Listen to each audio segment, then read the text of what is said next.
Okay, welcome everyone to the December 12th, 2022 special meeting of the San Francisco Elections Commission. I'm the president, Chris Turdonik. The time is now 6:02 p.m. and I call the meeting to order. This meeting is being held in person at City Hall, room 408, 1 Dr. Carlton B. Goodlett Place, San Francisco, California, 94102. As authorized by California Government Code Section 54953E and Mayor Breed's 45th supplement to her February 25th, 2020 emergency proclamation, it is possible that some members of the Elections Commission may attend this meeting remotely. In that event, those members will participate and vote by video. Members of the public may attend the meeting to observe and provide public comment at the physical meeting location listed above or online. In addition to participating in real time, interested persons are encouraged to participate in this meeting by submitting public comment in writing by noon of the day of the meeting to elections.commission@sfgov.org. It will be shared with the commission and will be included as part of the official meeting file. Public comment will be available on each item on this agenda. Each member of the public will be allowed 3 minutes to speak. Opportunities to speak during the public comment period are available by phone by calling 415-655-0001. Again, the phone number is 415-655-0001. Access code is 248-552-44272.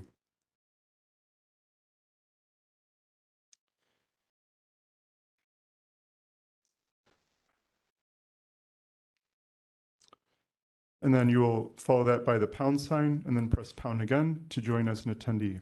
You will hear a beep when you are connected to the meeting. You will automatically be muted and in listening mode only.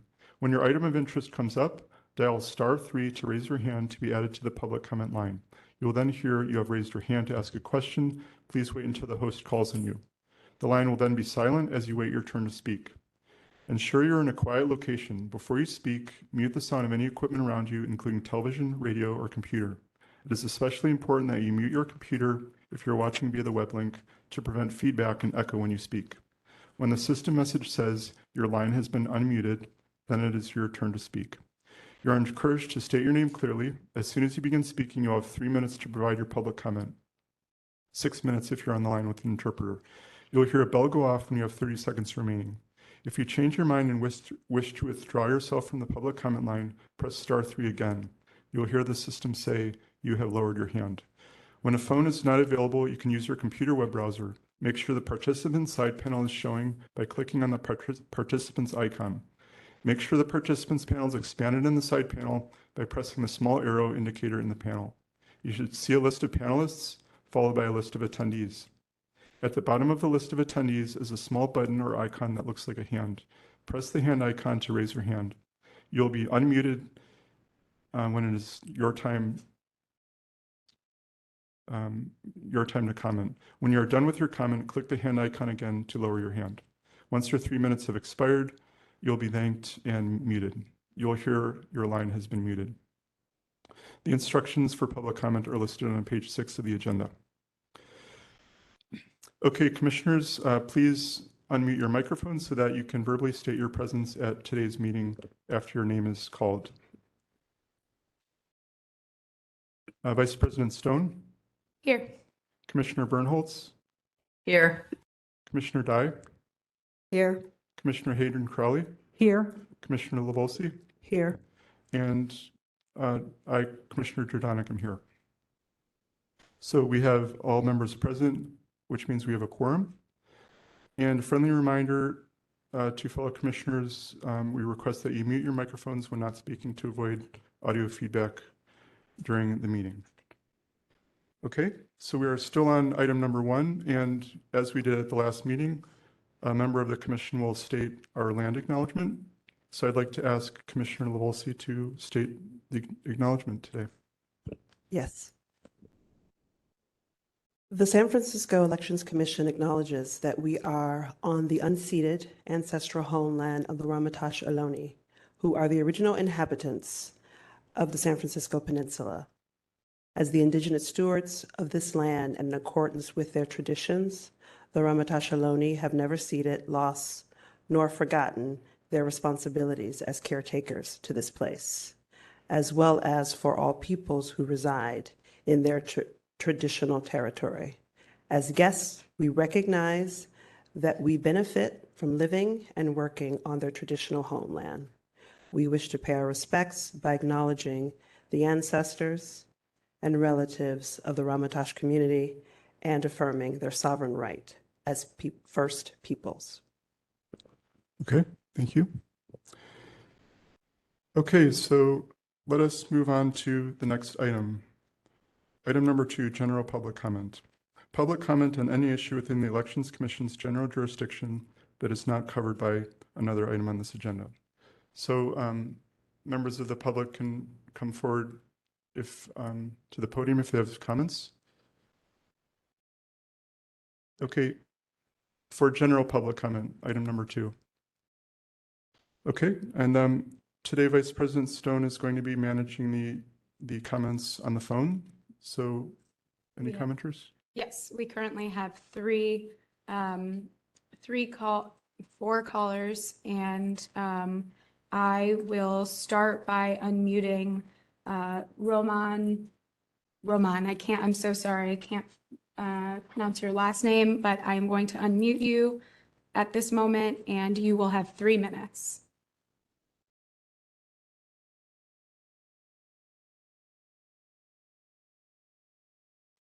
You are now unmuted.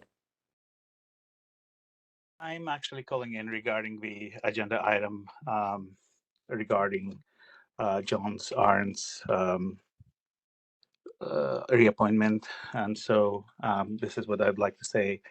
Unfortunately, 3 minutes is not enough time to That's, really. excuse me, that is on the agenda for number 5. Oh, but I thought public comments also applies to any agenda item. Or No, the general public comment is just for things that are not covered by another item on the agenda. Okay, I guess we'll wait until number 5 then. Okay, thank you. Thank you. Okay, next we will have Dave Baker. I just requested to unmute you, and you now have 3 minutes.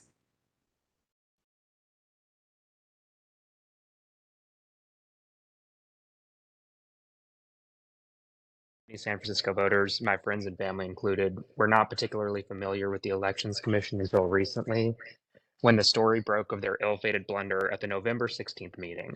To help the public understand the true gravity of the Commission's recent decision and shed some light on the body itself, I will now read a statement that was printed in the San Francisco Examiner by the former Elections Commission President Viva Mogi, who served on this commission from 2017 to 2020. I'm sorry, excuse me, that item is covered by number 5. So this is just for general public comments on items not otherwise listed on the agenda. Okay, I will hold my comment for item number 5. Okay. Mr. Patel, you are up. You are now unmuted. You have 3 minutes. Yeah, remind them. Remind? Okay, yes. Just a reminder that this is general public comment on items that are not included on the agenda today.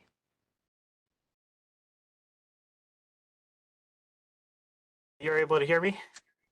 Yes. You have Awesome. 3 minutes. So thank you so much. I wanted to talk about from the last meeting, there was a few conversations about open source voting. I believe it's not part of the agenda item today, so I would love to share some information on that. So after last meeting, I looked into the city system, and it seems like the vendor Voting Works, who was on the call last meeting, might have been a little mixed up. So Voting Works is currently only registered as a bidder and not a supplier and not 12B compliant with the city. And of course, the city is open to getting them up to standard, up to code. While the commission wants the city to work with this vendor, it seems that it's not possible until they become a compliant vendor for the city, just like anyone else. Voting Works still has a way to go. Of course, the controller's office can help them. Since the commission is very interested in working with a specific vendor to bring open source to San Francisco, we should also look at the credibility before San Francisco becomes the sales case for this vendor. Voting Works is currently certified in Mississippi, as we all heard, where their largest county is only 166,000 voters. Compare that to San Francisco, which is huge, or almost 4 times as much. Also, the same state that doesn't offer any additional languages, such as Chinese, Spanish, or Filipino, nor do they offer ranked choice voting to their voters. This is stuff that we offer to our voters. What information do we actually have from language and accessibility groups about the system? We would love to know that. I think the voters should know that. I think the commission should look into this as well. Thank you. Thank you, Mr. Patel. You may now lower your hand.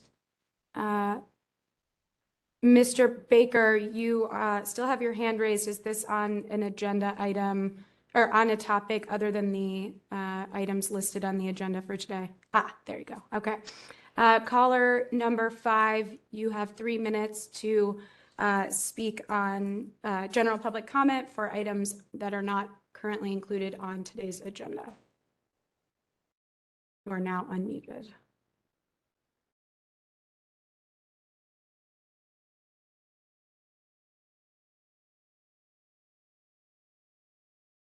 Caller number 5. Good evening. My name is Natalia Kuzina, and I'm one of the managers who signed the November 14th letter sent to this commission.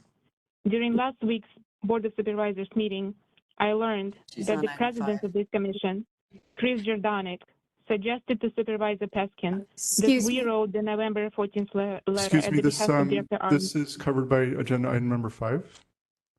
So right, we thank ask you to, thank you.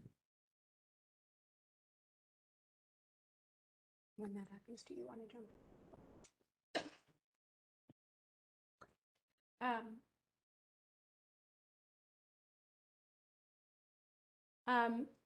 Caller user number 5, I see you're still unmuted. Were you speaking on the topic of agenda item number 5 or? Yes, I'm just about to do that. Agenda item number 5 is on the Board of Supervisors resolution of intent to not appropriate funding for executive recruitment services and urging reappointment of incumbent director of elections. Were you speaking about something related to that matter or something different? I was speaking about President Jordanek's comments that he made to Supervisor Peskin. Your call, Anna. Is it about the Board of Supervisors resolution? Can you hear me? Yes. I was speaking about the comments that President Chris Jordanek made to Supervisor Peskin. I think we should wait until agenda item 5 because that is in the context of their resolution, if you don't mind. Okay, I'll Thank wait. you. Thank you Thank so you. much. Thanks. Appreciate Thank you. it. There are no other callers. Okay, we'll move back to the commenters in the room.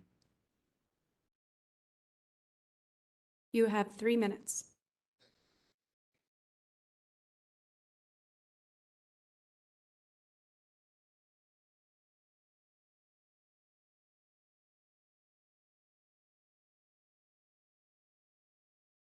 Thank you. Thanks, Commissioners. My name is Brent Turner.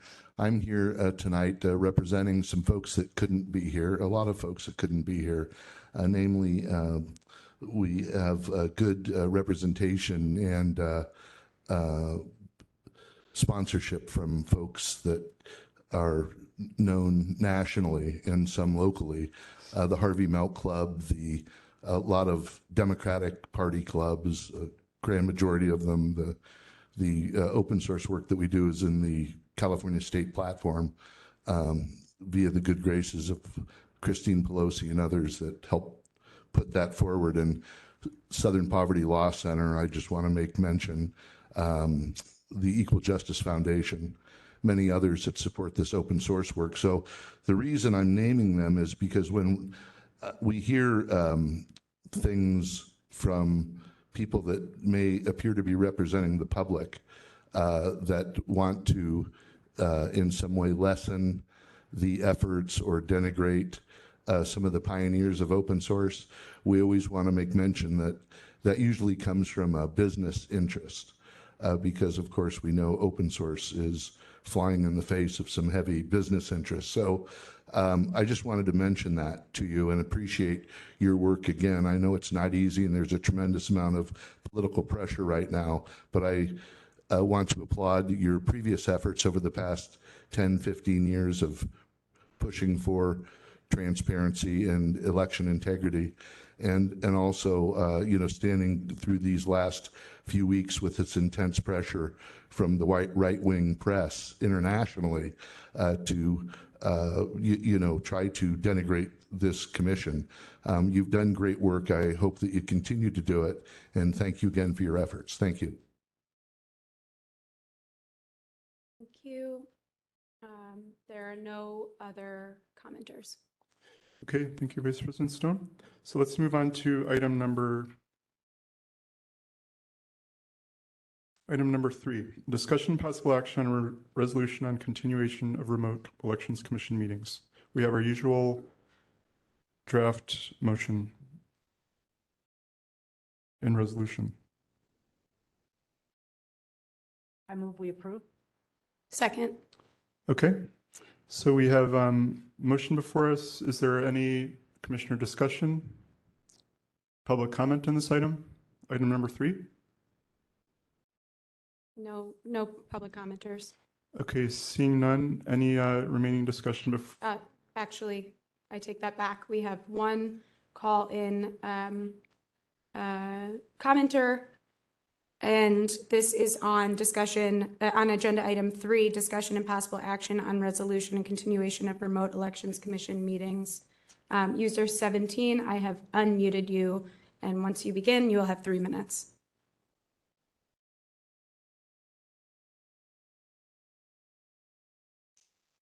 It appears they have signed off, so.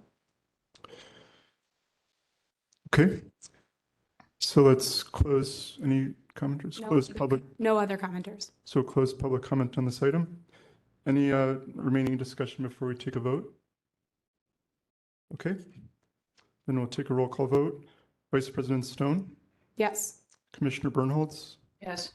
Commissioner Dye, Aye. Commissioner Hayden Crowley, Yes. Commissioner Levolsi, Yes. and I, Commissioner Jordanik, vote yes. So the motion passes unanimously. Okay, let's move on to item number 4, approval of minutes of previous meetings. Discussion possible action to approve minutes for the September 21st, October 19th, and November 16th, 2022 Elections Commission meetings. Okay, so for this item, we have 3 draft minutes documents before us. I know it's a lot of documents for one meeting, but we do have them all out there for us to review. And the first 2 minutes documents are minutes documents that I revised from that were prepared by our former commission secretary. And then the latest for the last meeting are minutes that I prepared myself. So I'll just open it up to comments from the commissioners. So President Jordanik, I want to commend you on your job summarizing the last meeting. It was a lot of detail. I personally had a number of sentences I just didn't understand in the previous 2 meetings, and I would like time to take a look at that and send in some revisions. So I'm going to propose that we defer voting on the September and October meeting minutes, unless my fellow commissioners have a different idea. I do have a few substantive changes on the November meeting minutes, but mostly they look fine to me with a couple of minor typos that I will separately consider. So I'd like to move to approve the November 16th meeting minutes with a couple of revisions. Let me just read through them really quickly. On item number 3, add Commissioner Stone's name. On item number 4, I think it's important to point out that part of the reason the draft minutes were not ready was due to the unexpected departure of our commission secretary the previous meeting, just so the rest of it makes sense. And then moving on to the public comment regarding the redistricting initiative. Was just going to add second to last paragraph, the public comment from Lauren Girardin from the League of Women Voters. She had also suggested to keep 2024 as a goal for introducing reforms.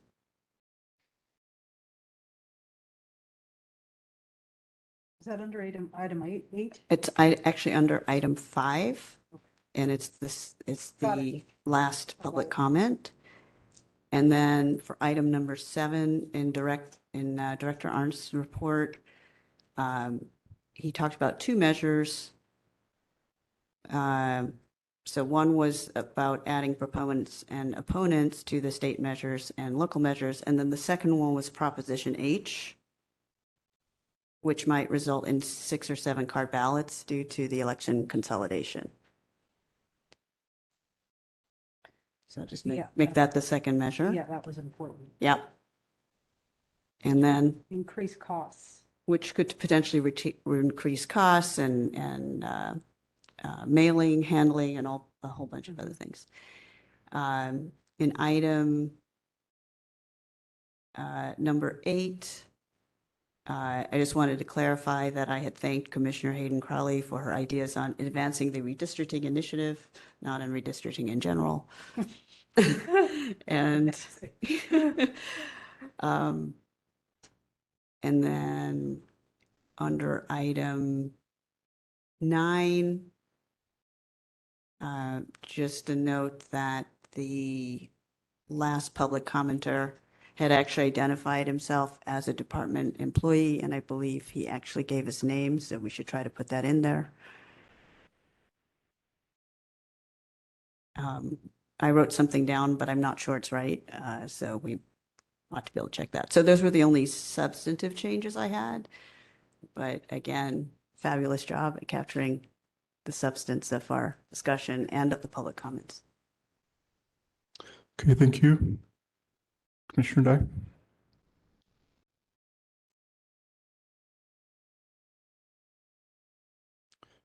Anyone else? Or Do we want to hold this over to the next meeting? Because you wanted to take a look at. I think Well, there's I only made a a motion. on the floor. Yeah. There's a motion on the floor Okay. to approve November with those With these specific edits. Okay. So if you agree, I'd love a second. Sure, that'll all be written down, right? Yes. All of the changes? Okay. Yeah, I move, I provide a second. I second. Goofy. Okay, are there additional, is there any discussion on the motion? Before we take public comment? Okay, so let's take public comment on this item. Yes, we have 2 public commenters on the approval of minutes for previous meetings. Call-in user 19, you are, I just sent the unmute, and once you begin, you will have 3 minutes.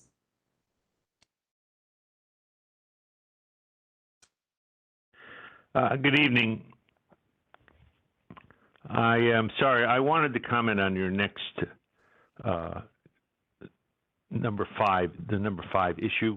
Okay. I did not want to comment on this one, so I'll wait my turn to discuss the reappointment of John Arntz. Thank you. Thank you. Okay, I'll unmute you. I am now placing you back on mute, and Call-in user 16, you are now commenting on agenda item number 4, approval of minutes of previous meetings. Can you hear me now? Yes. Excellent. David Pilpel. I think I followed the suggested edits from Commissioner Dye. It might help, given the number, to see marked revisions, but it sounds like they were just clarifying and not overall changing substance. So I'm pretty sure I don't need to see them, and they will be in the adopted minutes.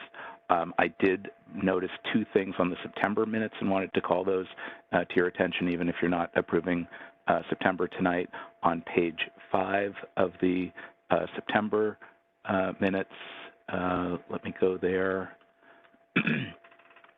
The third public comment, Tess Wellborn, is TESWELBORN, unless she wants a different name, but that's the name that she usually goes by. And on page 6, I believe my public comment, no, wait a minute. Yeah, my public comment on item 9, David Pilpel made suggestions on the planned switch over for the, no, it was somewhere else. Right, sorry, not my public comment. On item 9, President Jordanic reported the first bullet. He's engaging with San Francisco's digital services team, a department that is in the process of switching city websites to a new system or platform. It's not just commission websites, it's all city commissions and departments. So I think that substituting city for commission would read better. Those are the only things I saw. I didn't see anything big in the October minutes, and as I said, I've got no objection to the changes to November to the extent that they're clarifying changes. Thanks for listening. Thank you. I've unmuted you, and Mr. Keeley, you are commenting on agenda item number 4, approval of minutes of previous meetings. And I will unmute you now. When you begin, you have 3 minutes.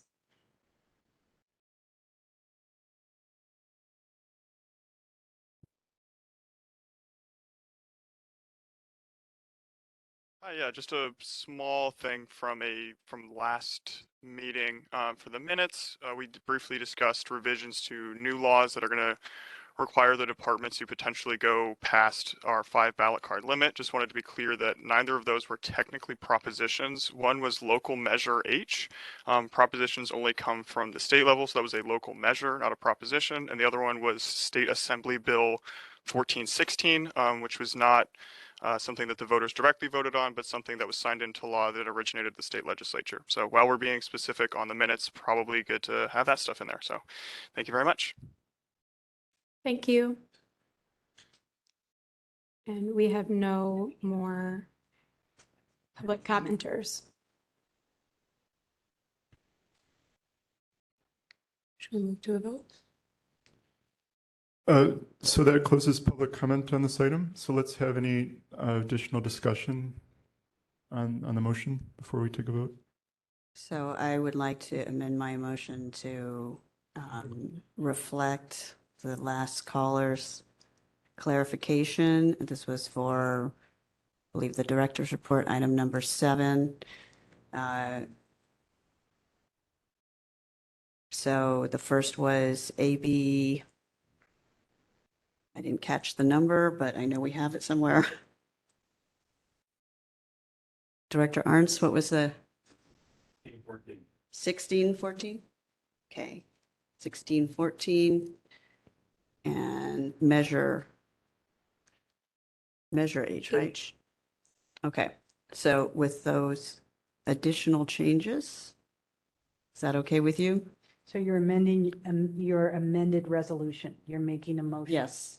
To amend the amended resolution. Well, as long as it's okay with you, we haven't voted on it yet, so. So I would it's a- second your amendment to your amended resolution. Got it. Okay, so we have the motion was amended. Is there any additional discussion before we take a vote on the motion? Okay, seeing none. Vice President Stone, Yes. Commissioner Bernholz, Yes. Commissioner Dye, Aye. Commissioner Hayden Crowley, Yes. Commissioner Levolsi, Yes. and I, Commissioner Jordanik, vote yes. So the motion passes unanimously. Okay, so we will bring back the earlier 2 minutes for the next meeting, and then the November ones will be posted with the changes. So let's move on to agenda item number 5. Board of Supervisors resolution of intent to not appropriate funding for executive recruitment services and urging reappointment of incumbent director of elections. Discussion and possible action regarding the Board of Supervisors proposed resolution of intent to not appropriate funding for executive recruitment services and urging reappointment of incumbent director of elections. File number 221210. Okay, so for this item, the Board of Supervisors, Supervisor Peskin introduced a resolution that is attached to the packet. And also I included a transcription of Supervisor Peskin's comments the day that he introduced the resolution. So, and he graciously postponed the board's vote on the resolution for 1 more week to allow us to have the discussion we're having today. So originally it was before the board at last Tuesday's board meeting, and currently it's scheduled to go before the board at tomorrow's meeting. So during this item, we have an opportunity to, if we'd like, we can communicate anything to the board before they take a vote on that resolution. So I'd like to make a motion. Okay. I move that we agendize renewing Director John Arndt's contract at the next regular meeting in January 2023, pending basically on the basis of the fact that we will not receive funding. And I would like to move forward with that immediately at our next meeting, and also commit to the commission working with the Board of Supervisors moving forward on any related partnerships pertaining to funding in the long term. I second the motion. Thank you. I have a comment. Can you reconsider the motion from the last meeting? Does that make more sense? That's Or- not my motion. My It's motion not is- what's on the agenda item, unfortunately. Okay. can you restate the motion? Yes, The first part of it was definitely a bit clunky. So I move that we agendize renewing the director's contract at the next regular meeting, January 2023, and also commit to working with the Board of Supervisors moving forward on funding and these processes in general and long term. Please.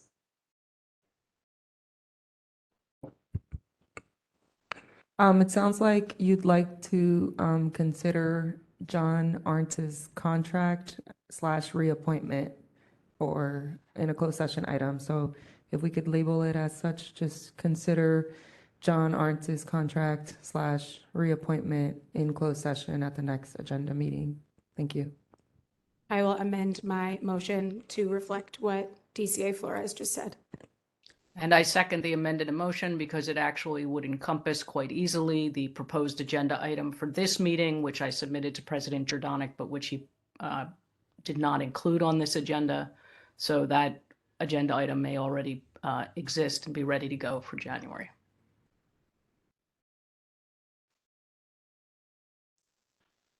So can I just ask a clarifying, would this basically be the same agenda item that we had at the last meeting? No, it would be the agenda item that I submitted to you earlier, Chris, that you didn't include. Why? It's not the same as the last one. It's not about pursuing a search or opening the position. It's none of that. It's about continuing the appointment of Director Arndts. Okay, I guess more specifically, I'm asking, would the agenda item include revisiting the like currently we voted that we're going to do a search. So I'm saying, would we also consider reconsidering that position as well as part of that discussion? I don't think it needs to happen, and that's not in the motion that was made, and it wasn't in the agenda item I submitted. The search is dead in the water. There's no funding for it. There's no need to consider it. So my motion is specifically around moving forward with renewing the contract. We have all explicitly stated that we have not voted on the contract. And so I think that, or rather, I stated that my motion is to agendize incorporating a closed session discussion about the contract and move forward with renewal, given that the Board of Supervisors resolution. Is that okay? DCA Flores? I tried. No worries. So I would refrain from moving the latter piece, moving forward with renewal. Just you want to have a personnel closed session agenda item to consider the contract, John Arntz's contract. Whether or not you're going to renew or not, that's where you would discuss it in the closed session agenda item. Got it. Shaheen Crowley? DC Flores, question, do we need it?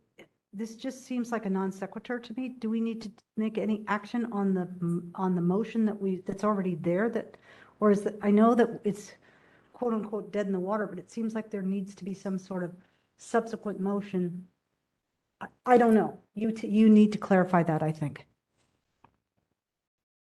If it's easier or cleaner for the commission, you could rescind that vote, but whether or not you can schedule a closed session item to discuss the reappointment / contract of Director Arntz is separate than that selection process, because nothing binds the commission to the selection process, especially, you don't have funding or there's no help or, however many reasons there might be, nothing binds the commission from going forward with the selection process. I would ask that we not overcomplicate this. I think let's just follow what DCA Flores said. Let's move forward with, we have a second on my motion. Let's discuss that specific motion and vote on it, take public comment, move forward. Do you mind restating the motion since you dropped half of it? Yes.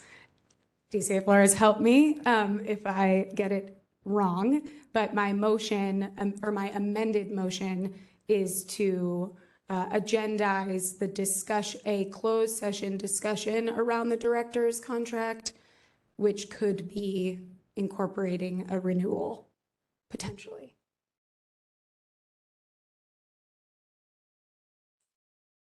Essentially, if you look at the agenda item from last month, it's essentially the same agenda item from last month.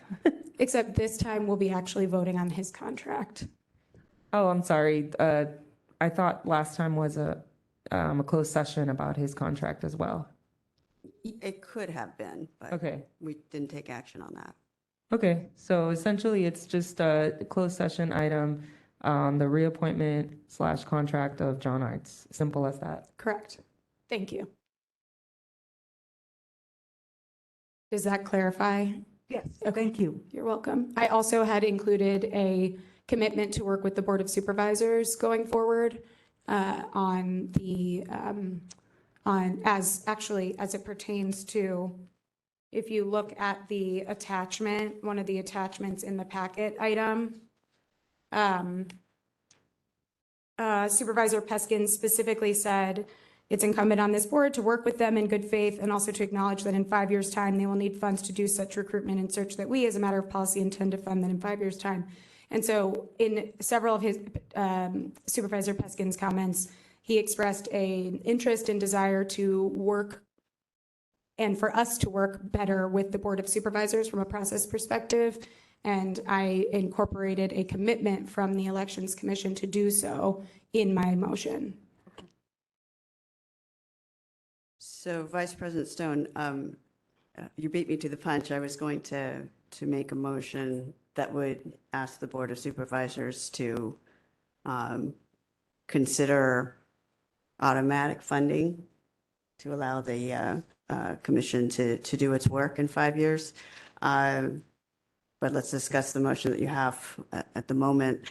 My only concern about agendizing it for the next meeting is that we are actually supposed to do the annual review at that meeting, and I'm just wondering if, you know, it needs to happen at that meeting or could happen at the meeting afterwards, because we actually have until April. So I'm just wondering if there's a particular reason that you want to force it in January. I don't see any reason why we need to put the director or the department through a delay to this.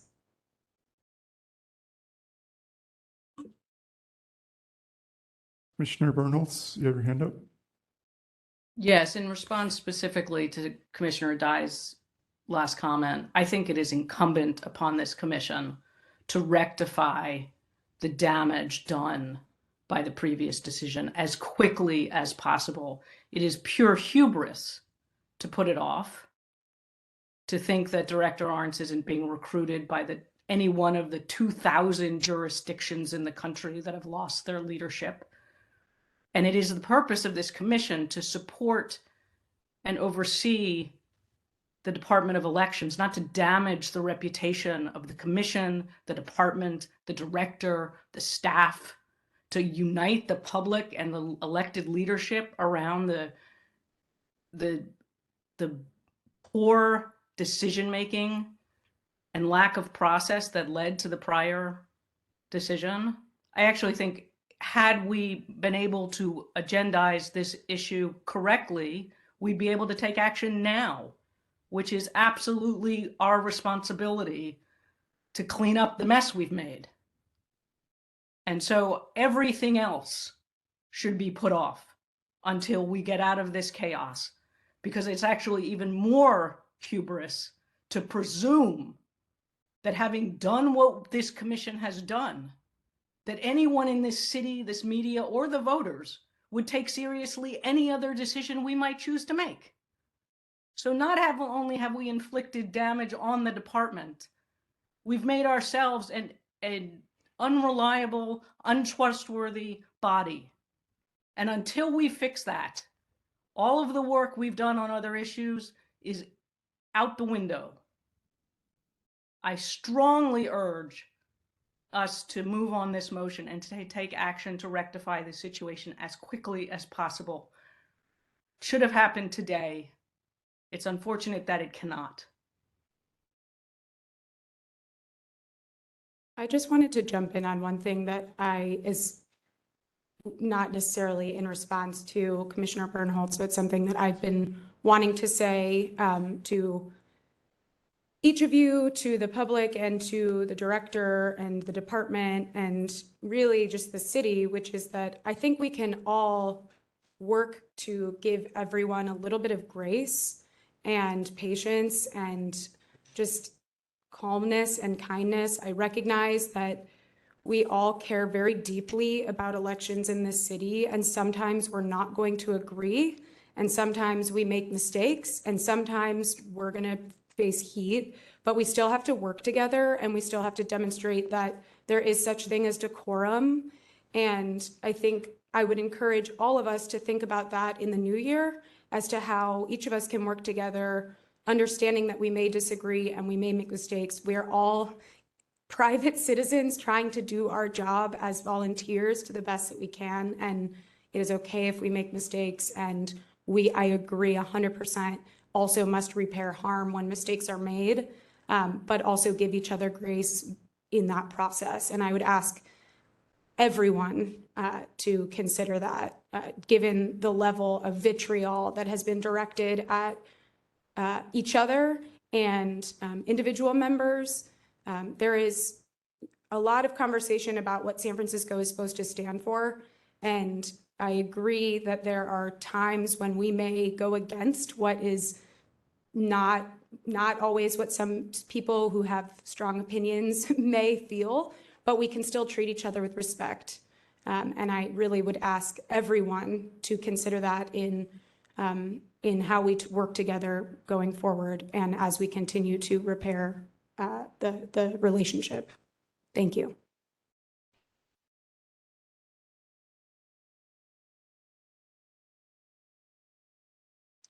Okay, are there I'd additional? like to make a comment. Go ahead. One of the obstacles to equity has always been doing what we always do. My vote was not in any means to say that Director Arntz was not doing a good job. I appreciate your work as a public servant and the city of San Francisco and what you've done for the city. My vote was to say that we should look at who else is available. And if we are going to, as the mayor of San Francisco has asked us to do, to consider racial equity, that we are to look at the possibility. And I do take issue with saying that we damaged this department. As commissioners, it is our purview to open the process or to renew. And so I would really like for us to remember that if there is going to be progress in the city that calls itself a liberal city, that we need to look at the processes and procedures that keep certain people in positions over extended, long periods of time. So once again, I appreciate and thank you tremendously, Mr. Arntz, for the work you have done. But it is not against you by voting to open the process. At the end of the day, if we had had the funding and we had pursued the process, my vote would be for the best candidate, if that's you or another candidate. So I really want to ask everyone, as Commissioner Stone has said, to be calm and to ask questions before judging, and to understand that if we are going to have equity, that means we have to do things differently and not continue to do what we've always done. And I want you to understand, Mr. Arntz, from me, Commissioner Levolsi, there is nothing personal. And I appreciate your service to the city of San Francisco. Thank you.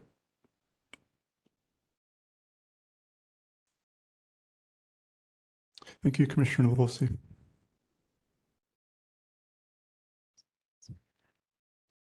Commissioner Dye? And Lucia, but Commissioner Bernholtz has her hand up as well. Yes. Thank you, Commissioner Levolsi. Took the words right out of my mouth. And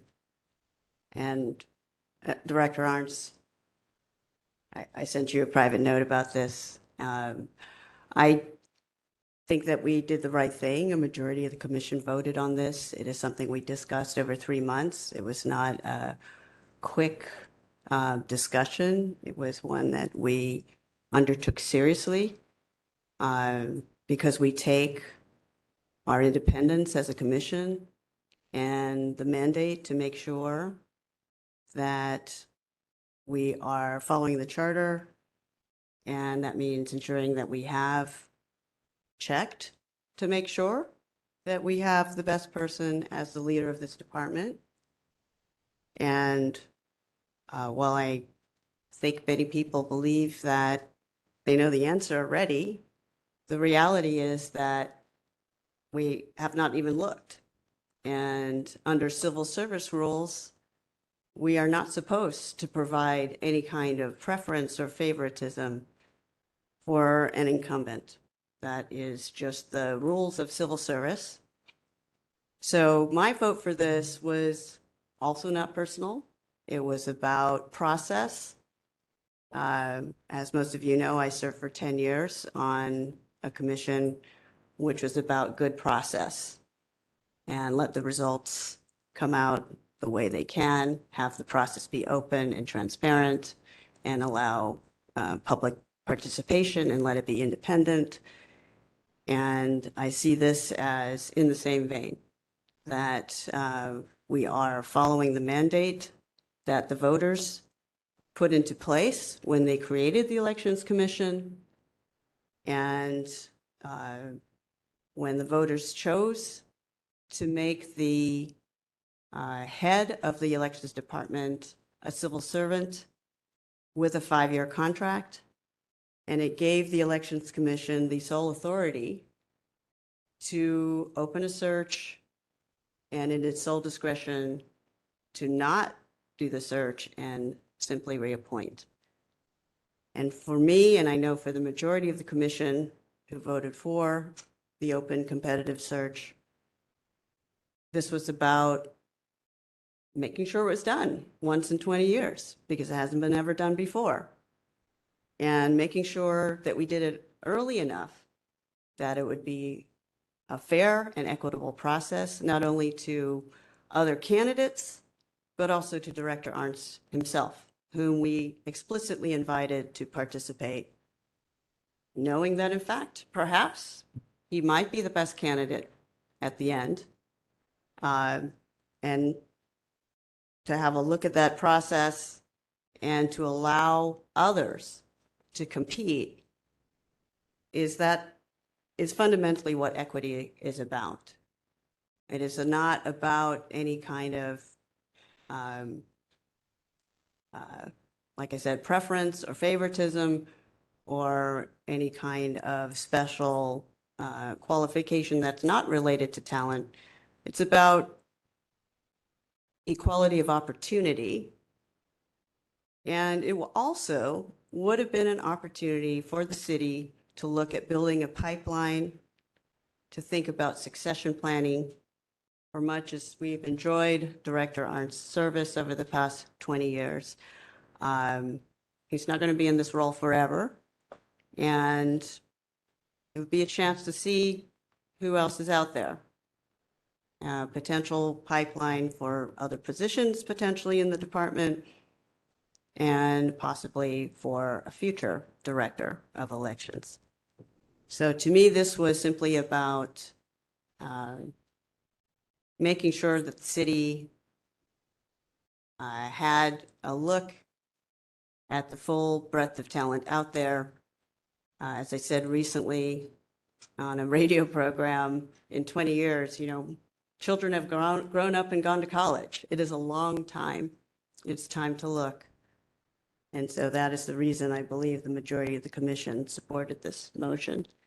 I do differ with Commissioner Bernholtz's characterization that it was a bad process. Like I said, we discussed this over 3 meetings, over 3 months. Not everyone agreed, but a majority of the commission did agree, and that is democracy. Okay, thank you, Commissioner Dye. Commissioner Bernholtz, you have your hand up. I just want to comment that a good process would have actually involved securing the funding, identifying and alerting everyone in due time. 3 months is not due time. We did not do the process well. The Board of Supervisors and the resolution that was put forth and supported by the full board points out all the ways that the process was flawed. So I think what we have learned, I hope, is that there are better ways to do this and that they are pursued in the future. Okay, thank you, Commissioner Bernholtz. Yeah, I do want to say a few words about the process because, as president of the commission, this is, and also the longest serving commissioner, this is something that I take responsibility for. One of the challenges of being on the commission is that a lot of the processes that, we need to follow, we don't necessarily have continuity on the commission. And in this case, it's something that, we learned bits and pieces about this process, every 5 years. I only first learned about even the end date of Director Arntz's term after being on the commission for 4 years. It was on our agenda at the February 2018 meeting, which was 2 months before the April deadline back then. So going into this year, knowing that date, I met with the former president the first week of June to let her know about this was coming up in the year. And I asked that we put this on the agenda at the June meeting. I thought I had a commitment from her, but then I received an email that they were going to not have it in June. And she agreed with me that she did not want us to wait for the last minute to discuss this. After that, we had some turnover on the commission.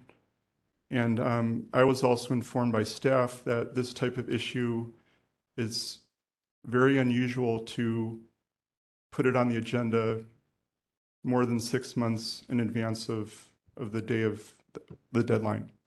So what I did was I put it on the agenda in September, which was 7 months in advance, which was, a month in advance of what staff was advising me. So I thought that, I was being generous with the amount of time that we were allowing ourselves to discuss it. Before our first meeting that we discussed it, which was in September, the Vice President Stone and I met with the representative DHR to learn about the selection process. And in talking with that individual, we did not learn anything about a need for funding.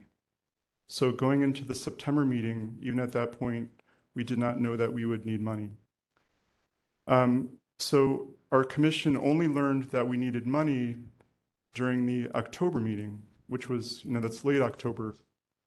And then, we had a couple routes to secure that funding. We could go through the mayor's office, or we could go through the Board of Supervisors office. And so in the first week of November, I got an introduction to the mayor's budget office through DHR, and I requested a meeting with the mayor's office to meet with them before our November meeting. And I was only scheduled to meet basically the week after Thanksgiving, which was after our November meeting. After our November meeting, and we made our decision, then the mayor's office wanted to meet sooner. So then they scheduled it before Thanksgiving. And so I learned the Tuesday before Thanksgiving that the mayor's office would not provide the funding. And then on the same day, I learned about the board resolution. So based on the knowledge that at least I as an individual had going into this process, I can't really see a way that I could have known about this, a couple years ago, that we would need to, it's very challenging to learn about the process. And, even just trying to meet with the mayor's office, it's not easy. In terms of approaching the board, I thought it would be premature to ask for money before we've even made a decision. So I think there's a question there. I think, why should we ask for money if we're not even going to move forward with the process? But I do think that it was a challenging process. I think we learned a lot this time around, and it's going to help us a lot in 5 years. And but I just want people to understand a little bit more about the background and what I knew at various points in time. Thank you for clarifying. Yeah.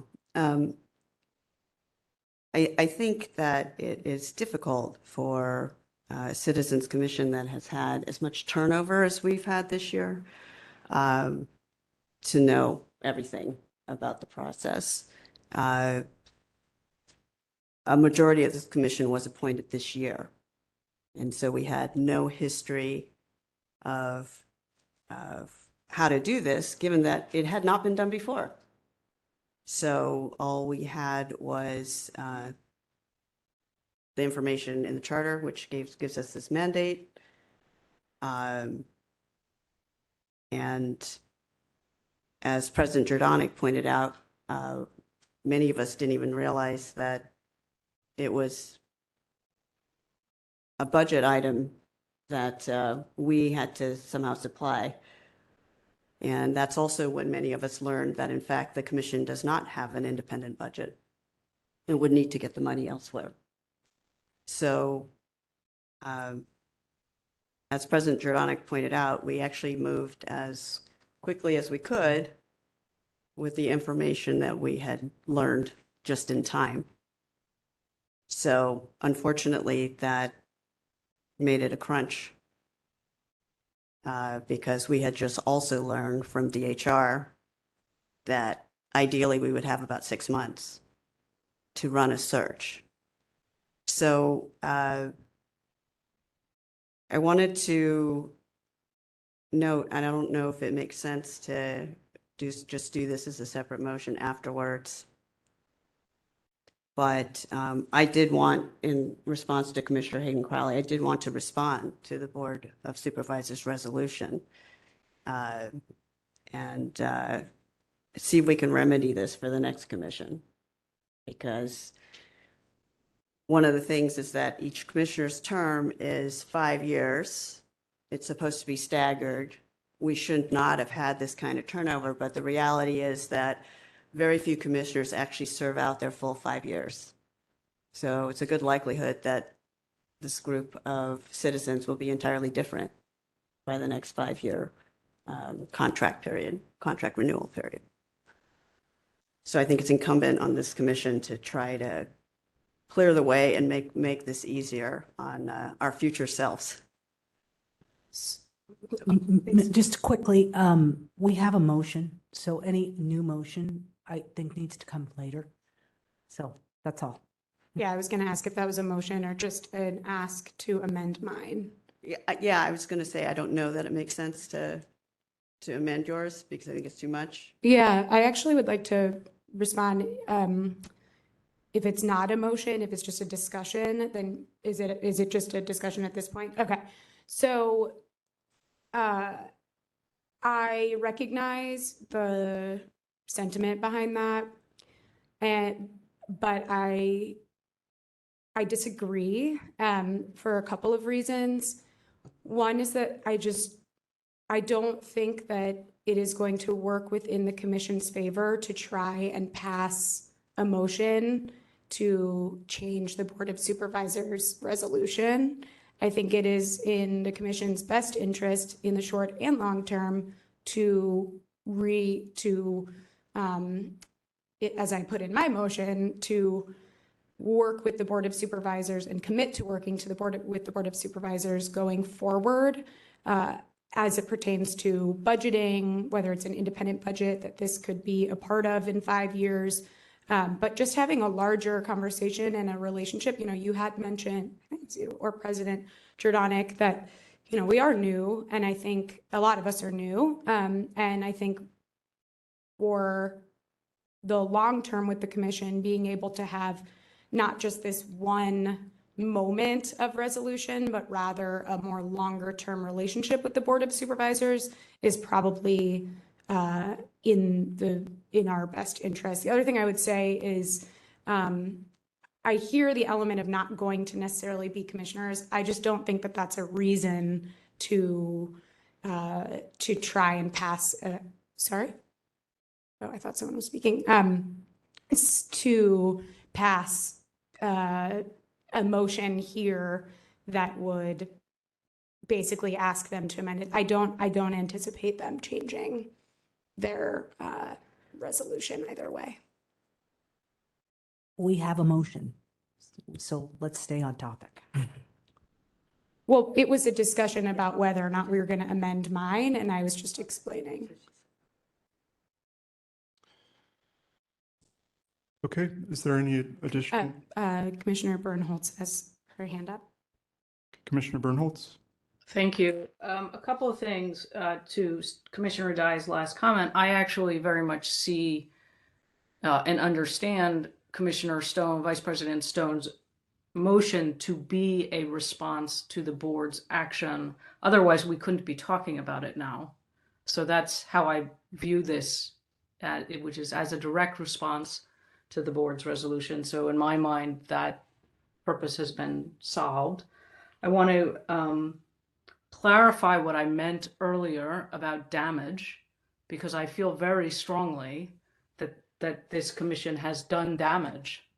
I think at a minimum, we've distracted at least a dozen professionals from their daily jobs at the department. They've taken time to address us. They've written to us. They may well be on the phone here.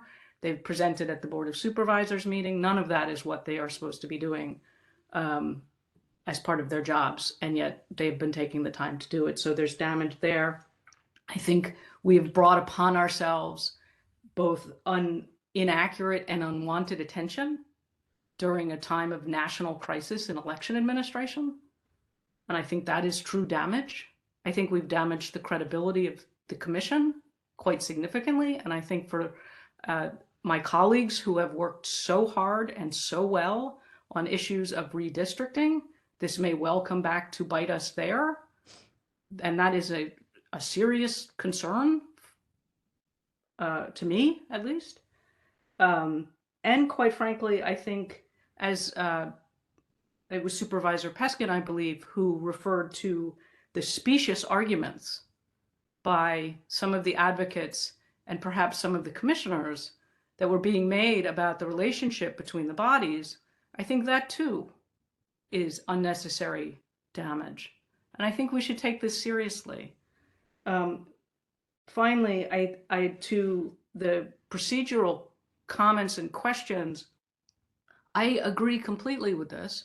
And in fact, I and other commissioners have tried both in public session and in the closed session last month to point out the procedural and structural challenges to having a group, which has been an incomplete group, of volunteer citizens trying to oversee a civil service hiring appointment, along with other challenges that this commission faces in terms of the secretarial role and others. And I was told in no uncertain terms to shelve those concerns. So yes, they're real concerns. We should attend to our own business in fixing those, perhaps documenting, making sure there's a training process, making sure there's a manual of key dates for future commissioners to know this will happen. But I very much see and understand Vice President Stone's to be the response to the Board of Supervisors resolution. And if it isn't, then once again, we're out of order in what we're doing on this agenda item. Thank you. Just to add to that, thank you. That is actually what I meant. So in response to Commissioner Hayden Crowley, that's, yeah, just, she said it better than I did. Okay, is there any additional discussion before we take public comment on this item? Okay, do you still have your hand up, Commissioner Bernholtz? Okay, so let's take public comment on this item. We'll start with the members of the public in the room.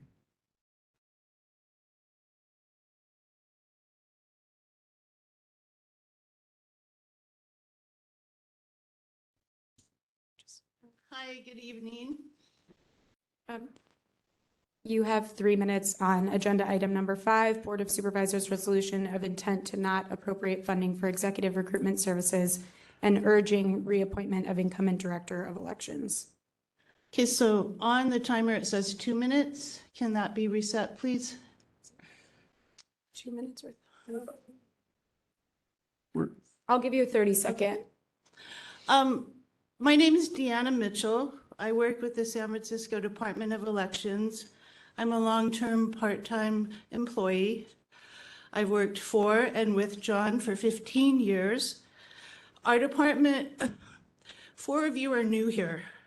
I don't know how many of you have lived in San Francisco, but before Director Arntz took office, the city department was chaos. It was corrupt, it was dirty, it was messy, it was sloppy. It was not respected.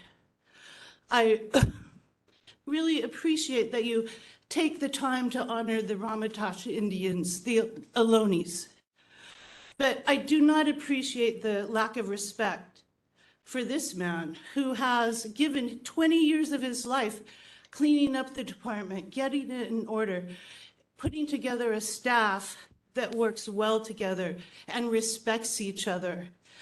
The whole, like, you focus on equity, but it wasn't equity, it was racial equity, which felt like, you know, I'm on the racial equity committees at our department as a part-time employee because I care. We all care. Our department is made up of all gender. We have women in upper management. We have all ethnicities.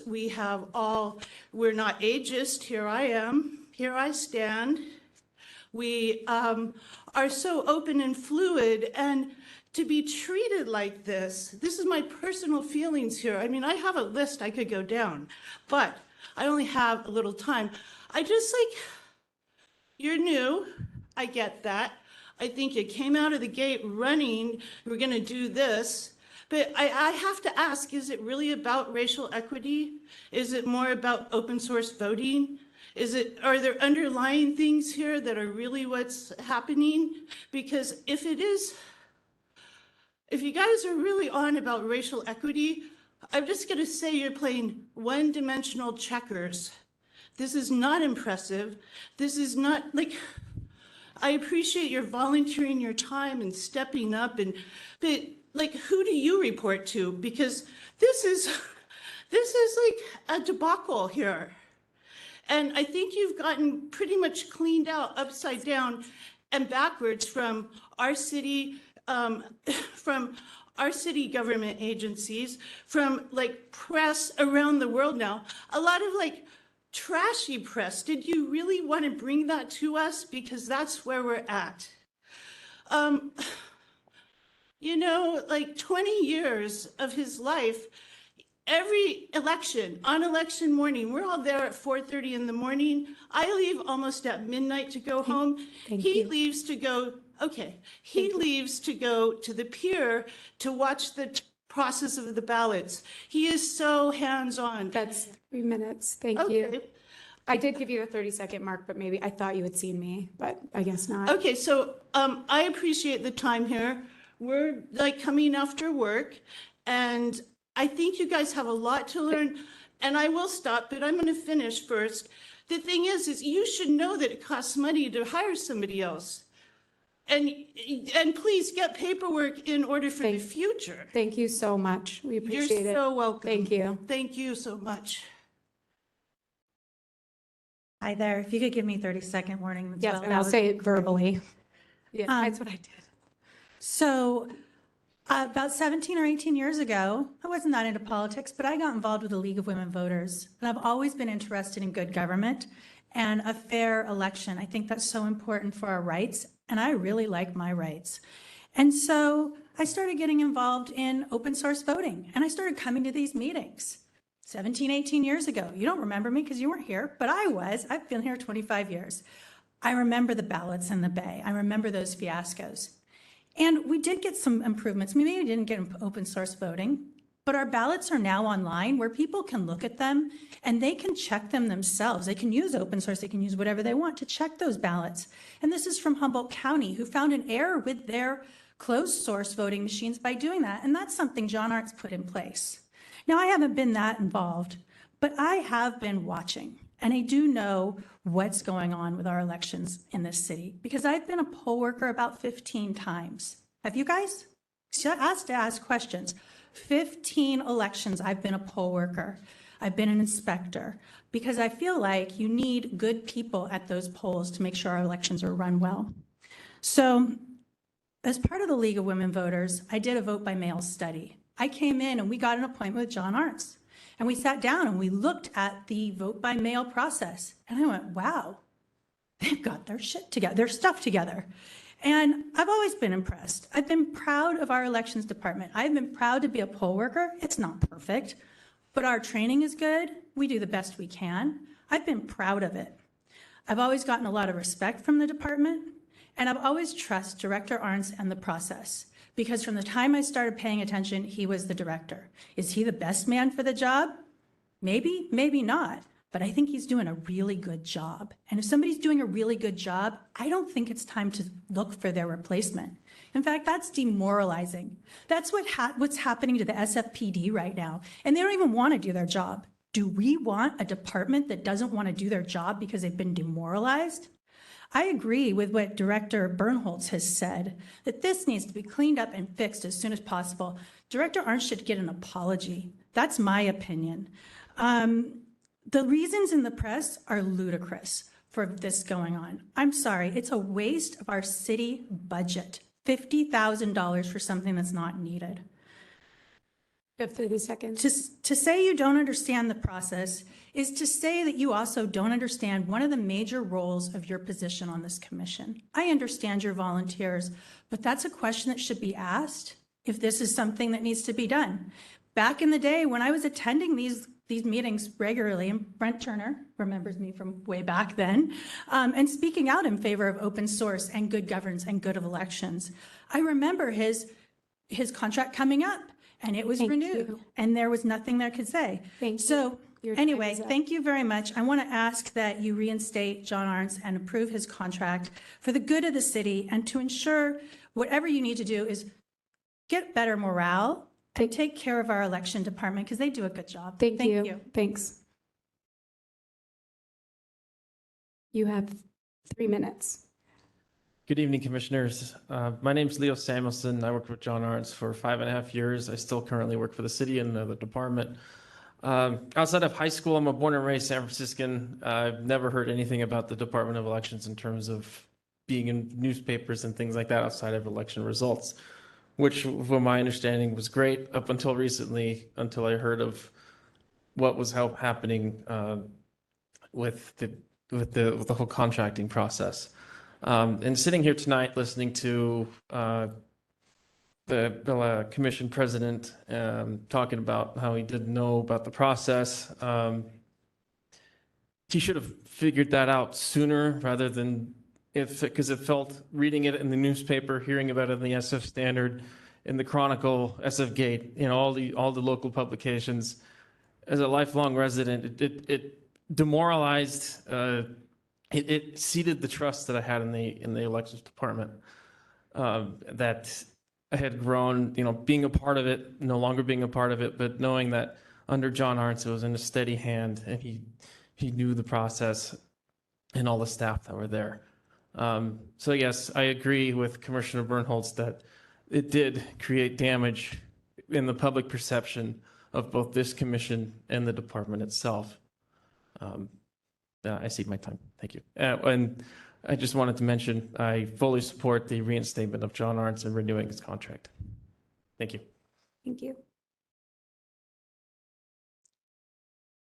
You have 3 minutes. Okay, please give me my warning. I will. My name is Carla Kincaid Yoshikawa. I was at your meeting last month. I was at the board meeting last week. And I'm actually still mind boggled. I listened to everything you say. I don't think, honestly, that you have to be so apologetic. I think there have been mistakes made on all sides. And what I've learned in what I read or heard at the meeting, your meeting last month, and since then, is Director Arntz has also made some mistakes. He exceeded his authority from what I could understand, agreeing to contracts that he was not supposed to. He was remiss in not notifying the board and not notifying the commission. And so it sounds like there's bad communication. There have been some breakdowns here, and the thing with breakdowns and failures is that we learn really, really well from failures. We learn really, really well from mistakes. We don't learn when everything's going well. So I will give you another mistake. When we went to the board meeting last week, I heard several people say several times that open source had nothing to do with your decision to consider a search. And as one of the people who stayed here last month until after 10 o'clock, until you went into closed session, I don't appreciate that, because the only reason I came here is because I want open source moving forward here, and it's been stuck in San Francisco for over 4 years. I've been working on it for going on 5 years, and it's going nowhere, and I want to know why. I want to know what happened to the money that was allotted for it in 2018, 1.3 million by the board. What happened to it? Nobody seems to know. And we're not going anywhere with it. When Director Arntz spoke at the meeting last time about Dominion, he spoke glowingly about things it could do that I went, that is not a big deal. For example, ranked choice voting, I was using software in the 1990s doing correlational analysis on my home PC. Doing ranked choice voting for a coder is a piece of cake, and I since have confirmed with my friends who work in software that yes, that coding is a piece of cake. the ability to make digital copies of every ballot, that has been around for a 30 long time. My husband worked at Xerox when Docutech Docutech was first rolled out, and that was a breakthrough, but that's over 20 years ago. That is also not wonderful technology. We want to know why open source is not moving forward here in San Francisco, which if any place can do it, it's here. And they did it in LA, they're doing it in New Hampshire, they did it in Mississippi. Why are we stuck here? And that's what I lay out to you. And please, if that's what you told the board, that open source had nothing to do with that vote, that choice, I'm offended. Okay, Your time's up. Thank you.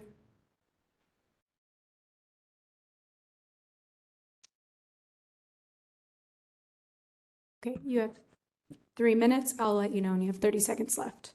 Hello, my name is David Schmidt, and I'm the volunteer who coordinates for California Clean Money Campaign here in San Francisco. On behalf of the California Clean Money Campaign, we want to tell the commission that we believe you made the right decision in November on starting an executive search. This would have given other individuals a chance to compete. We are disappointed that the Elections Commission will not get the funding for this search. But we hope you'll take up Supervisor Peskin's offer to assure funding for an executive search every 5 years going forward, as Supervisor Peskin has suggested in his newest version of the resolution. This will ensure that San Francisco will have the best person for the job. Also, we urge the Elections Commission to pass your own resolution that you will do an executive search every 5 years going forward, regardless of any issues with the current director. And finally, we hope you will continue to push for the development of an open source voting system that will be more transparent, more secure, and lower cost than any proprietary system, including Dominion's. Thank you. Thank you.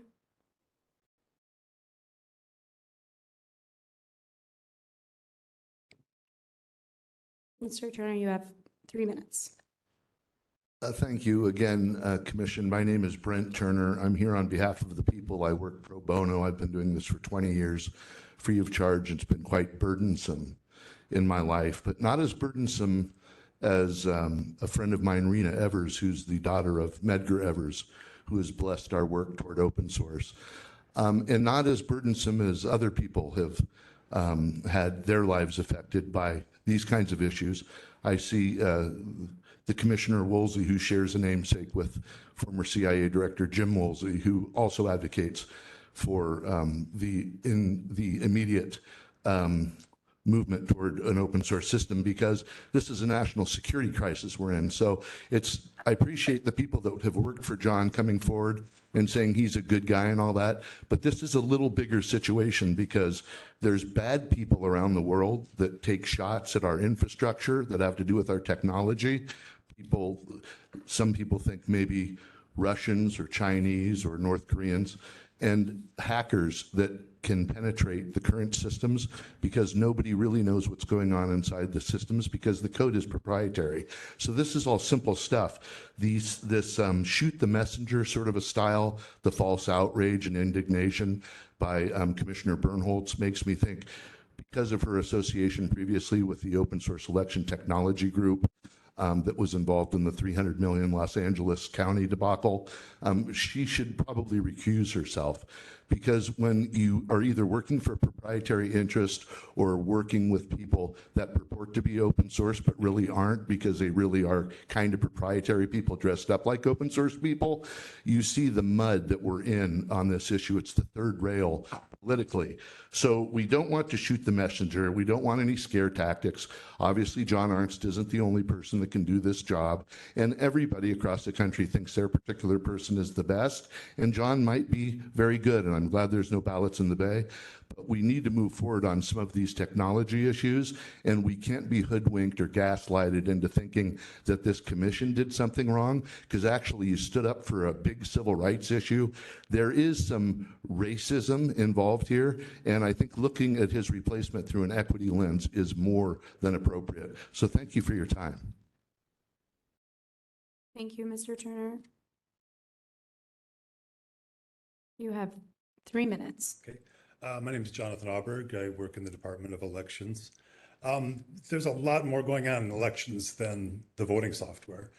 I mean, we deal potentially with every voter, every person, and the closer you get to dealing with people and places, there's so much going on, and John Arntz has just done so good with, I just always have a lot of respect for him because there's a lot. I've seen from the little section that I work in, which is precinct services. I just see that there's, to know enough about all these different things to bring it together and make it work. It's really impressive. I get that the commission is, your process and there's, the learning that you're talking about and everything like that.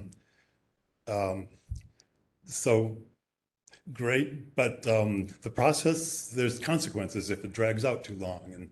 And I just would hate to see for damage should be done to the department. You don't want to lose this guy. He's really good.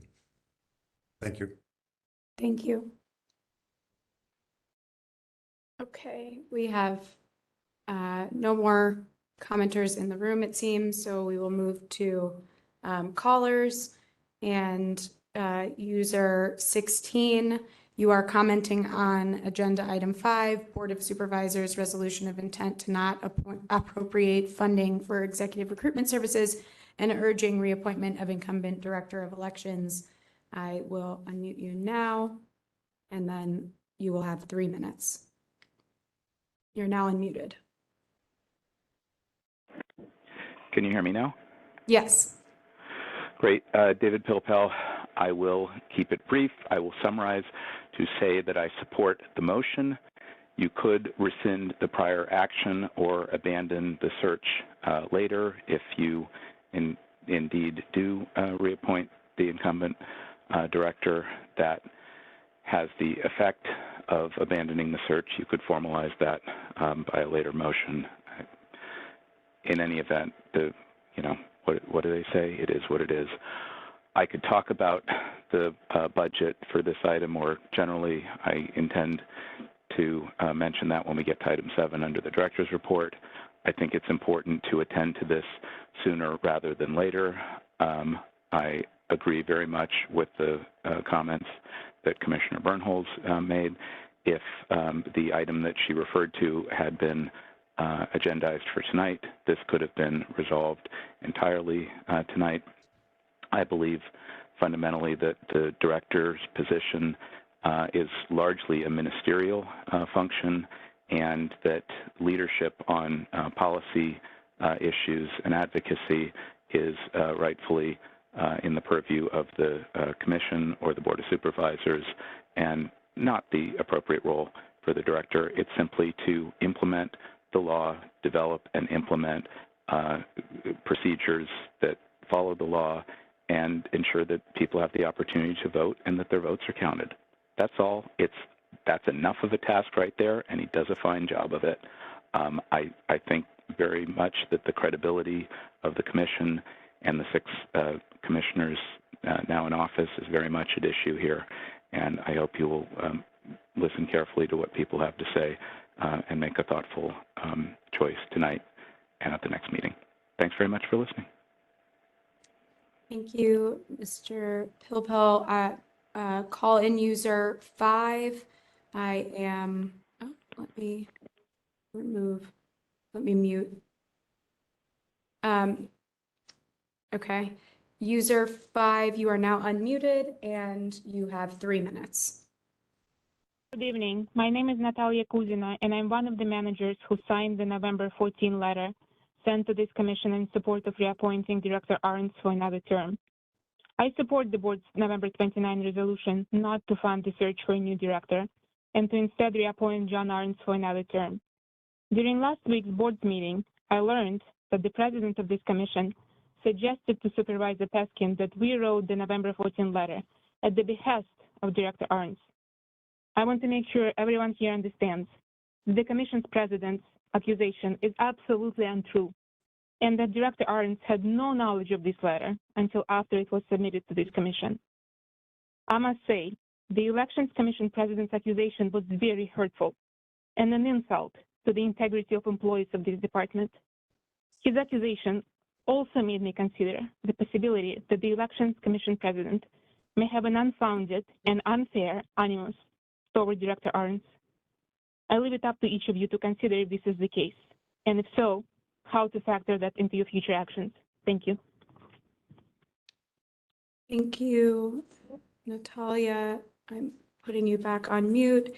And Mr. Baker, you are commenting on agenda number 5. I have unmuted you and you have 3 minutes. Hi, thank you. My name is Dave Baker. I'm a resident of Glen Park and a San Francisco voter. I'm calling to express my support for the Board of Supervisors' November 29th resolution not to fund a search for a new director and instead to reappoint John Arns.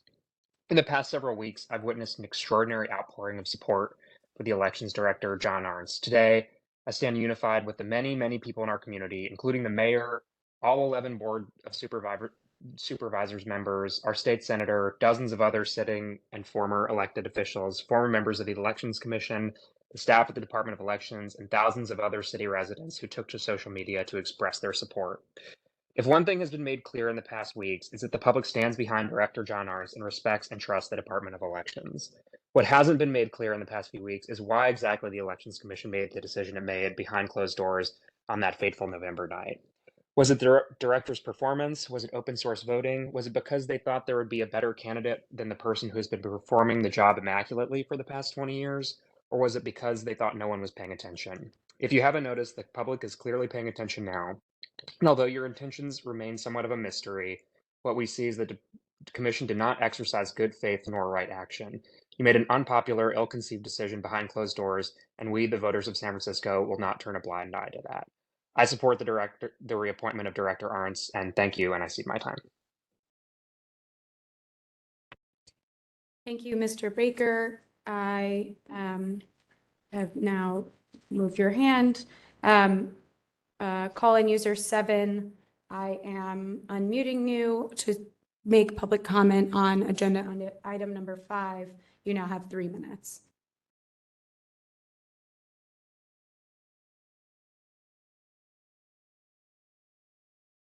Hi, can you hear me? Yes. Yes. Great, thank you. My name is Nina Gaspar, and I am also calling to urge you to reappoint John Arns to be our director for another term and stop the search process. And frankly, just few reasons for that. Don't really understand why we need to waste money and fix something that's not broken. I think the department has been functioning at this capacity fantastically under this director. And one main point, as someone who has a grandmother who lives in a low-income building, and many of her friends who don't speak English very well and things like that, I've just seen such a great improvement under this director, where they have the ability for translators. They understand how to vote. They're able to vote. All these things are detailedly explained to them. And generally speaking, just people with disabilities and senior citizens, I think that it's been such an improvement for these people on the sense of voting. And it's just, he's been doing a great job for so many years. And it's just really, I don't understand why we need to find someone else. And while I can somewhat relate to some of the previous comments that we should be, inclusive and things like that, we also should appreciate people who are currently in the positions and doing great jobs, and not insult them by basically trying to replace them after so many years of great service. Thank you very much. Just let's pause for a moment. Yeah, we'll work on that. Okay. We're just going to take a brief pause to adjust the volume in the room, and then we will restart the general public comment.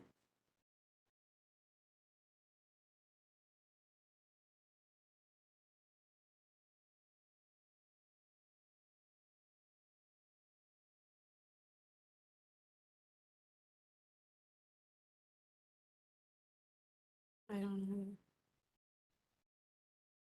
She can't hear. So she can't hear the public comment through the computer. So I don't know what. It's the speakers in the controls- room. Is it just the public commenters or? I think it was just the public comment. Yeah. You could hear it? Oh, okay. So it's probably what? If you are able to turn it up a little bit, that would be greatly appreciated if it's okay.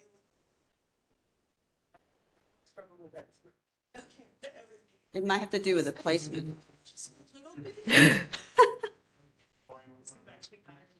I think I it's a think it's- lower level, I like think there's an it's- icon at the bottom. I think it's the speakers in the room, though.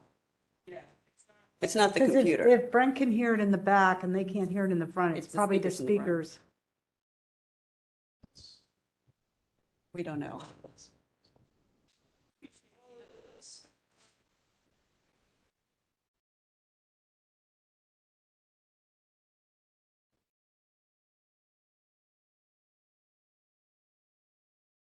Thank you, call-in commenters. Just please bear with us. We're still working on the volume in the room. I see you waiting, so thank you.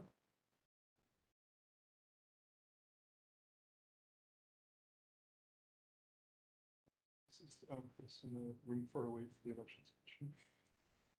Can you help us turn up the volume in the room? There's people start listening and can't hear.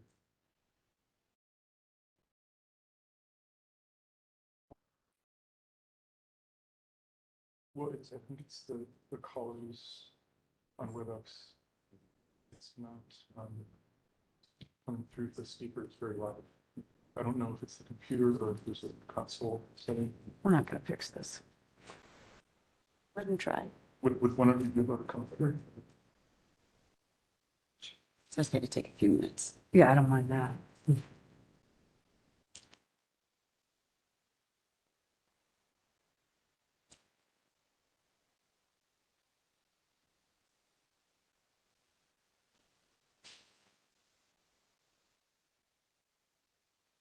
Well, I don't know how to set that. I don't know how to set that.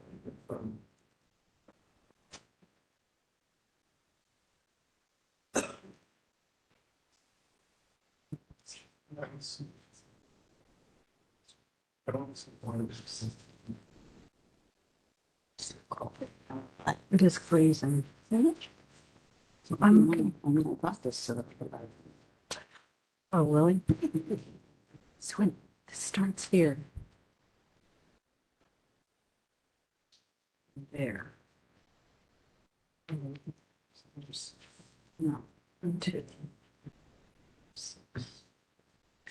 Is it everyone who can't hear or individuals? 79.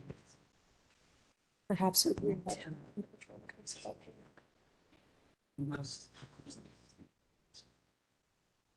Yeah. I thought Chris did a good job. I thought Chris did a good job. Well,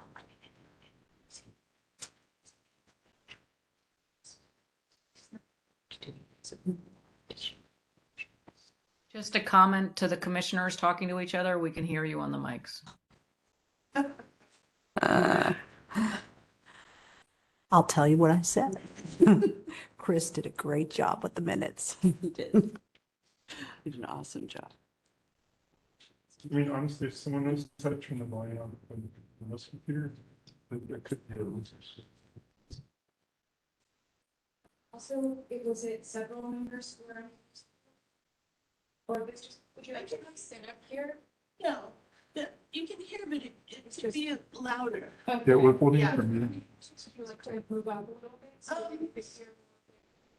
If I can stay, Yeah, sure, there's a chair here. yeah, no, I'm gonna stay here, and Mr. Turner says he can hear really well back there, so. I appreciate your efforts, but I know we need to get this night on, so thank you very much. If you can't hear, I'm here. Okay, so we just continue. Okay. So the media services person is going to call me back when they're able to get someone up here, but there's no immediate. In the meantime, let's continue with public comment, and the members of the public are invited to come sit closer should they be unable to hear the public comment, there are chairs available and happy to push them around. Speakers to honors. Okay. We're now going to resume public comment.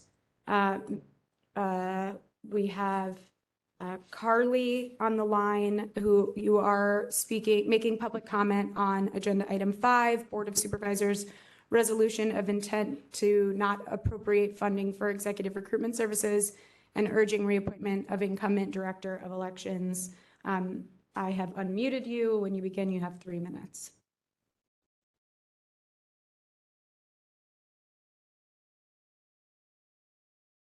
Carly, you are unmuted.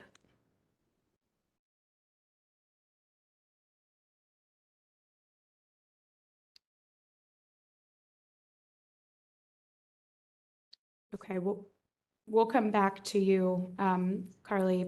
Hopefully you can make it work. In the meantime, we'll go to call-in user number 5. You are going to be commenting on agenda item number 5, and I have just unmuted you. When you begin, you'll have 3 minutes.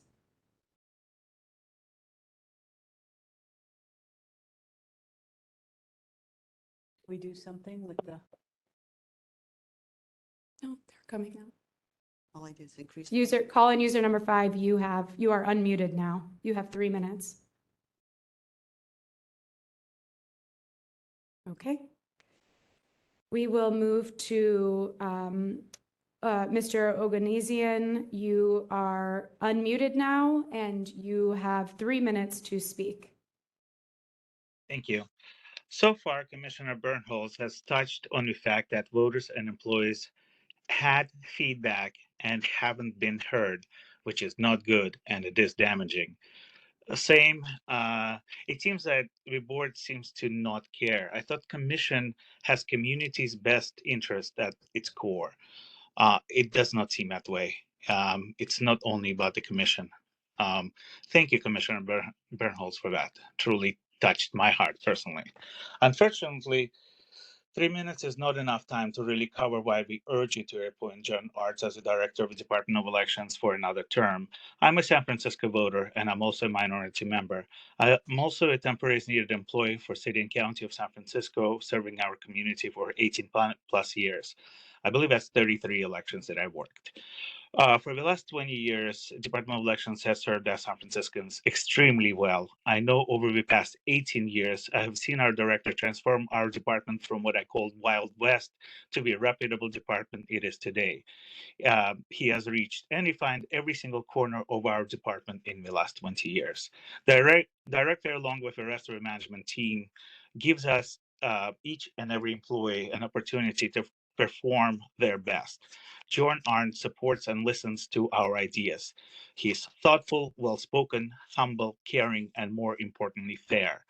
We have an equitable and a very diverse workplace. We care about each other like family. During elections, we spend more time with each other than we do with our families. Again, this wouldn't be without John Arntz. He cultivated the culture of care, support, and a place where employees do their best. To address conversations about open source, I want to underscore that when the contract was signed, the Dominion Systems was the only RFP submitted. A voting system is only one component to run an election. Please focus on what people of San Francisco, employees of the department, and elected officials are saying. John is running this department exceptionally well, and that needs to continue. John Arntz is the best boss I have ever worked for. As a San Francisco voter, I have full trust that the Department of Elections will count my vote every election. I urge you to reappoint John Arntz to be our director for another term and stop the search process. Thank you for listening. Thank you. Okay, Vice President Stone, the media person is here. Can we do a pause for sound check? Absolutely. We have several people calling in. If you don't mind just waiting for us to do a sound check. Thank you. So the member of the public that was having trouble, was it?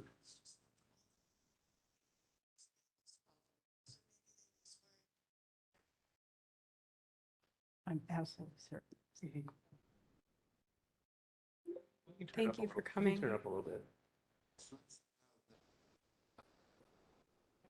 It was just that one call then. I had trouble hearing that caller too.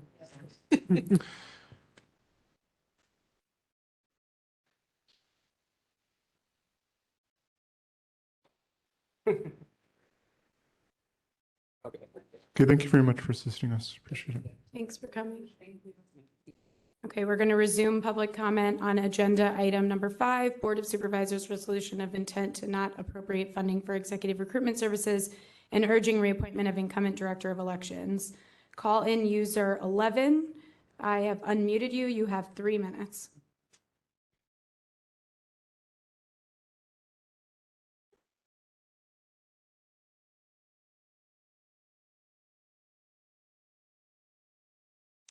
Call in user 11. I've unmuted you.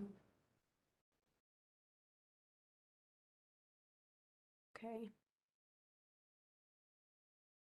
We'll come back to you then.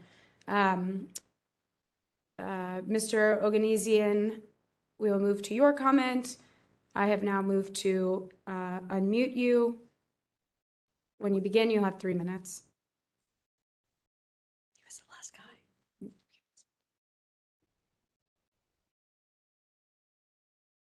You are unmuted. Darlie Oganesian, you are unmuted. I think he spoke before. Oh, he just.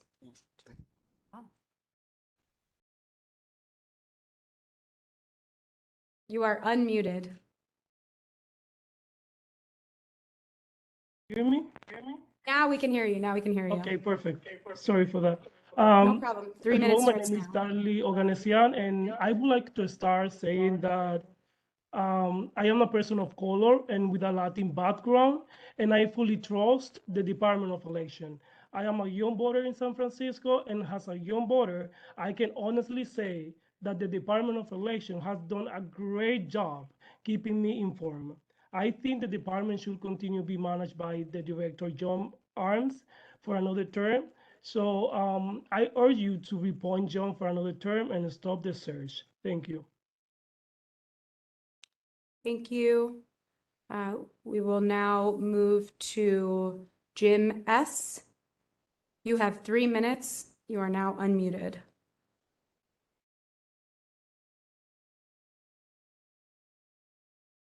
Hello? Yep, we can hear you. My name's Jim Soper. I'm co-chair of the National Voting Rights Task Force. And I have been coming to Election Commission meetings for 22 years. At least since 2005, so 17 years, sorry. The commission was elected in 2001 to set policy for elections for the city and county. And there have been several policy issues that have come up, and I will repeat, I'm not speaking for the Elections Commission here, just myself. There was an internet voting resolution that was passed in 2017. Internet voting, and it was opposed to internet voting. Internet voting in California is against the state law, section 19205. Nevertheless, and Mr. Ernst knows this, internet voting was against the law, but he was cooperating as early as March 2021 with the Bay Area Urban Area Security Initiative to set up a process for electronic submission of ballots. That means internet voting. And we had to fight that, and we got that pulled back. But there was a period of 4 or 5 months where he was helping this initiative, and he did not tell his boss, the commission, about it. That's just a huge gap. That's not very good.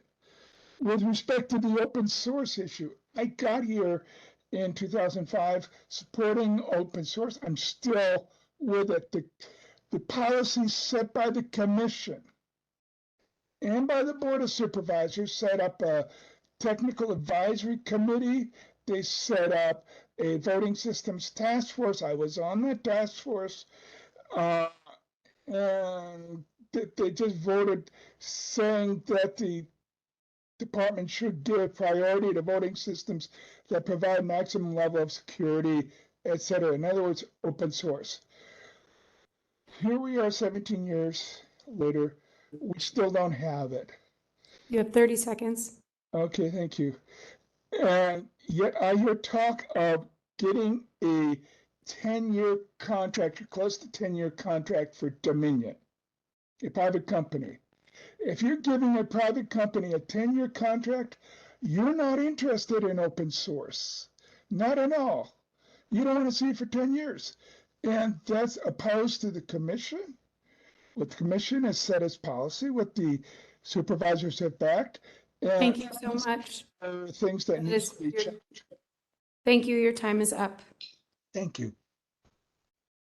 Okay, next caller, Tiff. I have unmuted you. You begin, you have 3 minutes. Good evening. My name is Tiff Lee. I support the board's November 29th resolution not to fund the search for a new director and to instead reappoint John Arts for another term. Director Arns has truly dedicated his career to public services in San Francisco, leading the Department of Elections to become a model for efficient and inclusive elections. Yet the Elections Commission made an ill-conceived and shocking decision a couple of weeks ago, but the public saw right through it.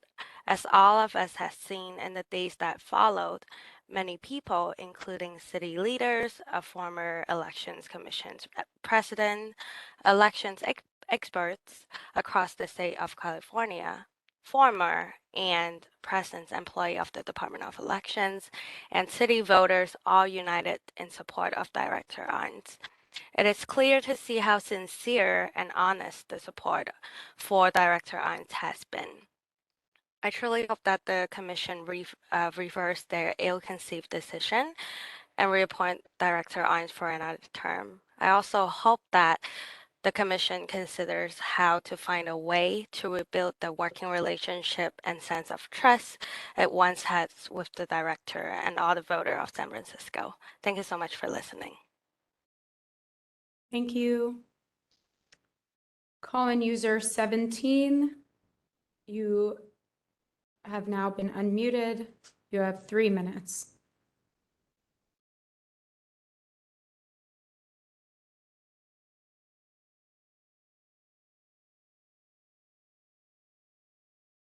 Call-in user 17, you've been unmuted.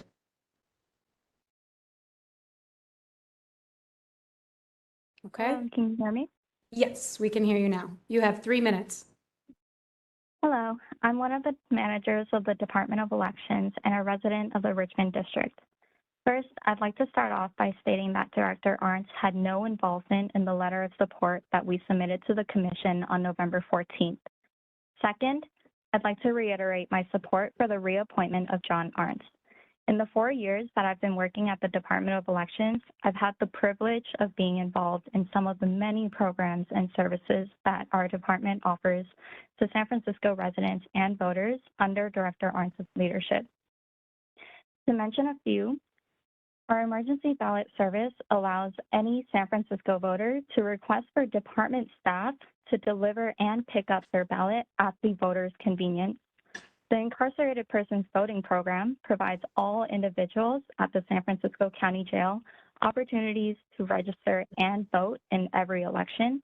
We also have a robust ballot review and outreach program that aims to provide every possible opportunity for voters who cast their ballots to have their ballots be accepted and counted. Employees of the Department of Elections strive to provide voter education, registration, and voting services to all eligible voters in alignment with our mission to conduct free, fair, and functional elections. Under John Arns' leadership, we will continue to do so. I support the Board of Supervisors resolution that was introduced on November 29 not to fund the search for a new director and to instead reappoint John Arns. I hope that the Elections Commission listens to the voices of San Francisco voters and reconsiders its decision from November 16th. Thank you. Thank you. Carly, I see you are back. I will unmute you, and hopefully we can hear you this time. You are unmuted.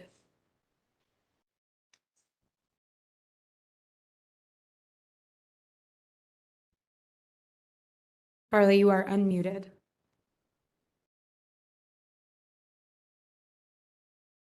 Unfortunately, we can't hear you. And you are back now on mute. We will move to call-in user 21. I have moved to unmute you. When you begin, you'll have 3 minutes.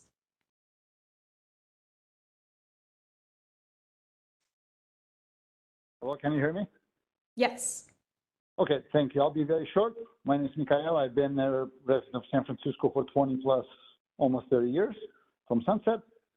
I have on occasion worked as a Fed for the elections department years ago. I have worked in private business and have had owned my own private businesses, and I can vouch for the integrity of the work that's been done over the years by the current director, John Arns. I didn't know them very well. I didn't know him very well personally, but I really appreciated the way the department was run under him over the years.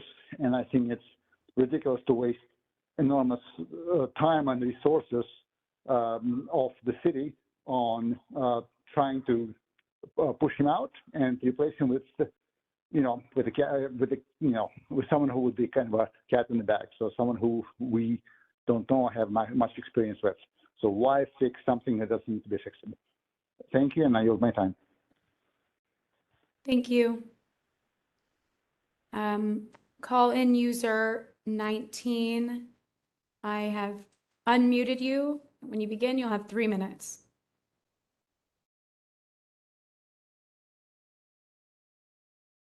Good evening.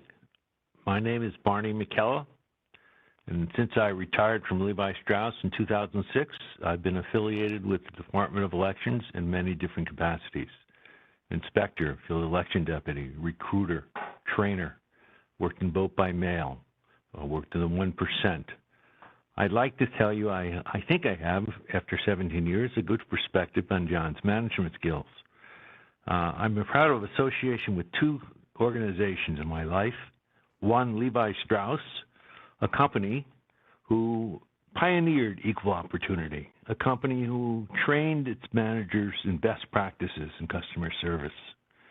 And I think I can give you a neutral perspective. No one from the Department of Elections has asked me to call in, so I would like you to hear me as a neutral party. I think John Arntz has done a terrific job with his team. I also want to commend every member of this board for their volunteer efforts. It is a demanding constituency, the voters of San Francisco, and I empathize with your challenges. I also understand your progressive perspective on future directorship leadership, and I commend you for considering it.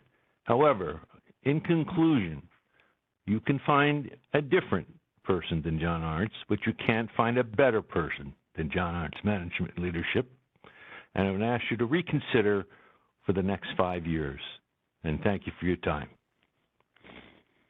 Thank you. Shane Keeley, you are unmuted. When you begin, you will have 3 minutes. Hi there, can you hear me? Yes. First off, I want to start by saying that I don't envy the position this commission is in right now. I think that everyone has come at this issue with the best intentions at heart. I mean, I believe that not only from the people in my office that are calling in, but all the advocates too. There were some advocates who spoke with us after the Board of Supervisors meeting last week, and we don't think that these people want to hurt democracy. We don't think that advocates are bad people. We don't think any of the commissioners are bad people. I just think that the decision not to reappoint is a mistake. I think that when we talk about finding money and how the Board of Supervisors isn't going to appropriate money for this, I think having some money set aside is a smart thing, but come on, like not knowing that there was going to have to be some sort of funded search. Like that's something that they said in the DHR meeting months ago. And like, it doesn't, it's hard for me to believe that. I mean, not to say that the commission is not acting above board. I believe that you all have been very truthful with us as we have been with you, but I just, that I don't understand that.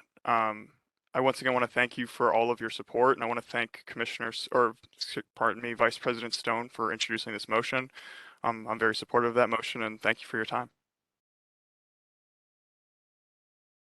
Thank you, Mr. Keeley. We have one more public commenter. Let me just restart your minute. And Mr. Patel, your 3 minutes, you are unmuted and your 3 minutes starts now. Hello, thank you for your time once again. While I understand the commission wants to expand equitable access, quote unquote, from one of the commissioners in one of the newspapers for this position, the message the commission is putting out is rather the opposite. It doesn't matter if you are doing a good job. You just need to change the race every few years and to stay in the same position, and that's not right. Whether a person of color in a leadership position or not should not be determined by their race. Does this mean the commission will not value a white male applicant for this position since John held this position? I'm a person of color. I don't want to be judged by my race. That's what diversity is to me. Expanding equitable opportunities is a commendable goal, if done correctly. Rather than focusing on one person in a high-level position, focus on what that one person of power has done to expand equitable opportunities for their staff and its services offered to the voters of San Francisco. I understand the commission needs to work on their goal for racial equity. There's other ways to do so, so please don't use that as a reason to fulfill your goal. The department under John's leadership has done many strides. Just to highlight a few, what's a LAC? I guarantee you most of the commission members would not even know what a LAC is. A LAC is a Language Access Advisory Committee that meets multiple times throughout the year with the Department of Elections. This is a group made up of community benefit organizations which reviews the department's efforts for language access and suggests improvements. Another one being starting an outreach grant program, which gives grants to organizations serving the BIPOC communities to share voting information. Stuff like this is what the commission should be focusing on to expand their efforts, not removing the person who has made this happen for our city. The commission, if you go to the website, I wonder why it's only in English and there's nothing else in other languages. The department is one of those departments that every information made available to the public is in all 4 languages. And that's something that we are proud of, and we would love for the commission to join us in those efforts. I'm glad that open source is not one of the 30 reasons. seconds. I'm glad open source is not one of those reasons for removing John Arntz. And I'm hoping that, we could come to a good conclusion with this together, whether it be through the commission, the board, or the voters of San Francisco. But having open source on the back of the director of elections is not the right way to get this into our voting system. Thank you. Thank you. For those who have already spoken, you cannot speak twice, and so I would ask that you lower your hand, or I will have to lower your hand for you. Okay, Chris Romero, you have 3 minutes. I have just unmuted you. Director of Municipal Executives Association. I did send an earlier email regarding the reappointment of John Arntz to the position of director. I do feel that, I will be attending tomorrow's Board of Supervisors meeting to support Aaron Peskin's resolution.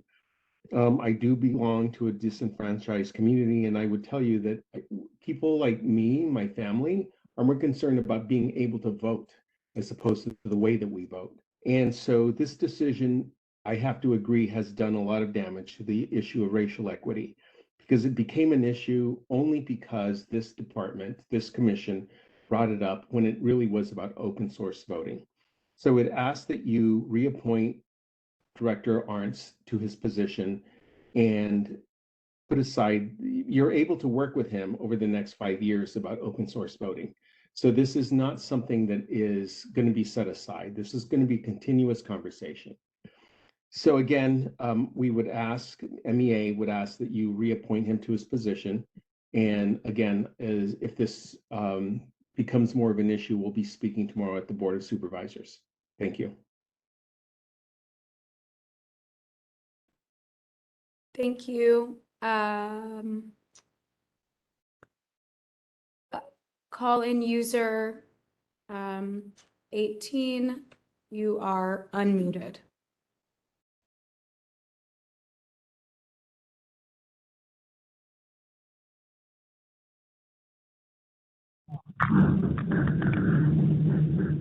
Hello, can you hear me? Yes, we can hear you. Good evening. My name is Rosa Moreno, and I'm just here in support to urge you guys to reappoint John Arts again to be our director. I've been with the election department for over 15 years, and let me tell you that this man is the most humble person I have ever worked with. He has, every year that I've been there, he humbles himself to work with his employees. He'll be there to help us out, help the community. He involves himself. I usually work in the processing center, and John Arts will come in late at night to help us there. This is a man that does not need to be replaced. I urge for you guys not to replace this man.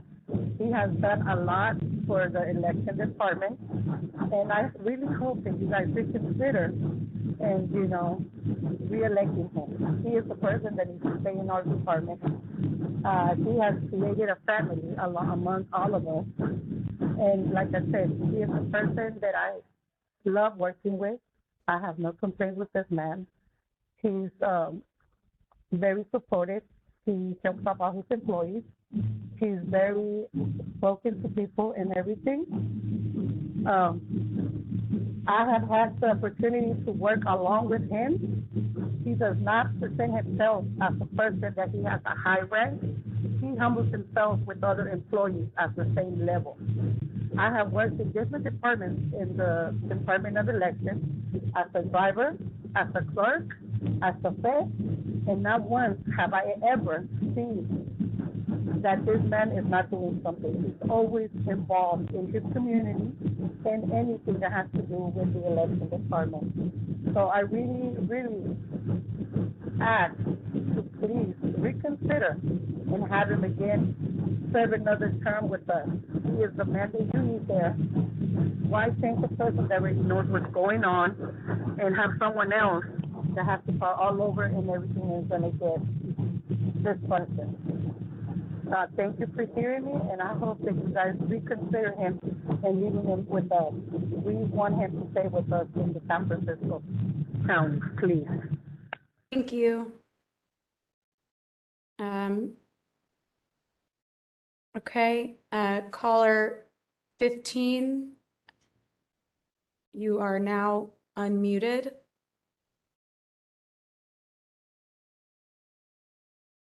Sorry, apologies. User 25. I can read, I promise. You're unmuted. Hi there.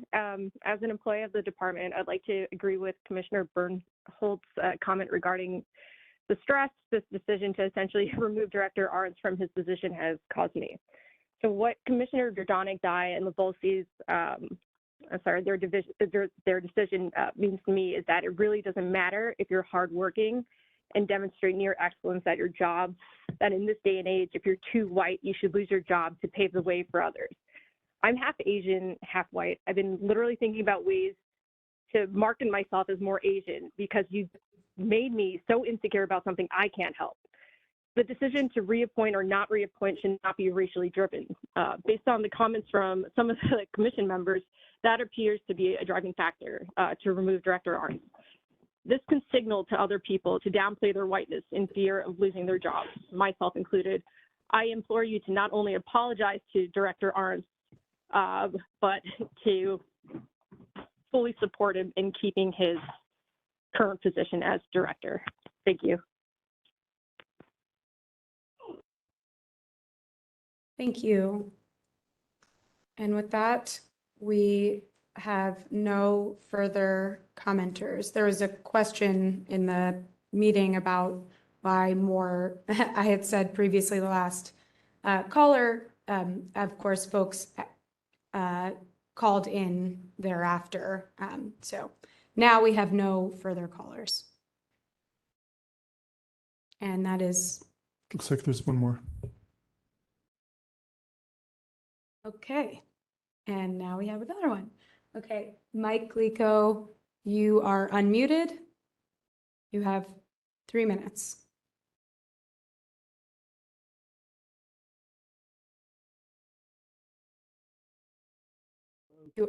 Yes, we can hear you. Okay, great. I just wanted to say that I think the Elections Commission made an egregious error in trying to oust Director Arntz. I support the Board of Supervisors vote to not fund the search for a new director. A new director which would lack the experience John brings to his role as director. And a new director who would lack the trust and support that John has already worked long and hard to cultivate from the voters of San Francisco. I urge the commission to reappoint John Arntz for another term as director. Thank you for your time.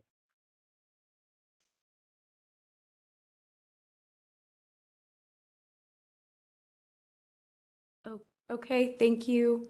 Okay, Carly, I see you. I see you in there as well. I'm unmuting you and hope that we can hear you this time.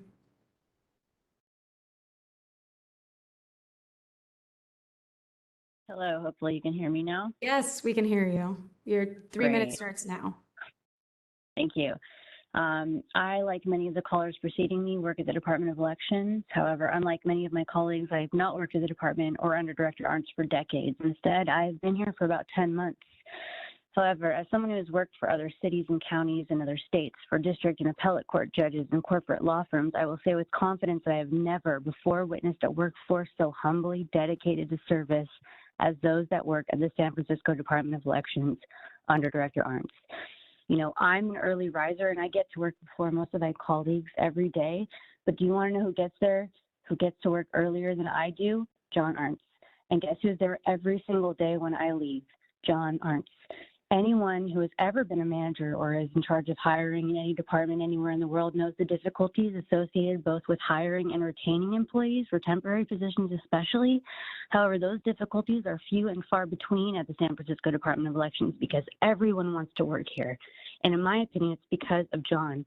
The people of this city know this is a great place to work, and that's even more obvious in the number of volunteer poll workers the department secures for each and every election, especially during COVID. But what's striking to me, commissioners, is that the only people calling into this meeting that do not support the reappointment of Director Arntz are people who do not live in San Francisco, do not work in San Francisco, and are not registered to vote in San Francisco, but instead seem to have a very funny interest in open source voting. Please, I release my time. Thank you. User 28, if you've already spoken, which I'm not sure if you have, but if you've already spoken, you're unable to speak again. I am unmuting you and you will have 3 minutes.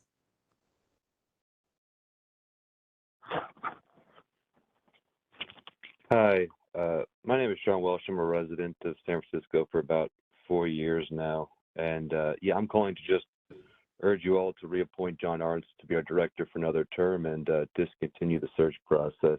So in my time here in San Francisco, I've been through a number of elections, and from my vantage point, it's always been a smooth, efficient operation. And given the reasons for the search, it just seems that it isn't warranted and is a waste of city tax dollars, in my opinion. And that's all I have to say. Thank you. Thank you. call-in user 12, you are unmuted, and when you begin, you'll have 3 minutes.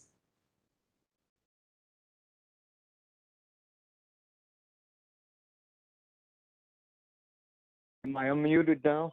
Yes, we can hear you.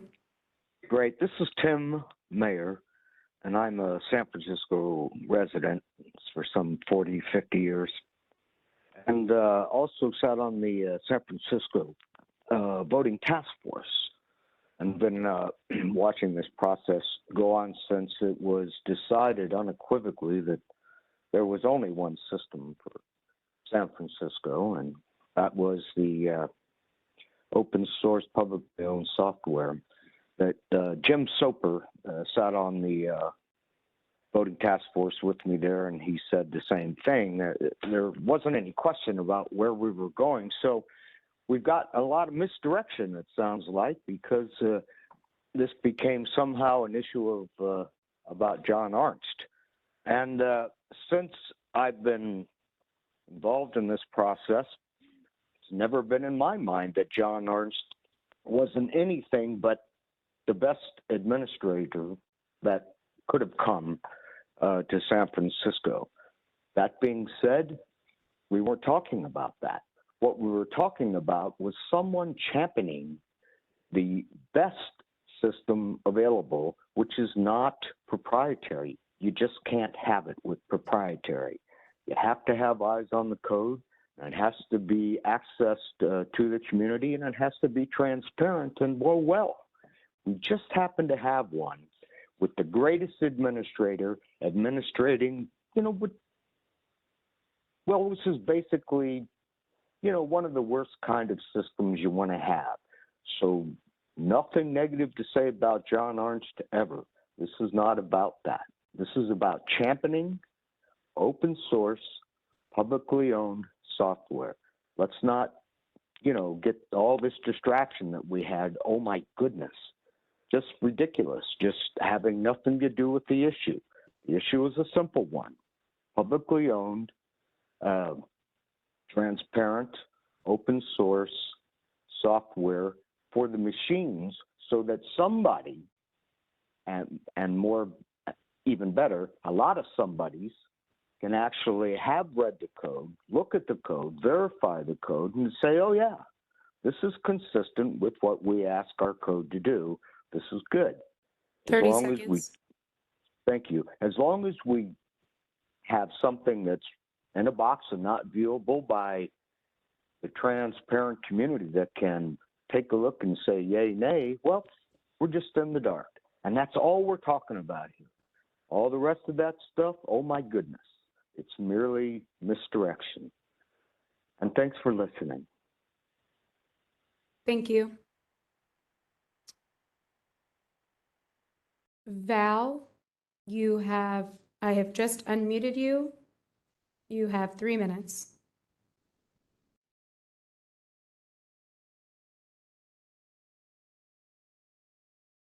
Your time. My name is Val, and I have been working in the department for 18 years. There's only been one constant this whole time. It's John Arnst and his continued push for improvement in all aspects of conducting elections. I urge you to reappoint him.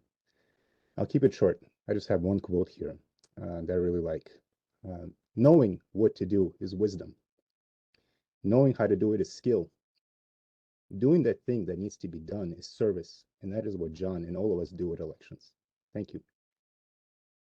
Thank you. If you have already made public comment, please lower your hand. Okay, call-in user 12, you are unmuted.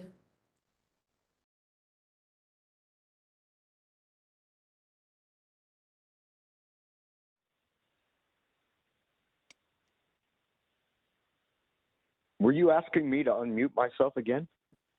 You have your hand raised. Yeah, I don't know how to unraise it. But No I can problem. tell you I've spoken. Thank you. That's what I thought. Thank you so much. Okay. And that concludes our public comment. Okay, thank you to all the public commenters.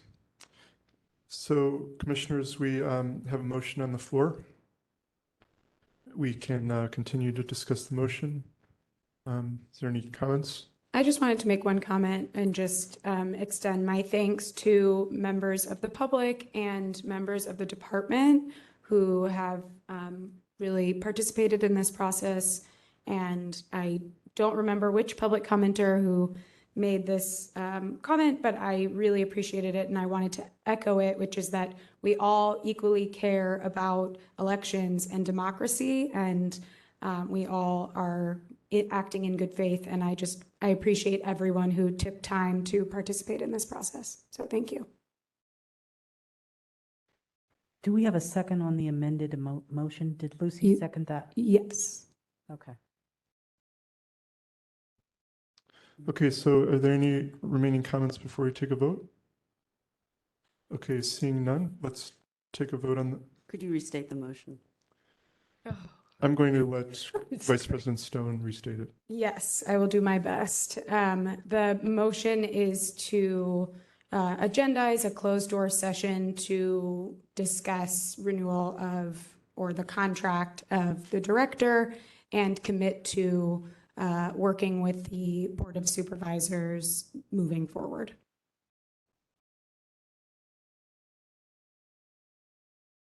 For the January meeting. Yes, for the January meeting. The Board of Supervisors is not for the January meeting, but yes. Okay, anything else? Okay, so Vice President Stone, Yes. Commissioner Bernholz, Yes. Commissioner Dye, I support this. I would want to do that after we do the review process.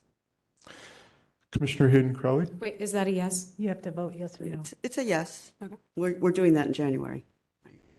Commissioner Hayden Crowley, Yes. Commissioner Lavolsi, Yes.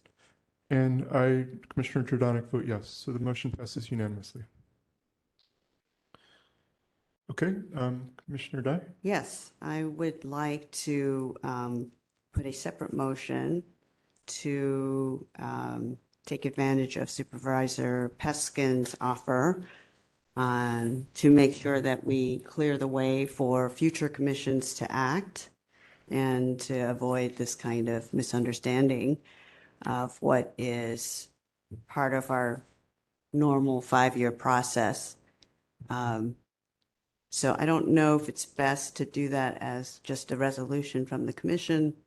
I don't know that it has to be an amendment to the resolution, but I'd like to move that the commission ask the Board of Supervisors to consider legislation to automatically appropriate adequate funding for a competitive search for the position of Director of Elections every 5 years, no later than 1 year prior to the 30-day notice period for renewal, so that in the future, what became very intertwined at this time is that we can separate the search from the annual review process for the director.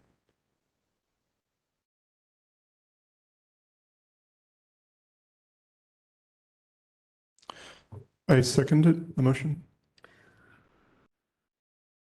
Commissioner Hayden Crowley? So there's a couple of issues here. Number one is that the departments do their budgets in a 2-year cycle. I don't know that there's automatic funding that happens, but I do know that when you're trying to do something like this, either we have our own separate budget or we work with the Department of Elections. And so if that's the case, then whoever is on this commission and when we're meeting to discuss the budget, we have to work out our budget every year. And that, I don't know that you can come up with it actually maybe, I don't know if the city attorney or office can even address this, but there is an issue that you can't just, I don't think that you can just do automatic funding in the way that you could do automatic anything in the city. You have to get approval for it in the budget process every 2 years. And you have to work with your department. So anyway, I'm just saying that from a logistics standpoint, it may make sense for us to all vote, hey, yeah, we want to do this, but then the practical implementation of that is something else. So I think we should do it within the boundaries of the process. I think this committee needs to So I work think, with the process. yeah. So I appreciate your comments. I always appreciate your pragmatic comments. I think we learned at the October meeting that we don't actually have an independent budget with the exception of the funding for a part-time commission secretary. That's all we have. It's managed by the commission, correct, President Jordanik? It's not under the Department of Elections? Are you positive about It that? is under the department. Yeah. It is under the department? Yeah, I think so. We don't operate as our own commission. It's always through a department, Sorry, President Jordanik. Are you saying something? I or- think. I mean, that's been my experience. So the commission's budget would be a line item and is a line item in the department's budget. So if the commission wanted to request that the department allocate $50,000 for, when they submit their next budget, they could definitely do that if, you wanted to. But the department doesn't control its budget. At the end of the day, it's the board and the mayor who could tag any line item from a budget. But at the end of the day, the most sensible approach, because all commissions are under the department they oversee, would be to go that route first, probably. But this commission, can do what it wants to do at the end of the day. So. Well, it can't with a budget. You have to come up and work with the Department of Elections and then ultimately get that approved by the mayor's office. Right, but my motion is to ask the Board of Supervisors to, note this on a 5-year schedule, and actually 4, at this point, it was 5. Yeah, I guess my point is that we can ask that, but I don't think that's the process, City Attorney. The process is that every department does a 2-year budget. Right. And the board approves it. And I don't think, like, in the same way that we don't get automatic funding for, I mean, you do, like, it's just different. Yes, You no, I have to understand. get approval from the So department. this is, again, a policy question. Yeah. Supervisor Peskin indicated he would support this. We should put it on our own schedule so that future commissions are aware that we should look at it in that 2-year budget cycle. Right? I love Supervisor Peskin, but he won't be here in 5 years, and that's an easy out. So can I say a couple things? Just saying. I just think we should follow the process, and we should vote on resolutions that we can actually impact. That's all. I'd just like to make a couple of comments on the motion. So number one, when Supervisor Peskin introduced his resolution, he made a number of comments, talked about, the process by which we approach this. And, there's an argument about whether, practically we could have done something different. But I'll just read from the final part of his comments. And so he says, "And so I think it is incumbent on this board to work with them in good faith and also to acknowledge that in 5 years' time, they will need funds to do such recruitment and search, and that we, as a matter of policy, intend to fund that in 5 years' time." So work in progress. So I think, given that this is before the board tomorrow, and Supervisor Peskin has already indicated in his comments that this is something that he is open to making a board policy, I think it would be, good for us to, take him up on that offer, and, because it is true, this is going to be just one part of a much larger process. We have to work with the department. We have to work with the mayor's office. It helps to have the board's support. It will help us in 4 or 5 years. If the board had passed something like this, we can look back on it. So this is just one piece to a larger puzzle. And I know that also in his comments, he said that he wished that we had approached him a couple years ago. So this is something that we would be doing 4 years in advance. And the last thing I want to say about the motion, which isn't about, the budgeting process, that I think it will also help to show that, having this money is not about one individual. It's about, a process that the charter delegates to the commission. And by having this as a standalone policy from the board, it separates the process from the individual, and we would be making that clear, very far in advance. So I like that it kind of sets things, down now so we don't have that misunderstanding. I just want to manage expectations and say those are Aaron's comments. They're not in the resolution. Is that? May I jump in? May I Yes. respond? Sorry, I don't know if you had seen Yeah, my yeah. hand. So I think there's a fundamental question that we have to clarify together, which is even if we make a motion to ask the Board of Supervisors to do something, it doesn't mean they're actually going to do it. So I don't think that it would behoove us to try and put all of our eggs in this motions basket of, because, I think Commissioner Dye, you had said it helps to have the board's support, and I would agree, and that's why I put my motion forward about committing to working with them in a bigger way. But I don't, and the element of approaching a couple of years ago, he had said, that this is a way to approach the conversation earlier. So while I understand the sentiment, I personally don't think it's the right strategy. I think that we should try to, that the commission is not, the board, even if Aaron Peskin made that comment, it doesn't necessarily mean that there will be an amendment and to the resolution, number one, and number two, I think it would be a better approach for us to simply restart the conversation rather than trying to kind of strong arm them into, which wouldn't be successful anyways, into things going our way. And the last thing I will say is, as it pertains to the budget, I think we've talked about it on this commission that there is more than just the director search that could go into a budget that would help ensure that this body is independent from the department. And I think that requires a larger conversation with the Board of Supervisors generally. I don't think that this motion will, from a relationship perspective with the supervisors, achieve what we want it to achieve, either with the funding or with future things such as redistricting and others. One question I wanted to ask for clarity on from Commissioner Dye is, you had said that the motion is about, actually, let me change that. Will you restate what your motion is exactly? Sure. Thank you. Yeah.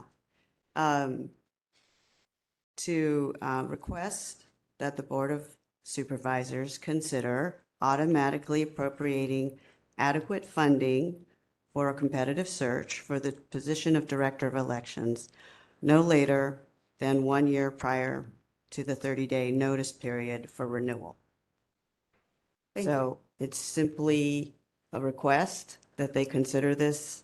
I think it's important that we signal that we recognize the olive branch from Supervisor Peskin, whether he's on the board or not. If they want to make a statement of policy showing that they support an independent commission to do the job that they've been mandated to do by the charter, so that we can avoid the kind of media frenzy that, we've all been experiencing for the last couple of weeks. I think it behooves us to put the future commission, some of us may not be on the commission in another 5 years, but it behooves us to put the next commission in the best possible situation. And yes, of course, I agree with Commissioner Hayden Crawley that, we are also going to put breadcrumbs everywhere so they know that it's on their calendar, that they will need to look at that 2-year budget cycle beforehand, make sure that they actually ask for the money and that it's put in there. And the whole idea is that we set up the commission in 5 years to be able to do this as it was intended by the voters when they, created the commission back in 2001, that we should look at this every 5 years.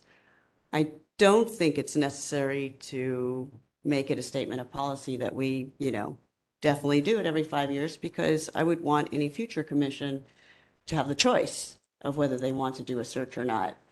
Because as we all discuss, it's a lot of work for a volunteer group to run a search and to find the money and to put this into place. So if at least we could, set the stage so at least the money is available and then they can decide whether they want to take it on. Right. So I'm going to actually recognize Commissioner Bernholtz, if you don't mind. Yeah, oh, sure. She's had her hand up. Commissioner Bernholtz? Thank you, President Jordanik. I think there are enough uncertainties about the likelihood that such a motion would actually effectuate the money 5 years from now, that it's not the right strategy. I actually think, as a member of the commission, we should be making resolutions about what we will do, not about what we want from other bodies. And I think rather than leaving breadcrumbs, we should actually document and invest in training for new commissioners, commissioners in leadership, to understand the timing, the budget, the responsibilities, such that the commissioners 3 years from now would be informed enough to work with the Department of Elections during its budget process to ensure that there was funding available for a search 5 years from now, since we work on 2 budget cycles, not getting into the weeds of this. I really think, given what we've just heard from members of the public, that we have now graciously accepted the olive branch that was extended by the Board of Supervisors, but to go back to them with a request is a little bit soon. We have not repaired what we've broken. We've only just begun to repair what we've broken. So 2 things, I would vote against such a resolution because I don't think it's the proper strategy for ensuring the finance. Secondly, I think it's really about educating ourselves to do this job better. That's what I just heard from the public quite clearly. And finally, as a taxpayer, I'm completely opposed to tying anybody's hands about any dollars 5 years from now. And so judging from what the chat box is telling us, there are people out there saying that won't work. That's not the way the budget process works. And besides, the position is a permanent civil service appointment, which makes it even more complicated. And so I really would urge us to be looking at ourselves and how we do our work, and not asking for money in the distant future, but putting in place processes and procedures that will empower our successors to do this job better than we're doing it. Thank you. Okay, any other commissioners?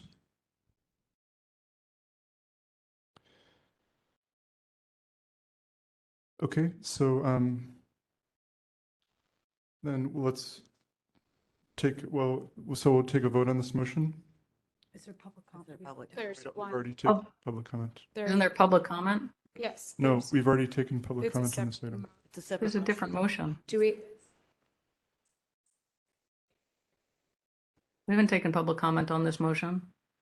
We always take public comment once on each agenda item. We don't take it per motion. That's Okay. how we've always done it. Is that the correct way to do it, Deputy So, City Attorney? As this is DCA Flores. As I remember correctly, Commissioner Dye had stated the motion, and so anyways, the public comment is only once per agenda item, and this motion is not any different than, I guess, what you're already considering in this agenda item. So the public already had an opportunity to comment on this agenda item. Was there a second, Chris? Yeah. I'm sorry? Did someone second it? I did. Okay. Yeah, so so when we did this at the state level, we always took public comment before voting on a motion. So it's I can just say, I mean, as being on the commission for nearly 9 years, we've always had the practice that we take public comment once on the agenda item, and it needs to be before the first vote, but it's fine to have additional motions and votes after that because it's within the same topic area. So I'm just going to be opening up, just public comment that one time that we just had. Thank you for providing that history. Oh, you're welcome. so I guess I would just say that, I don't see this as an attempt to strong arm or anything. It's simply that we agree with what Supervisor Peskin has proposed, and we support that kind of policy. I'm not so naive to think that that will make the budget magically appear in 5 years. There's a lot that we have to do to empower our successors, make sure they're aware of the timing of all of this and the ducks that they need to have lined up in a row. I'm not suggesting we not do any of those things. I'm simply suggesting that we affirm our support for the Board of Supervisors to make this a matter of policy, to enable an independent commission to act independently, and to give the future commission the option to take the action. And if, obviously, if they choose not to, that money would just go back to the general fund. So, we leave it up to whoever's on the commission in 5 years to do this. But again, my thinking on this is to just try to prevent this situation in the future. It's quite possible you might have a bunch of relatively new commissioners in another 5 years, and they might be faced with the same situation. And to the degree that we can smooth their way, I think this is, one step we can take in addition to many others, including building the longer-term relationship with the board, the mayor, and other city bodies as needed. So to me, it doesn't preclude any of the other things that we ought to do. All right. Commissioner Hayden Crowley. I just would like to agendize at a future meeting that we discuss how we are going to build processes for doing what Commissioner Dye is suggesting, because I don't think that I agree with Commissioner Stone that this isn't the right strategy for how to do it. But I do believe that there is processes that are missing from this whole commission that we really need to codify. And onboarding on to reading the bylaws, I mean, really, that's like Commissioner 101. And that's just something that, all the different things, we need to codify it and have it ready for the commissioners, and so that this isn't an issue. I completely agree with that. Sorry, I jumped in. I didn't look over here. But I completely agree with that. This is something we've been talking about for months on the commission. Earlier in the summer about onboarding and all sorts of things. And so I think that's, although we can talk about it in agenda item 10 about future agenda items, I think that there is no doubt that in 2023 we must do that. And I think we probably all agree on that. So I just wanted to make a couple more comments about the motion. So I did want to read a couple other part of what Supervisor Peskin said at last week's meeting, and he said some more words about the idea of having a board policy. And he said, but they might, he was referencing what we might discuss today, and he said, but they might say, and I do think that this would not be inappropriate, that it is the policy of this Board of Supervisors to fund future searches. So he's telling, he told the public that he didn't think it would be inappropriate for us to, for us to ask that it be the policy of the board to do that. And he also said that in closing, so I think I would be willing with your support to perhaps accommodate some reasonable suggestions. So I think it doesn't hurt for us to ask. And I think that certainly the board is in a much stronger position than we are. So they could certainly say no, but it's just, one step in a dialogue. They could tell us, that, we respect your, we respect your request, but, we'd like to discuss this further with you, which is fine. But I think it's worth us, at least suggesting this to them, given that he provided an opening.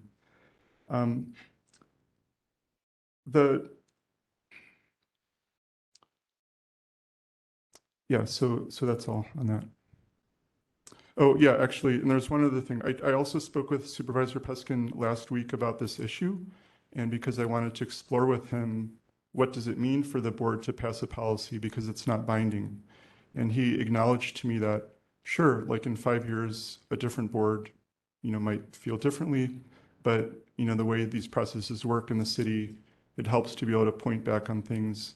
And he also even suggested that, and he's a very experienced supervisor, that there are things the board could do, like, request that this be part of the city's 5-year budget plan, and they could ask the controller to do that.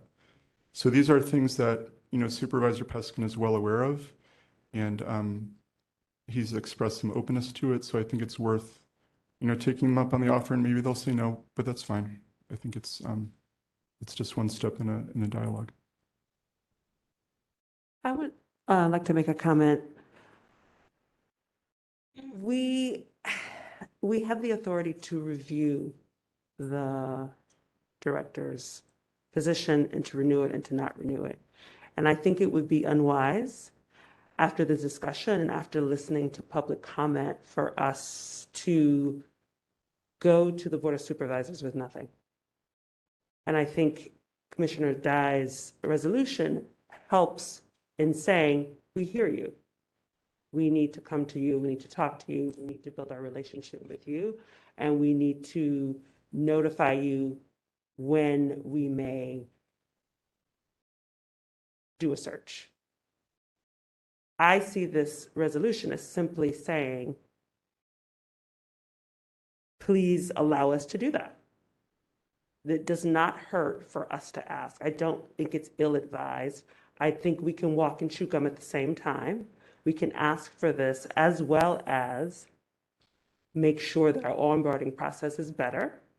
As a new commissioner, we could definitely use that.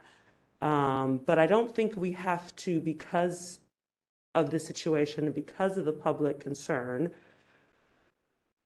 just completely relinquish all of our authority and not move forward in a way that can allow us to do what the voters said they wanted us to do, which is to review his contract every 5 years and make sure that the money is there. So I see no problem with doing this, and I don't think it hurts our relationship with the Board of Supervisors to ask. They will either say no or they will say yes. So I'm slightly confused because the motion that we all voted on was to commit to working with the Board of Supervisors. I don't consider that nothing. And I also would say that I don't know if you've spoken with members of the Board of Supervisors, but I have, and I can tell you that relationship is definitely fragile. And I think it would behoove us, if there are other things other than this matter that are important to us, that we consider and we see the forest from the trees. So it is not nothing to commit as a body to working with the Board of Supervisors next year on how to think about this more broadly. Asking them to amend their resolution for automatic funding is not, it is, in my mind, not going to be effective in this matter or in the relationship with the Board of Supervisors at large. I agree that they did extend the olive branch. I simply disagree with the approach for how to extend one in return. Committing to working with the supervisors is something, but we can also commit and ask for money. And they could say yes or no. And if we are here to serve the supervisors, or are we here to serve and effectuate our charter? And so we can work with them, we can build a relation with them, and we can ask for money and they can say no. So by me saying that we should not go to them with nothing, I mean, we should build a relationship, and while building a relationship, we can ask so that the next the next commission is not in this position, because the money is what's important. Okay, I'm going to recognize Commissioner Bernholtz, who had her hand up. Okay, hand is down. Commissioner Hayden Crowley? I think we need to commit to work with the Director of Elections because that's the budget process. And that's where the money is allocated. We work, every commission works with their department. They don't do a workaround with the board. That's just the way City Hall works. I will say I have been looking into commission independent budget. And so that is why I continue to say it is not just the Board of Supervisors, just the director. There is a much bigger picture that we can explore. And there is potentially ways to look at it differently, but unless we look at those things and talk about those things as a commission, I think we're narrowing ourselves into something specifically. And also asking for automatic funding doesn't mean we're going to receive, like that actually does anything. I don't think that actually does what we want it to do. Well, the other piece of that is typically the departments submit their budgets to the mayor. Right. And then the mayor can pick and choose what of course he or she wants, and then it goes in front of the Board of Supervisors. Sure. But the way we're set up is to go through our department. And I don't think there's been a history, as far as I can tell, of us having a budget within that department. And I think that we need to work on our relationship with the Director of Elections on developing a budget for this commission. We need to identify what our needs are, and we need to figure that out, because there is a process, and we need to honor that process. I understand what you're saying, Commissioner Dye. I understand what you're saying, Commissioner Levolsi. And as well as you, Commissioner Jordanek, but it ends up being kind of words, and I get that, but I just, there is a process to everything. And we're going to be looking at, redistricting reform recommendations that we're going to be telling other people what they should be doing, a process. So if we want to follow those processes, we need to follow the processes that are in place. It's just, I don't know if I'm even, but anyway, and it's getting late. So, yeah, I mean, I agree with everything you said, Commissioner Hayden Crowley. Again, I don't see how it precludes that. It's simply an ask. And as Commissioner Levolsi said, they can choose to grant it or not. It's not even a request that they amend their resolution. It's simply a request that they consider this.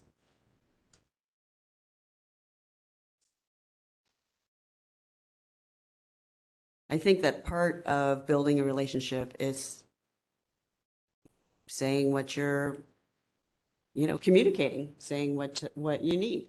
And we're saying, we need this every 5 years. And we want you to think about providing it in the future. That's all this is. Okay. Also, I just want to remind people, please do not use the WebEx chat feature. It's not permissible in terms of the open meeting laws. So can we call for the question? Although Commissioner Stone isn't here. Yeah, we need to wait until Vice President Stone gets back before we take a vote. Sorry, Vice President. Commissioner Bernholtz? Thanks for clarifying about the chat, President Jordanek. There are frequent requests for people to identify themselves when they're speaking. So this is Commissioner Bernholtz. Thanks. Yeah, I was just relaying something that DCA Flores told me. I wasn't personally seeing what she was referring to. So I was. Okay. Who related to DCA Flores there. So we just need to identify ourselves when we speak for those on the video. Thanks. Okay, well, while we wait for Vice President Stone to return, I'm in support of doing all the things that have been suggested. I support, asking the board to amend the resolution. I support working with the department. I support working with the board. And I think all of these things, can work together and are part of a larger process.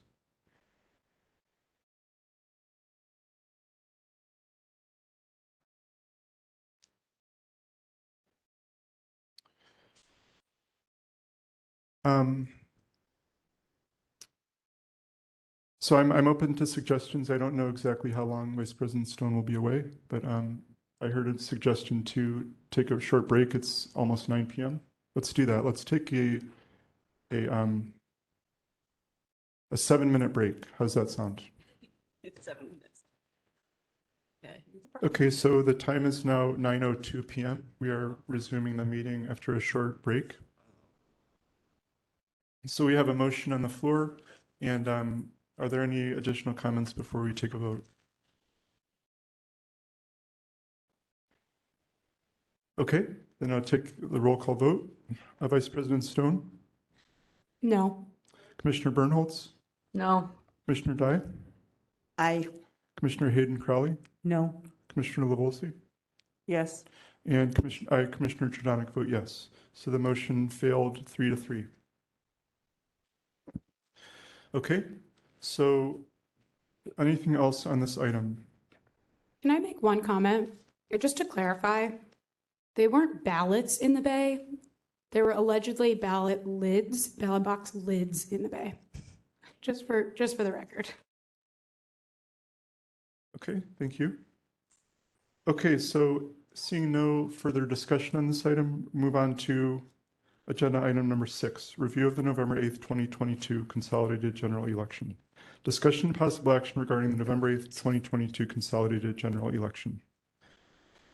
Okay, so for this item, we have our usual 4 reports from the department, and we have a new report, which is very fascinating set of graphs and charts. And I'd like to thank you, Director Arntz, for putting that together. It's wonderful. I think we're getting a view of the election that we haven't seen before. So, so I appreciate the time you put into that. And then there's also a memo that I provided, just some feedback on my use of the ballot marking device. So Director Arntz, would you like to say anything about the election? Yeah, I think we did a good job in the election, actually. It was our 5th election in a year, and also we came in, it's kind of worried about people just being exhausted and tired of elections, but I thought that the people, as usual, had just a lot of enthusiasm, a lot of energy for the election, for getting preparations in place, procedures, materials, and supplies. Then going into the election, we had the lawsuit, a couple of lawsuits actually that surprised me, but we got through those. And then going into election day itself, we had the rain, we had the wind and the rain and the cold, which is a major concern. But we had less poll workers in June than we wanted, and we were worried about having enough poll workers in November. Than having the rain and the wind and the cold showing up right on election day. I was concerned that some poll workers would call in, but actually they did. And we had very few cancellations that day, which was again just a sign of this being I think a really good election. And then we did mitigate any water and puddles and lighting and things like that in the morning. And also in the evening, as in the afternoon as well, a bit more in the morning and the afternoon, just to get the poll workers where they could, facilitate voting for voters and also make the environment and their physical comfort as high as we could with what we had available. Mornings are always challenging just because you're starting fresh, really, with people who might be showing up to a polling place for the first time, people who aren't used to the equipment, used to elections procedures. All the sites were open in the morning on election morning, but we did have, I think, one site where we couldn't access the equipment. So even though we were indoors, we didn't have the voting equipment, so we had to, what we call emergency voting. We actually had to have our folks set up manual voting, I guess. There's no equipment, but we got that place open. We had it open for us, got the equipment out by, I think, 7:45 or so. And then once we got through the initial rush in the morning, then it was a matter of just providing extra staffing to polling places, getting materials out to the sites, and then getting ready for the close of the polls. There were no major issues really throughout the day that we haven't faced in the past. And that's really one of the strengths of the department. The people in the department is, I mean, things happen every election. That's not new. But the response that we have to what happens on election day, that's, I think, what separates us from most other elections operations, to be honest with you. I think the level of a response that we have to challenges out there for both the poll workers and the voters, and also at City Hall, it's just really impressive, the layers of support that we have and the planning that goes into it. Then we close the polls, which is always a bit of a challenge as well, because poll workers sometimes want some help with that. So we have to make sure we get people in position to support the poll workers on closing. And then election night was after the polls closed, was fairly quiet. We had some observers at the processing center on Pier 31. We did have someone removed from the warehouse. She was taking photos of the vehicles that the deputies were driving to Pier 31, and then also taking pictures of the deputies. And I told Sheriff Miyamoto if that something down there was happening, they interfered with their work around the election to actually escort people from the warehouse. So we discussed that prior to election night, and because we had experienced this same person in the June election causing similar challenges for the deputies. And then we just had a lot of ballots come back to us on election night. I think we had like 5,000 ballots come back to us on election night.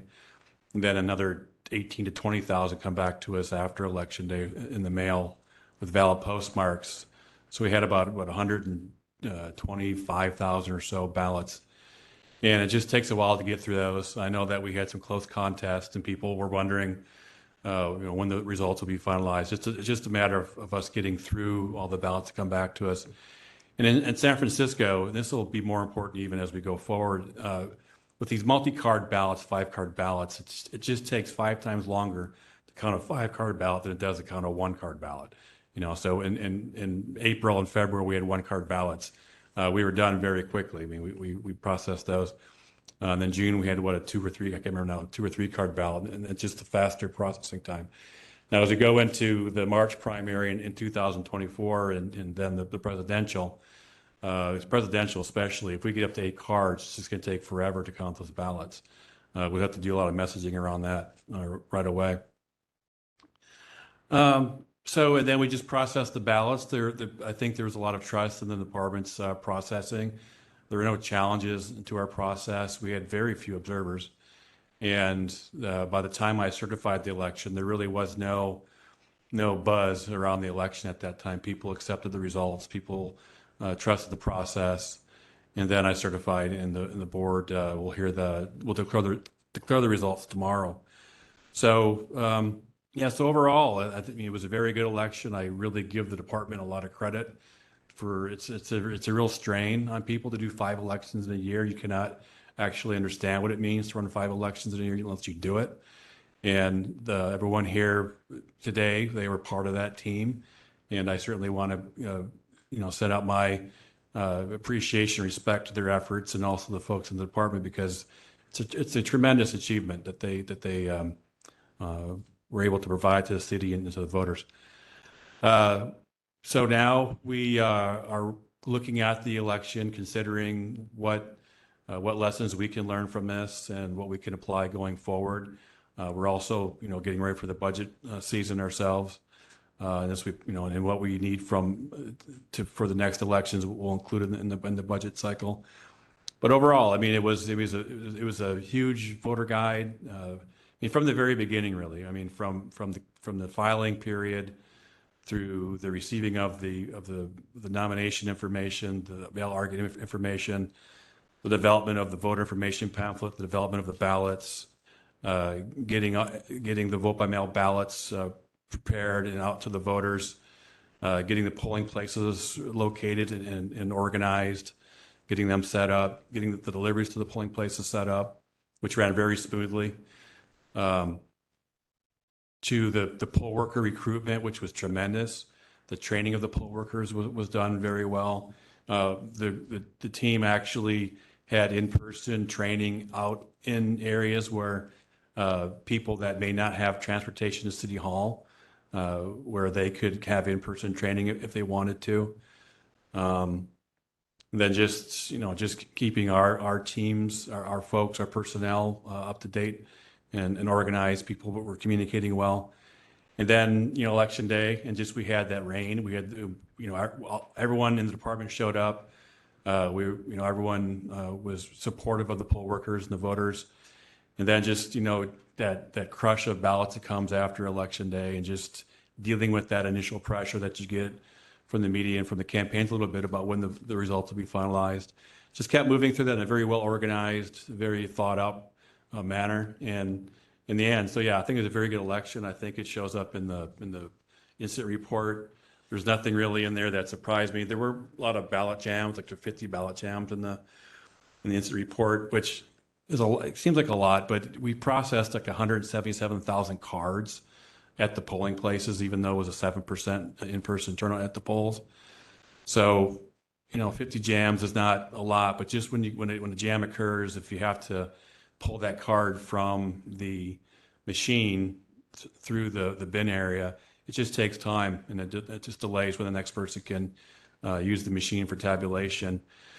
We'll try to recreate those instances now that I've certified, and we'll start that later this month, maybe into January, because if we have multi-card ballots in March and then November 2024, then we're going to potentially see more ballot jams.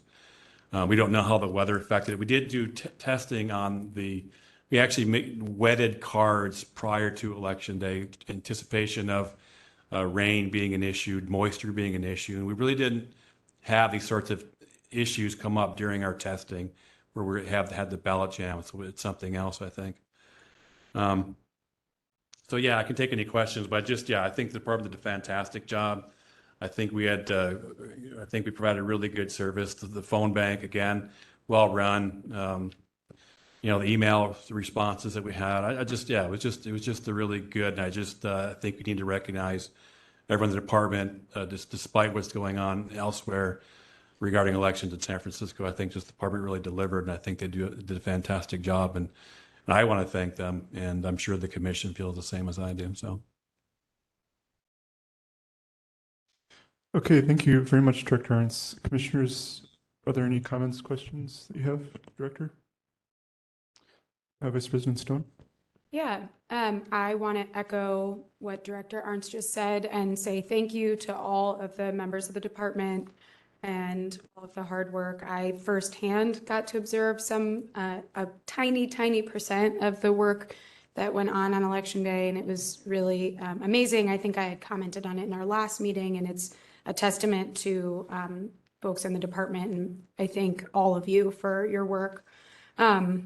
I also wanted to comment on something I had expressed to Director Arntz ahead of the election, which was my fear around things that could have happened to ballots, things that could have happened to poll workers at the warehouse, transporting ballots back and forth, especially given the political climate following former Speaker Pelosi's husband in San Francisco, and my fears around some of the threats to national issues around violence and political violence. And I had expressed this to Director Arntz. I said, I'm not trying to be alarmist, but, and in fact, the director gave me a pretty robust explanation for the ways that the department was preparing for that.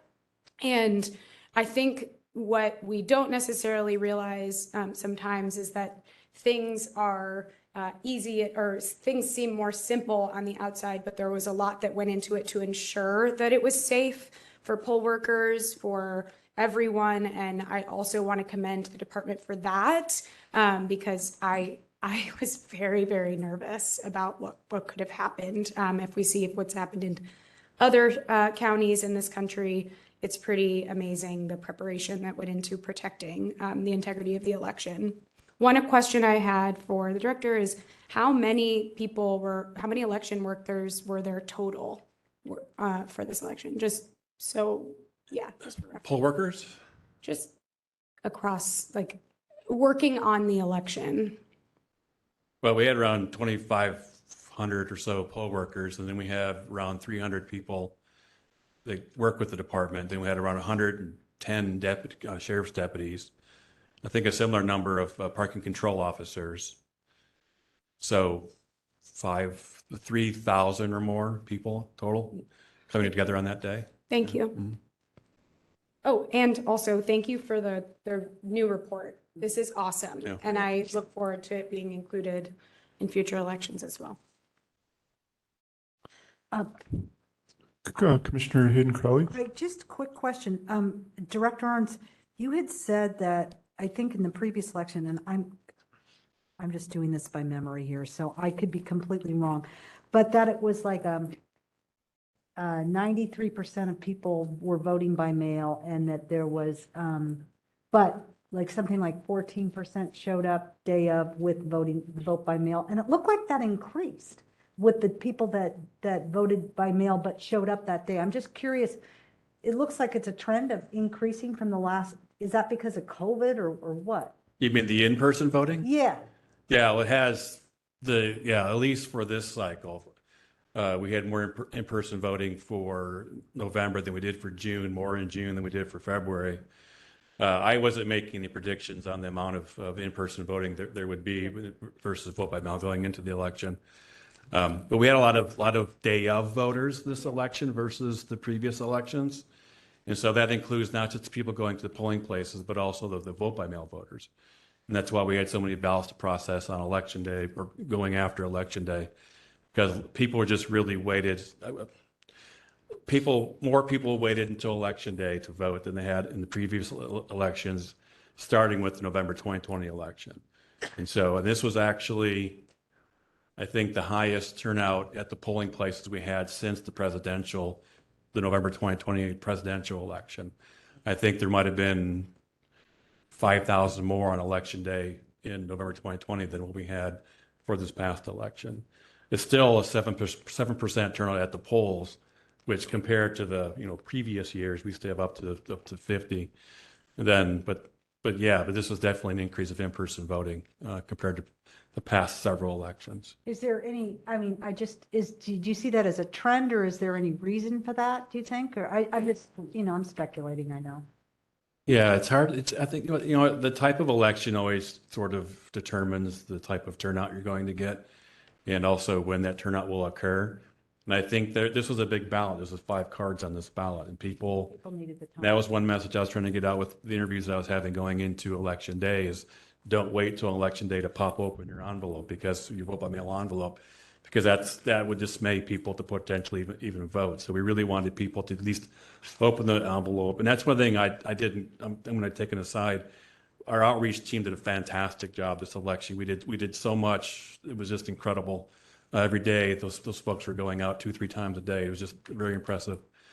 But we were trying to get the message out to open the envelopes so people weren't dismayed when they went to the polling places or when they voted on election day and tried to drop off their ballots. So the size of the ballot and then just the number of measures, that also something that people are challenged with, trying to understand the measures, trying to make their decisions. If they wait towards election day, from our experience, that's when you get the late receiving of ballots. And I think that's what we experienced this election.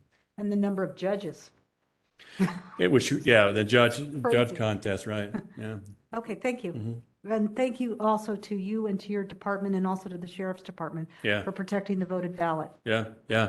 The sheriffs, I know that was part of the charter amendment that actually created this commission, is when the sheriff had responsibility for the security of voted ballots. But it's actually been a great benefit to San Francisco to have the sheriff's office involved so closely and to have them also provide their resources and their abilities.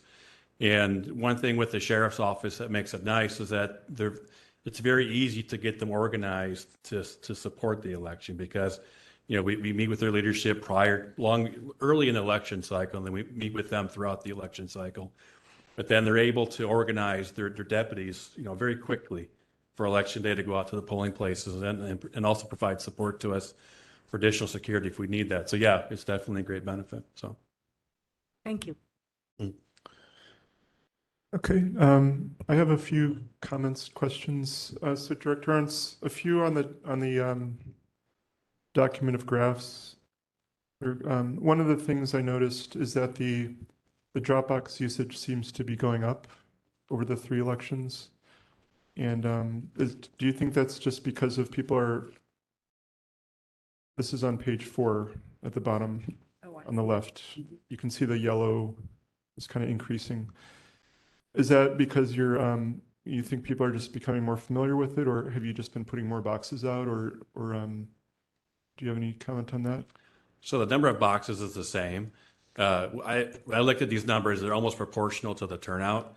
So I think as more people vote, more people use the drop-off boxes. Yeah, well, on the left, it's the percentage is actually going up over. I think it's still proportional to the turnout getting bigger. But certainly people are knowing, they know more about the locations of the boxes, they've used them. But also we had a lot of ballots dropped off at the polling places as well. We still had, it was like 60,000 ballots dropped off at the polls, which is a rather large number. Yeah. 64,000. So on the chart about that includes the incarcerated individuals, I know this is something Vice President Stone had asked about. So she had been requesting the formerly incarcerated. Is that something that you thought about, and is it not possible, or? I don't understand the question. Well, there's a double star footnote. It says incarcerated counts represent number of ballots cast by voters in jail. Data on formerly incarcerated voters is not available. So I guess one of the things that I think people were interested in was whether tracking like the rate at which people that used to be incarcerated are voting. Yeah, we don't track people generally, and we don't track people who have been incarcerated. So once they're registered and they have an address, we just send them ballots, but we don't keep tabs on them based on them previously being incarcerated. Okay. And then the last thing on the document is on the last page, I was surprised to see that the number of remakes actually went down, even though there were many more ballot cards. So was that because the processing was just a lot smoother, or was there something in June where it was causing a little bit more remakes? This is on the last page at the bottom. The number of remade ballots? Yeah. So June, it's higher than November. So yeah, in June, it was a 3-card ballot. The fold, and the fold with the stub was such that when people tore out the stubs, they were tearing their ballots accidentally.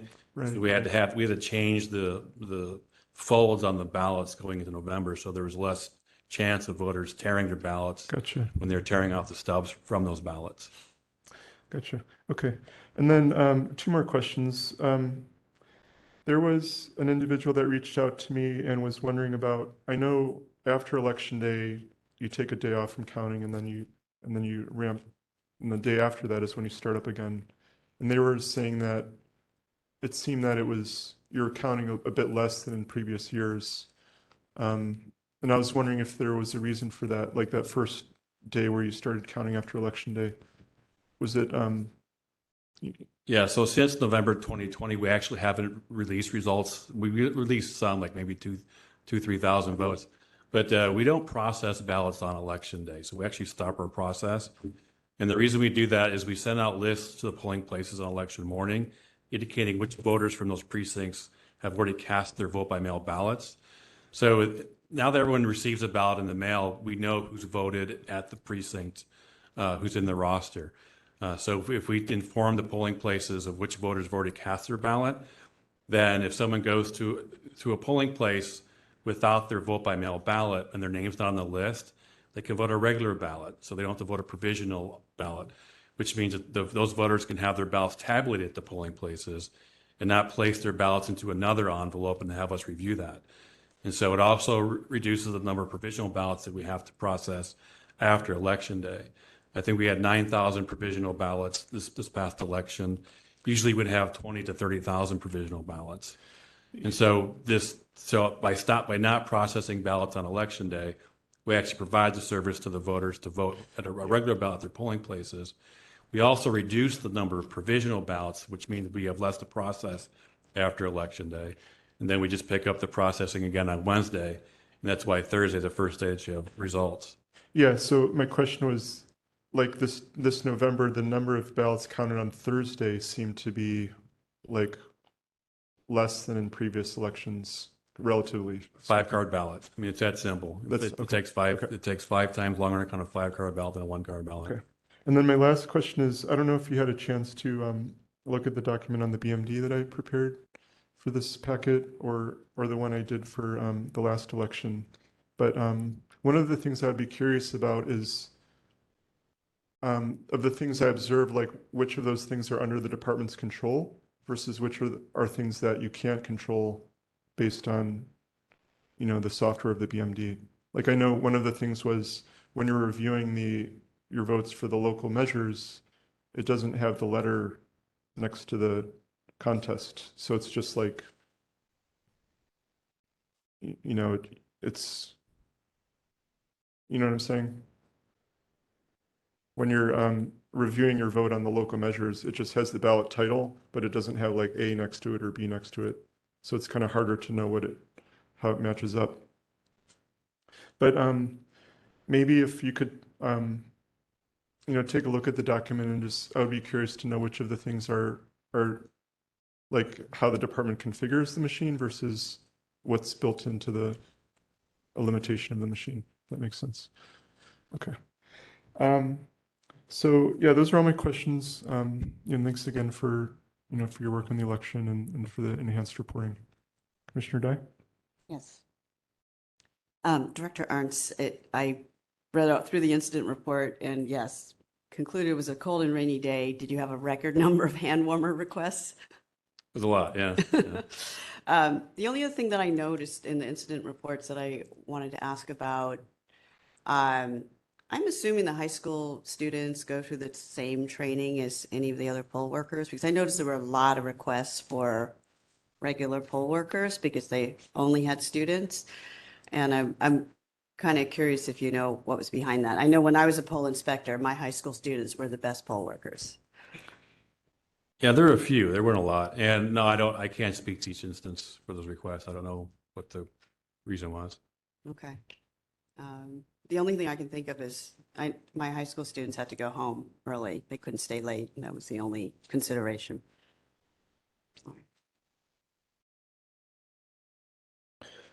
Okay, commissioners, are there any further comments before we take public comment on this item? I just had one other question about the voting in person on Election Day. One thing I voted, I dropped my ballot off, but I checked out one of the poll sites in my neighborhood just to kind of go in and say hello. And I noticed that a bunch of people had brought their ballots from home that were already filled out, but then completed, like voted then in person and then voided their ballot and only submitted the one that was from the in-person election day. And I'm wondering if you think that might be also, obviously because of the length, the 5-card ballot, but maybe that's contributing to the uptick in why people are voting more on election day as opposed to, let's say, the last election where everyone was doing vote by mail. Is that ability to kind of cross-check their at home to what they do at a poll site, and they just want to go to the poll site. I don't know. It's just a hypothesis I was curious about. I mean, they could use their vote by mail ballot as a reference ballot potentially, but that's not anything that I'm aware of. Okay. In large numbers, yeah. Okay, thanks. Mm-hmm. Okay, let's open it up to public comment. Oh, Commissioner Wilson. Okay, let's open it up to public comment. And we're on agenda item number 6, review of the November election. Hello again. Just bear with me one moment. I just want to make sure I give you proper time. Okay, go ahead. So this last election, we did an awesome job as usual, and we're always complimented by the boss. It's not me, it's you, but he sets the standard. So 4 of you are new here. I don't usually come to these meetings because I feel safe and secure at our leadership, and we're good. So going forward, it is my hope as a voter, as a San Francisco resident, as a part-time employee at the department, that you will come to the table to work with the department, because it shouldn't be adversarial. I hope we just get past this equity issue, opening up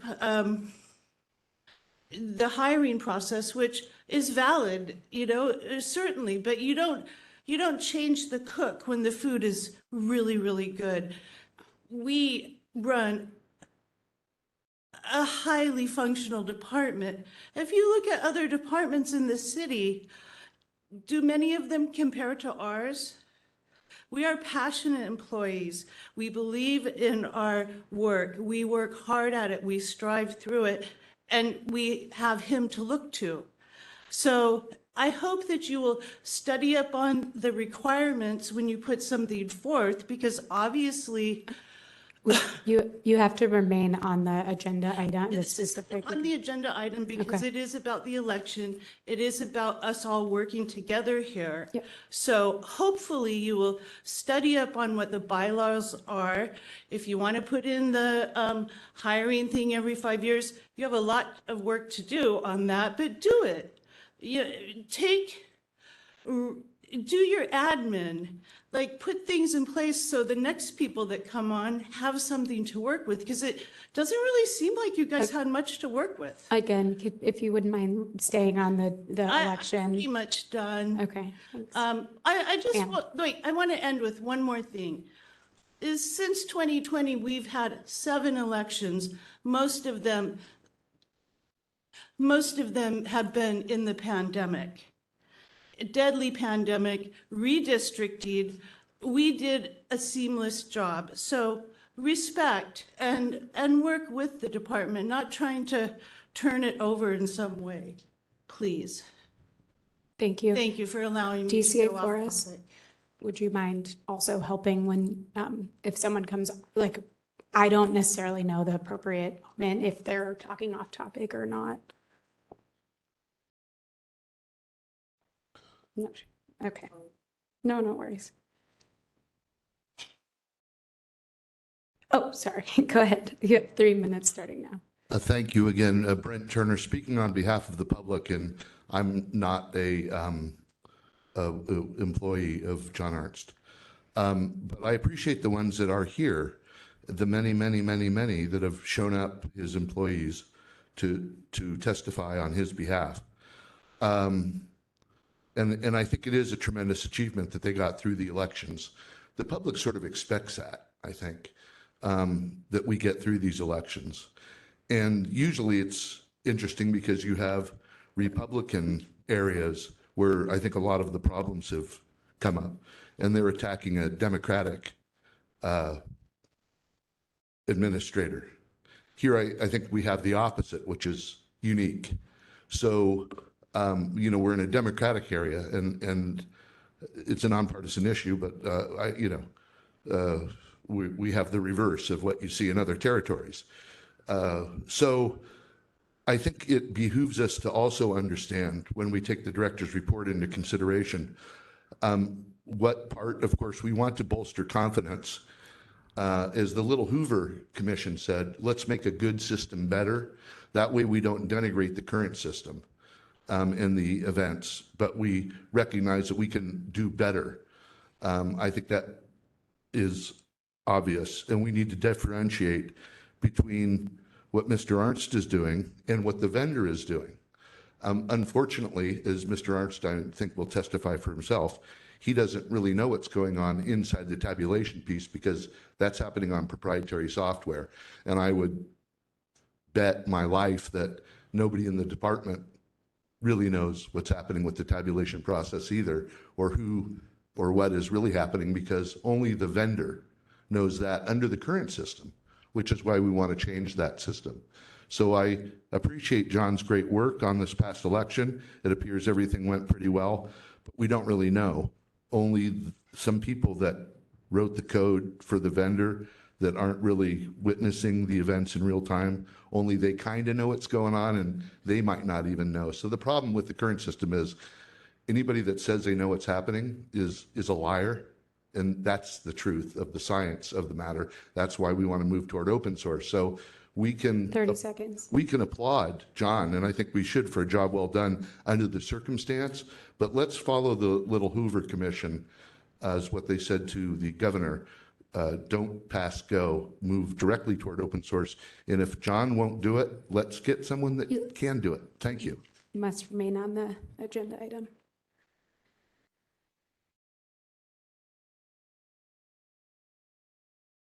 Okay.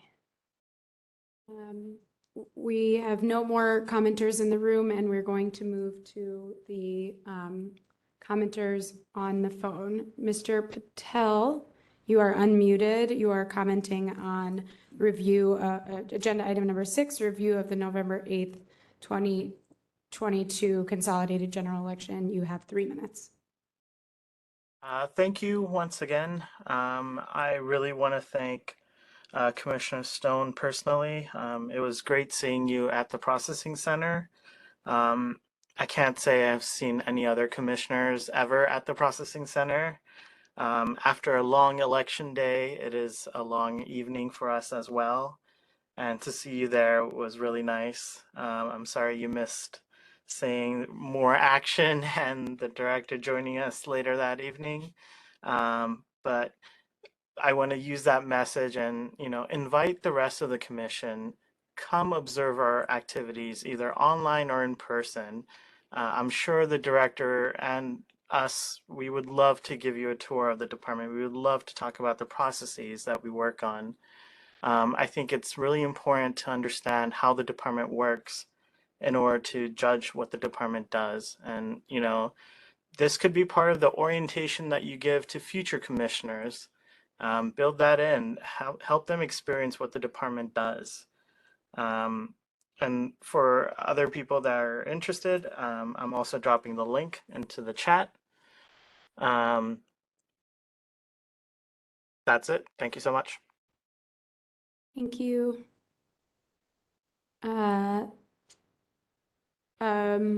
Mr. Ognazian, you are unmuted. You have 3 minutes.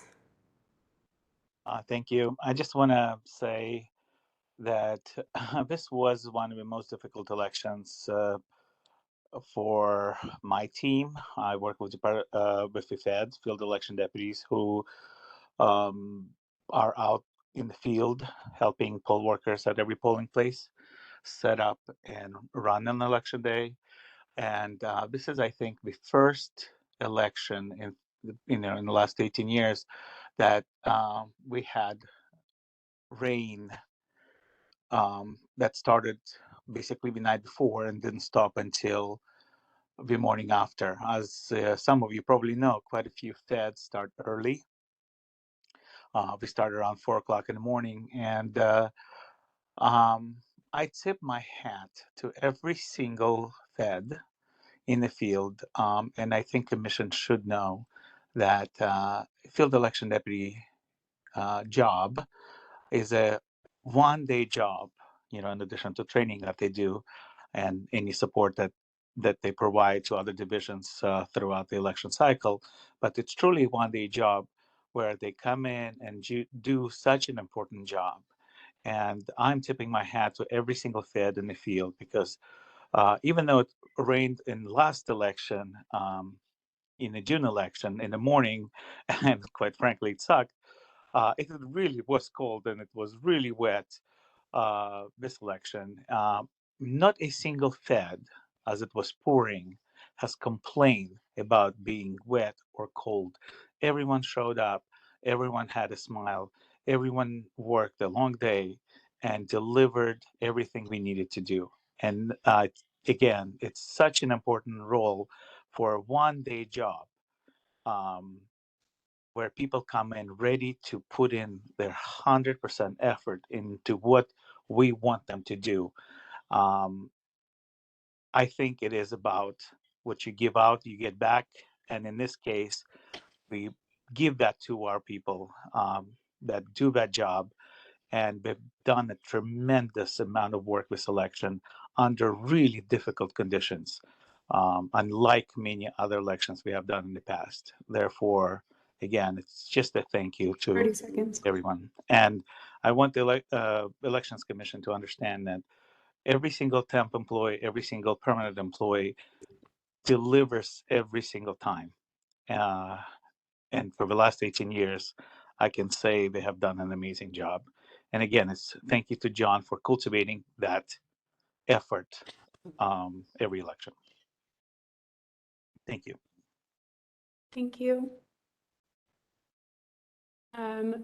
Call in user number 34.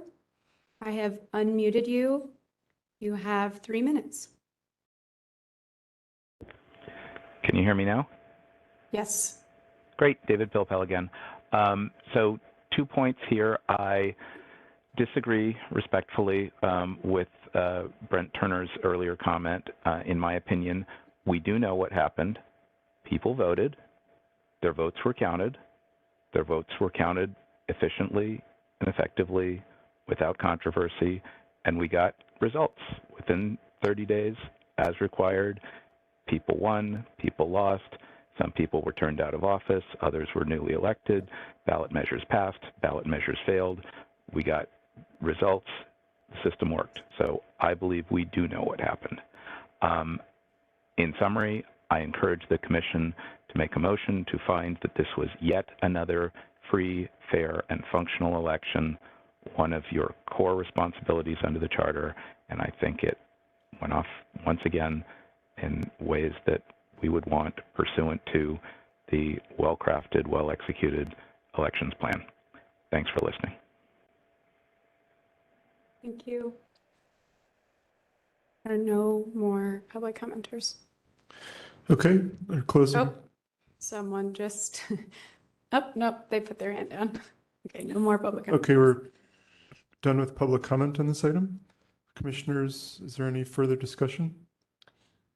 Just for the record, I've done 2 ride-alongs on election night and did a video on the election process prior to my joining the commission, in case that commenter wants to know about my experience. Right along with whom? I rode along with the sheriffs because they collect the voted ballot. So I and spent some time at the processing center as well. Great. Great, thank you. I'd like to move that it was a free, fair, and functional election. Okay. Second. Any discussion on the motion? Seeing none. Vice President Stone, Yes. Commissioner Bernholz, Yes. Commissioner Dye, Aye. Commissioner Hayden Crowley, Yes. Commissioner Levolsi, Yes. and I, Commissioner Jordanic, vote yes. Okay, so is there anything else people want to say before we move on to the next item? I do want to make a point that while the Dominion system is a proprietary system, there are many features that allow us to check it, including the fact that all ballots are scanned and available for auditing. So there are a lot of transparency enhancements that have been added to help engender trust in the system that we have. It doesn't mean that they're eyes on code, but we are doing the best thing by looking at the output and comparing with the input, and we can verify that. So. Okay, anything else? Okay, let's move on to item number 7, Director's Report. Discussion and possible action regarding the Director's Report. Okay, Director Arntz, thank you for your report. Is there anything you'd like to say on this item to introduce? I'll take questions. This report, I didn't include any information on the calls with the monthly calls with the Secretary of State's office in relation to the pilot program, because we had not had that call yet when I sent the memo to the commission. We had the call on Friday, last Friday. But Voting Works did not attend that call. Neither did Commissioner Jordanic. So it was the Secretary of State, myself, and then Natalie G. from Board President Walton's office. Otherwise, also, I didn't put on here too, since we're talking about I like the matching the outputs. That's really good. I like that. But we also, I didn't put it in here because it wasn't part of the official canvas, but we did do another use of the risk limited auditing software, which is open source for the ranked choice contest. We used District Attorney, District 4 and District 6, which we expected to be the closer races going into the election, and that's open source. It's online, and the Department of Technology designed an interface also using open source code, which will be placed on the internet.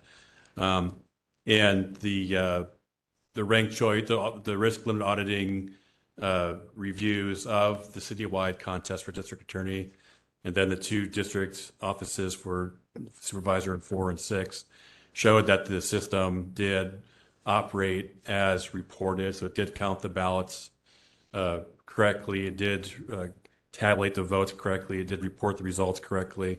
Again, another factor, and that the system actually does have check and balances in place that verifies the information given to the voters beyond just posting all the votes cast in the city on our website. So I can take any questions on the report. Yeah, just regarding the risk limiting audits, is that something that you've been considering doing on an official basis? I think, doesn't state law have a provision where you can do risk limiting audits instead of the 1% manual tally? Yeah, we're trying to get there. So the first step was to use the software package, which we did in 2019, but then COVID interrupted a lot. So this is the first election where the Department of Technology was able to commit resources to develop the interface. And then we'll have some feedback sessions to the Department of Technology. Yeah, maybe at some point. I don't know if it won't be the March election, I don't think, in 2024.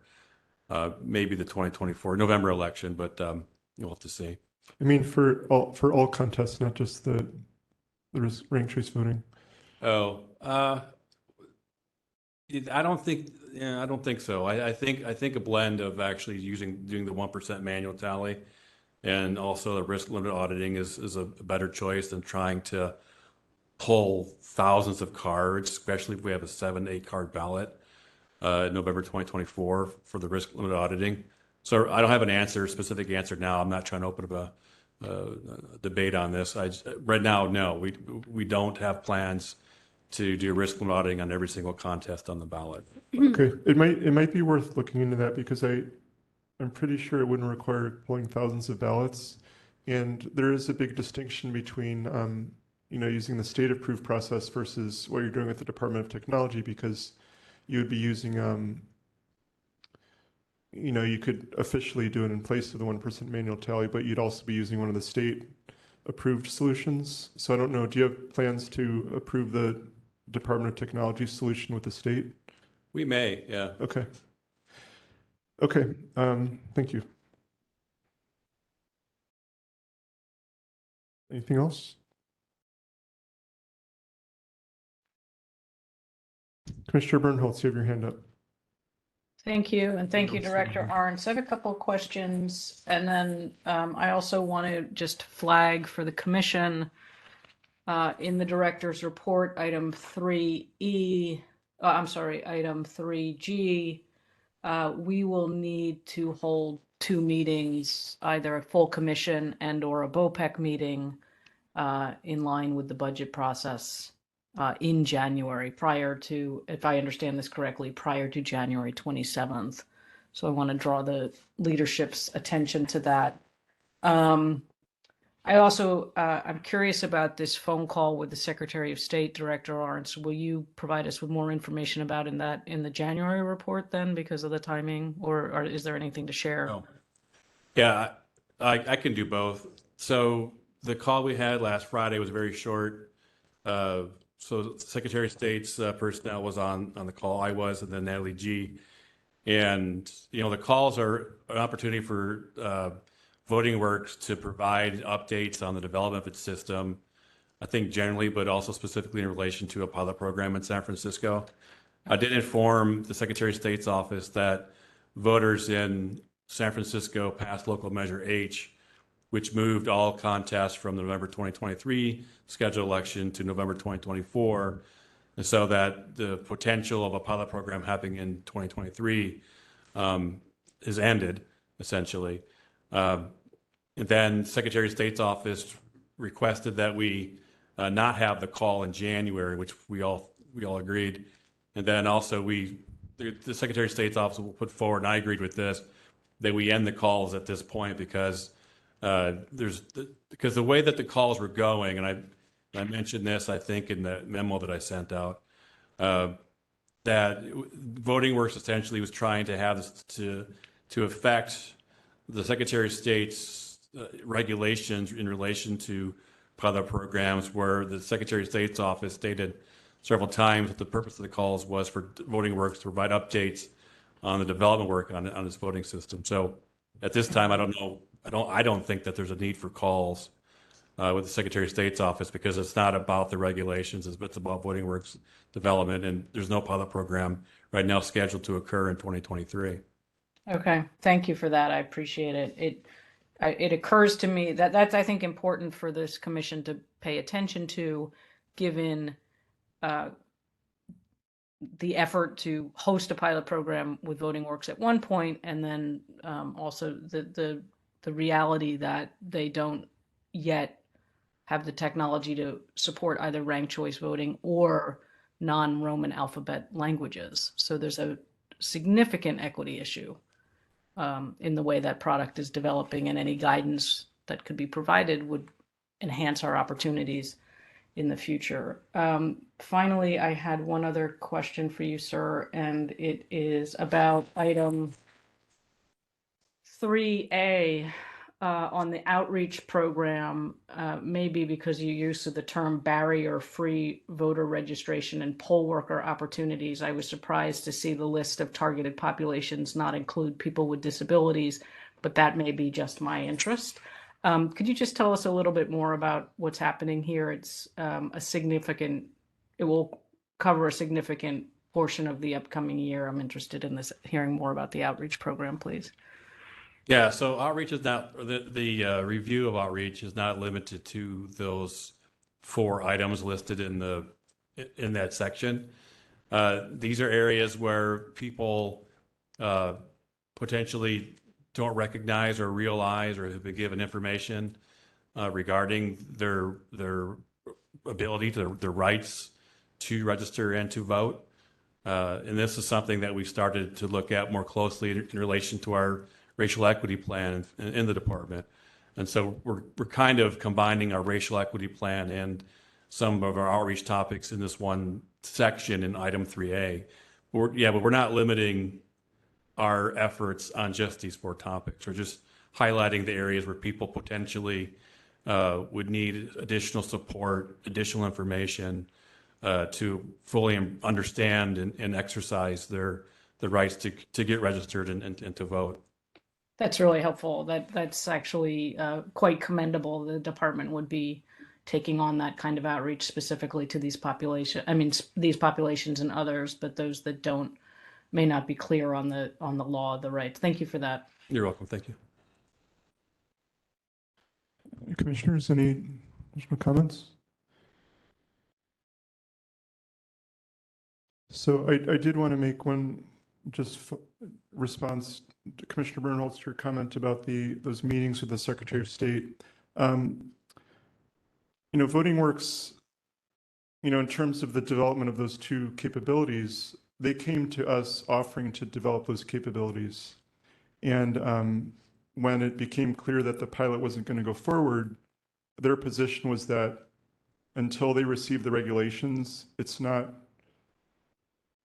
not going to start doing that development. So it's not that the pilot is not happening because the capabilities aren't there. It's that the regulations are not there. I understand. Thank you. I understand, and it's why I have tried unsuccessfully for a very long time to encourage focusing attention at the state level, where the bottleneck is. But I think it's a absolutely critical capacity and not one that should be taken lightly. And we should keep our eye on the vendors who can actually serve all voters in San Francisco. Thanks, President. Okay, so let's take public comment on this item if there are no further discussion. Hi, Brent Turner, again, speaking on behalf of the Southern Poverty Law Center and many others tonight. I think there's a propensity here to gaslight, and I guess that comes from big tech. I previously thought it was good to mention that perhaps Commissioner Bernholtz should recuse herself from these matters because of her association with open source election technology. I think it would behoove the members of this commission to take a look at open source digital voting and open source election technology and the role that they've played in this debacle around open source. Obviously, we're not going to get there. San Francisco is not going to do open source because John Arntz is going to be here for the next 5 years, and he absolutely won't do it because guess what? Steve Bennett doesn't want it, and Steve Bennett is calling the shots. That's the rep for Dominion who says the Elections Commission doesn't know anything about elections, and the people of San Francisco don't care about elections. Of course, that was all over the newspaper. If I think something was going to hurt the feelings of the people in the department, it would be that the vendor that they're using is so callous toward the commission and toward their county. OSET, again, has been recognized as a disinformation agent within the intelligence communities. I mentioned former CIA Director Jim Woolsey's interest in this, and my interest in OSET has led me to understand that they purport to be open source, but actually they are not. There are some licensing issues that we don't talk about here, which get pretty gritty in the weeds, talking about general public license versus other kinds of licenses. And it would benefit the Elections Commission to understand those nuances. When we talk about checks and balances, risk limiting audits, use of spot open source software, spot checks, these are all part of a disinformation campaign because, again, I think that Mr. Arntz would testify that he doesn't know what's going on inside the tabulation system because nobody knows, and certainly nobody here knows. And if you know somebody that knows, please let me know who that person would be, because what we're failing to do is defer to the people that actually know what they're talking about. That would be someone that has a high degree of understanding regarding computer technology and specifically open source, because that is necessary in order to protect the United States against people that would like to do us harm. So that's why we're so adamant and keep coming back. But let me make clear that no risk limiting audit and no logic and accuracy test will provide clarity on the inner workings of the system as long as the code is proprietary. So, Mr. Arntz, I hope that we reach a conclusion here and that you continue to conduct great elections. But in the meantime, thanks for your consideration. Thank you. Thank you, Mr. Turner. We have one caller on the line. You are commenting on agenda item number 7, the director's report. And I have now unmuted you. You have 3 minutes. Can you hear me now? Yes. Great. David Pilpel again. On item 7, the director's report, 2 things. The budget instructions, which are referred to on page 3 of the memo, item F. I understand that the budget instructions are coming out this Thursday, December 15th. I would respectfully predict, as I've tuned up my crystal ball, that we're going to be looking at 3-digit million deficit for the city for next year, and it may not be in the hundreds of millions. It could be between 200 and 300 million. In any event, I suspect it's going to be 3 digits, and it's going to be massive. And so I would suspect that the discussion about the future of the elections director is going to be a 1 or 2 day story. And by Thursday night, Friday, we're going to be hearing about service cuts and massive changes to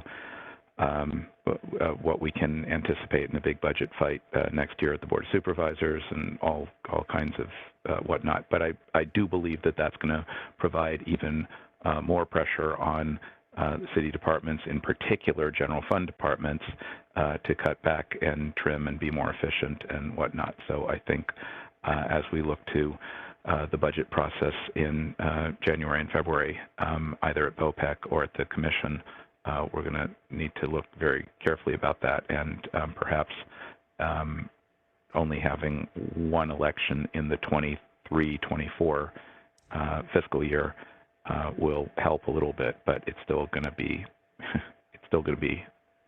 an issue. The other comment I had, I guess buried in here, also on page 3 at the top, that March 5th is the presidential primary election. I guess I wasn't clear on that. I thought we were still June and November if it was a permanent change to move the presidential primary to the first Tuesday in March in those years to whatever that is, Super Tuesday or Mini Tuesday or Happy Tuesday or whatever. I thought that those were just one-time changes, and I didn't know that that was an ongoing change, but I would suspect that that date could also change depending on how the primary calendar rolls out in the future. But if March 5th is the current date, then I will put that in my head, March 5th and November 5th of 2024. Those are my comments on the director's report. Thank you for listening. Thank you. There are no other public commenters.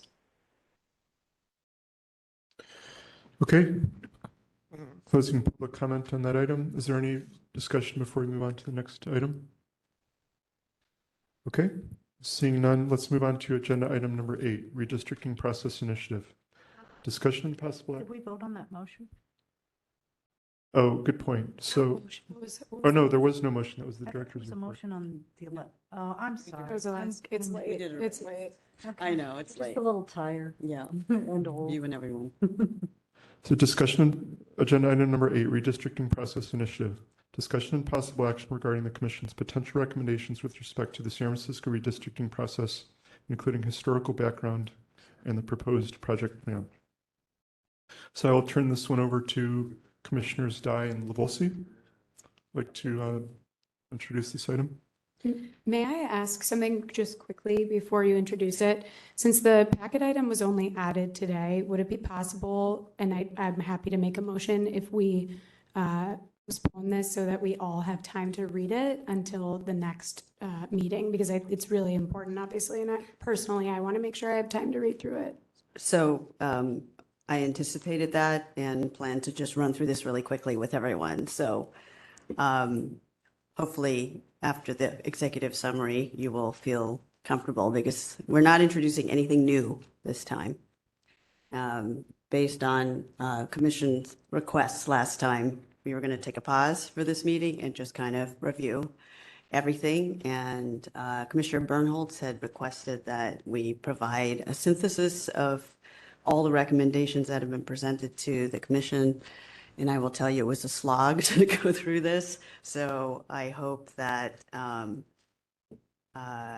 it's as complete as we could make it, cross-referencing all the recommendations that have been presented to us. Yeah, that sounds wonderful, but I would love the opportunity to read it ahead of the meeting, all of the work that you did, and I'm just simply not able to do that at this point. So I'm happy to make a motion if no one else believes that. I mean, this is like the last 6 months of our meetings have gone until midnight, and I understand a desire to be brief, but we can't keep doing this. So I'm asking if we can please move it to the next meeting, and if necessary, I'm happy to make a motion to do that.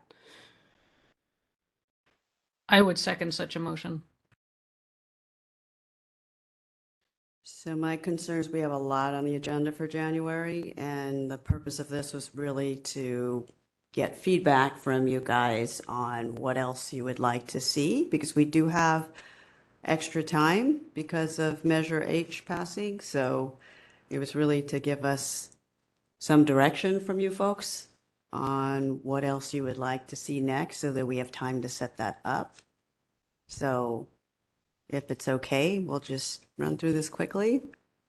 I'm going to make a motion that we postpone it until January. I second the motion. Okay, so we have a motion on the floor. Any discussion on the motion? I just wanted to say, I'm sorry, it's not for a lack of respect. I can't think clear-headed this late at night. I want to give it the respect and time and energy that you both deserve, and I just can't give you that right now. I have a question, President Jordanik. If this motion passes, is it possible to have it be the first thing on the agenda? Sure. No, anything's possible. Yeah, we can do that.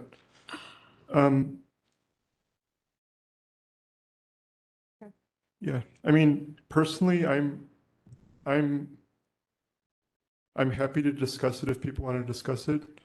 If we don't have to discuss the document, if the concern is around the document, the one thing I would be interested in is just, I would like to have a discussion about, just a higher level discussion of how are we going to approach coming to an agreement on recommendations as a group? Like, is it something that one person's going to put together and then we're going to discuss that? Or is it more like we'll each bring our ideas? So, But go ahead. Well, sorry, go ahead. yeah. So again, my thought was just to get some general feedback, because my feeling is we would probably want to take a break from this for a couple of months, because we have, the director's review, we have the contract renewal issue, we have the budget, we have an annual report. I mean, we have a bunch of stuff that needs to be done in the beginning of the year. And so, this was really to help Commissioner LaVolsi and I plan a little bit to see if there's anything else that this commission would like to dig a little deeper in, so we can see if we want to have a couple more educational sessions. The thinking has always been that we would have a series of public hearings and allow the public to present their ideas to us, as opposed to us affirming some particular point of view until we've had a chance to hear from the public. So that would be my proposal for the higher level process. So a couple questions. I completely sympathize with Vice President Stone, but I also really feel that the two of you have put in a tremendous amount of work, and I don't want to minimize that for 1 second. What is the goal tonight, and how long do you think it'll take? The goal is simply to get feedback from you on what else you would like to be further educated on, other speakers you would like. Okay. Just so that the whole point was to get to the commission to a point where everyone felt pretty comfortable with all of these different components. And since the request last time was to kind of summarize the recommendation. Right. Just so we have a sense of where there's like a lot of consensus around certain things. But as I always say, the devil's in the details. There are a lot of nuances in this. I tried to indicate that where there were some nuanced recommendations. In fact, no decision has to be made tonight. You could go think about it and think about it over the holidays, and we could come back, first thing in January. You could give us some feedback then. I was just going to run through this with everyone. So if you had any questions that, you could ask. I think if it's going to take 5 to 10 minutes, I think it's worth us just hearing, and then we can come back and provide input when we come back. But I think you've done a lot of work on this, and I want to honor that. I appreciate that. I also think that we should be supportive of our commissioners who are not as capable of fully participating through the remainder of the meeting. And I really do respect the work that you put into it. I worked very closely with you on redistricting well before Commissioner LaVolsi was on the commission, and this matters a lot to me. But I think we should be considerate of everyone on the commission and not just a couple. And I just think we've already gone late. we've gone late every single month for the last several months. And I, you said yourself, we do have plenty of time, but to do this, and I would ask that we try and be considerate of all of our commissioners and their ability to participate at this hour. DCA Flores, I'd also like to point out that your January agenda is going to be really robust, it sounds like. You're going to have to do election of new officers, likely the reappointment agenda item. Also, if you want to do on the same day, the actual, what is it called, John? Your evaluation. You also have to do the budget. You also, I don't know if folks can't hear this item tonight, since there's no election and there's no immediacy, like this is not an immediate danger or emergency to hear. If you don't want to be here for 12 hours in January, maybe putting this off for a few months is another option as well. Oh, so you were saying that in the context of not talking about it tonight or January? Yes. Perhaps we should meet twice in January. We have to meet twice in January anyway for the budget. February, where the two meetings will occur for the budget. Oh, it is a 2 weeks? But we have to have one in January. Talk about it until February. At all? They have 2 meetings, one meeting 2 days apart. Oh, but only in January? With their schedule, which should be 15 days. Would they do both times? Yes, we could have done it by now. I just think if we care about equity, then we should care about all of our commissioners and what their needs are. And I don't think that us continuing to be difficult about the needs of supporting our commissioner who has been sick and has stayed on these calls super late. I motioned it, she seconded it, and this is us being supportive of her. So if we care about equity, we should care about our commissioner who is also facing health issues, who asked to second this and asked for us to delay. So I can't help but feel frustrated that we're even pushing back on supporting our colleague who is sick. I don't understand that.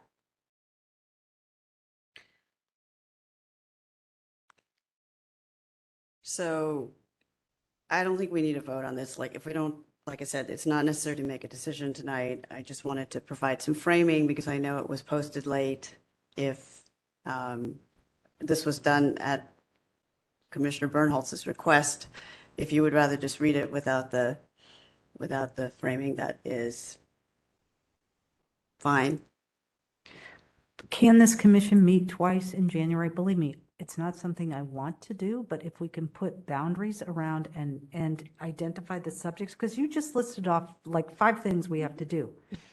It just makes sense to me that we have a special meeting in January, so that we can do some of those things as well as, just split it up.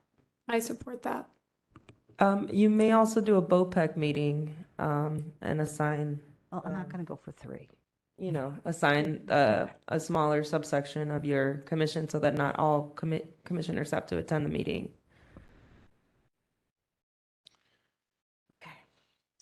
Okay, so we have a motion on the floor. Let's take So public. I'll amend my motion to postpone for a special meeting and the earlier of the 2 potentially January meetings that we incorporate the redistricting overview and documents, recommendations, whatever. So I'm sorry, part of your motion is to request a special meeting as well, or? No, if we are going to move forward with the special meeting and have 2 meetings so that we can accommodate all the things that we have to accommodate in January and also accommodate our commissioners to prevent them from having to stay until, midnight or 11 p.m., that we move this to the earlier of the first of the 2. My apologies, I misspoke. John confirmed that they will not be done with their budget until February. Yeah. So you, That's what I you thought. won't be meeting on the budget in January, but you still have, it seems like a lot of other things on your agenda. Yeah. Yeah. And I would suggest, okay, so, I mean, the way you do these things is you calendar it as soon as possible. So we have a meeting, I believe, January 18th, right? So what we would want to do is to do it 2 weeks before or potentially the week after. I don't know how close, but I do think that we need to calendar it and have an understanding and try and do it on a Wednesday. Can we review what we have? So if it's not budget, it's evaluation of the director, election of officers, contract renewal, redistricting, and what else? May I suggest that we discuss this, under the agenda items for future meetings? Well, we're talking about it in the context of whether or not we're going to move this item, right? Well, I think if I understood you, you're saying that you want to postpone this to the earlier of the 1 or 2 meetings we have in January. So either way, we're going to be Sure, postponing yeah, it. fair point, yep. So, Lucy, Commissioner Bernholz, I amended my motion to push it to the next meeting, whether it's special or regular, having it be the first of the two. Are you looking for me to resecond that? If you want to. I mean, I'm not telling you what to do. Is it really necessary for us to, I mean, I don't. I have mean, an at this objection point, to we've that. talked as much as I Well, think that's the Commissioner and thing. I would have talked about the issue. Exactly. I didn't even know this existed until late this afternoon because it was posted today. So you'll get no feedback from me today because I have not considered it.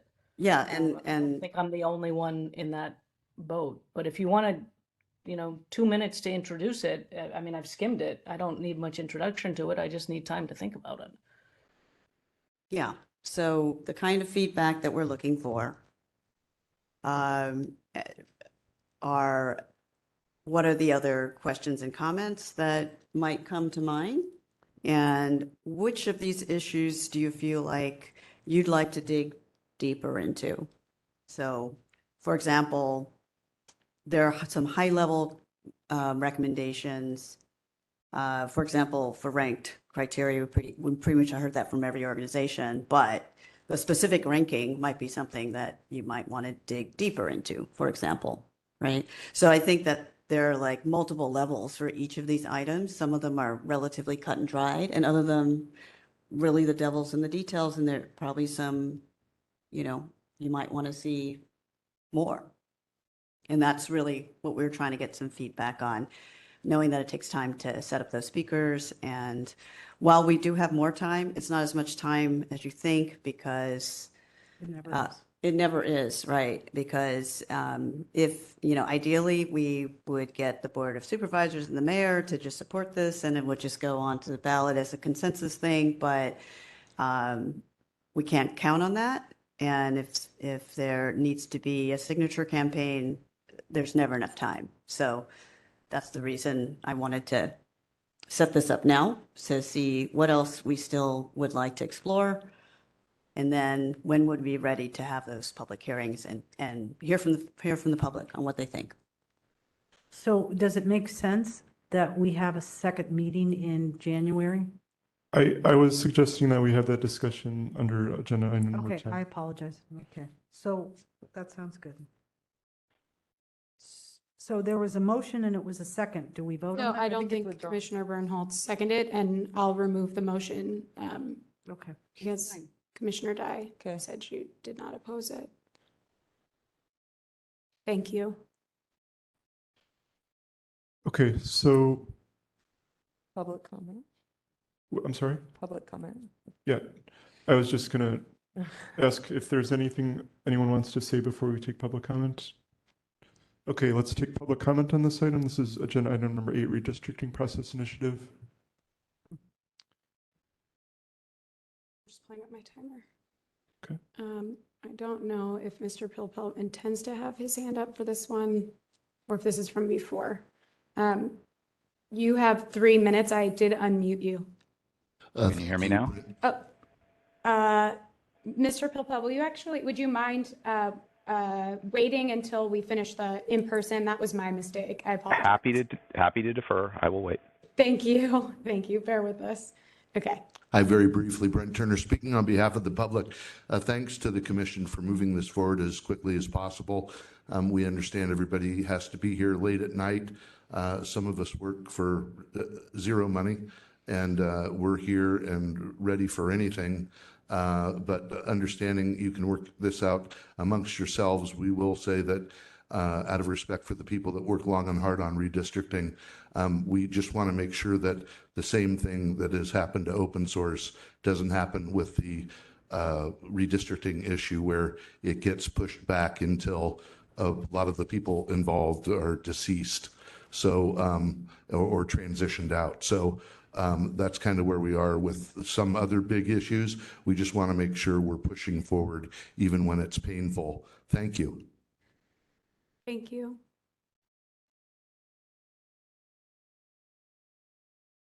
Mr. Pilpel, you are unmuted and you have 3 minutes.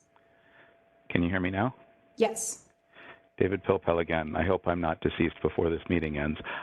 So on my pending list in rough order, I have director hiring, budget, status of the commission secretary, all those sets of minutes, annual report, and then the redistricting task force initiative.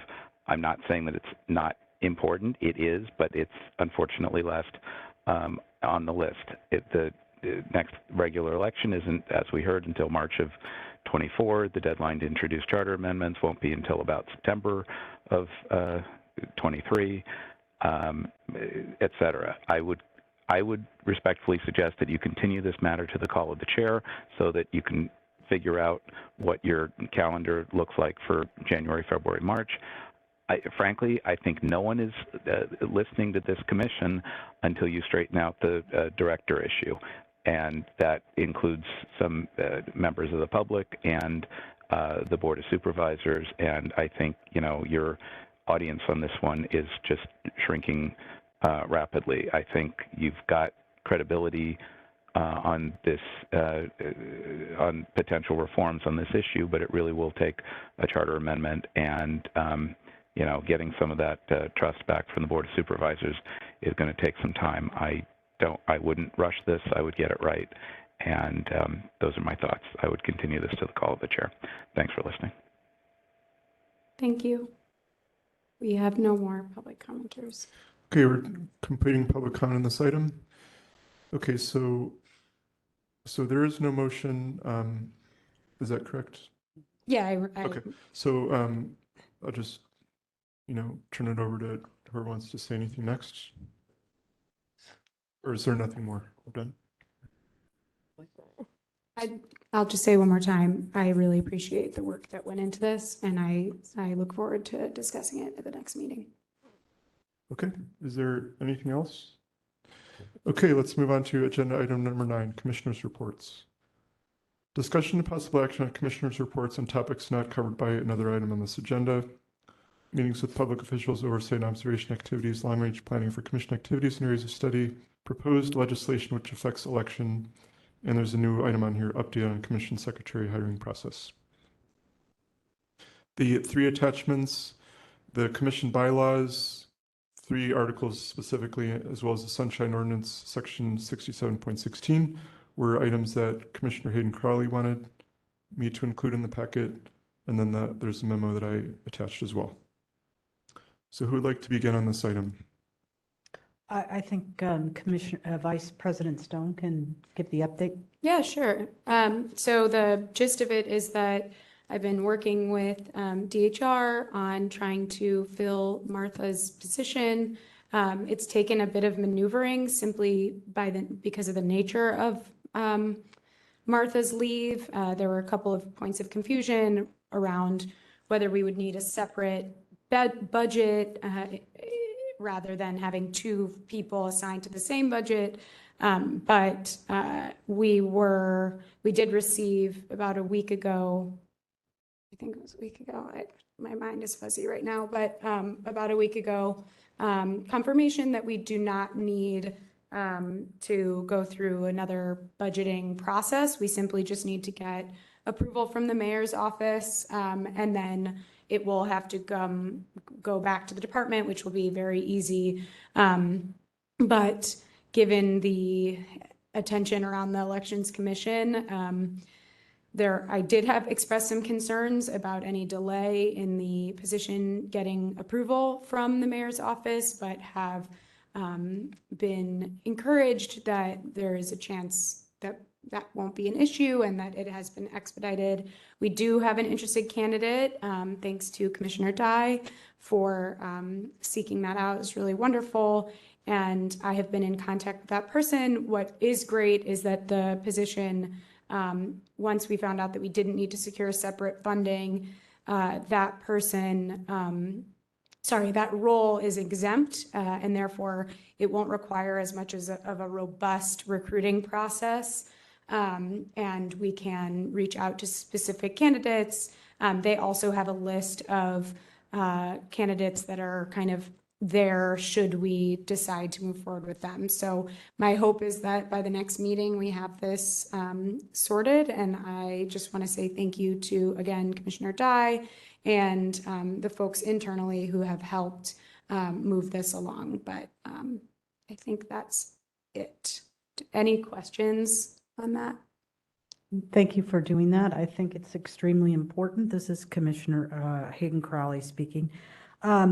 I had requested to attach the commission bylaws with Articles 4, 5, and 8 in the Sunshine Ordinance, which 67.16, which requires that we provide minutes within 10 days of the meeting, as well as a reference to the responsibilities for the commission secretary. Not having a commission secretary really puts us at a huge disadvantage and makes you more tired tonight because you're doing the public comment, and our president, Chris Jordanek, has done an incredible job putting the minutes together, but it's not appropriate. And the president and vice president shouldn't be doing jobs that belong to somebody else. That's also a civil service position that needs to be protected. And if this went on much longer, you might hear from the requisite union that's involved. If you're doing another person's job, something that's out there that happens all the time. So I do think it's something that we need to address. Hopefully the mayor's office will work quickly on this. Perhaps Director Arntz can help on that as well, because that would be part of his responsibility to help us. And I will say the DCA Flores and Russi also have expressed a willingness to help move this along as well. Great. Thank you for your work. Of course.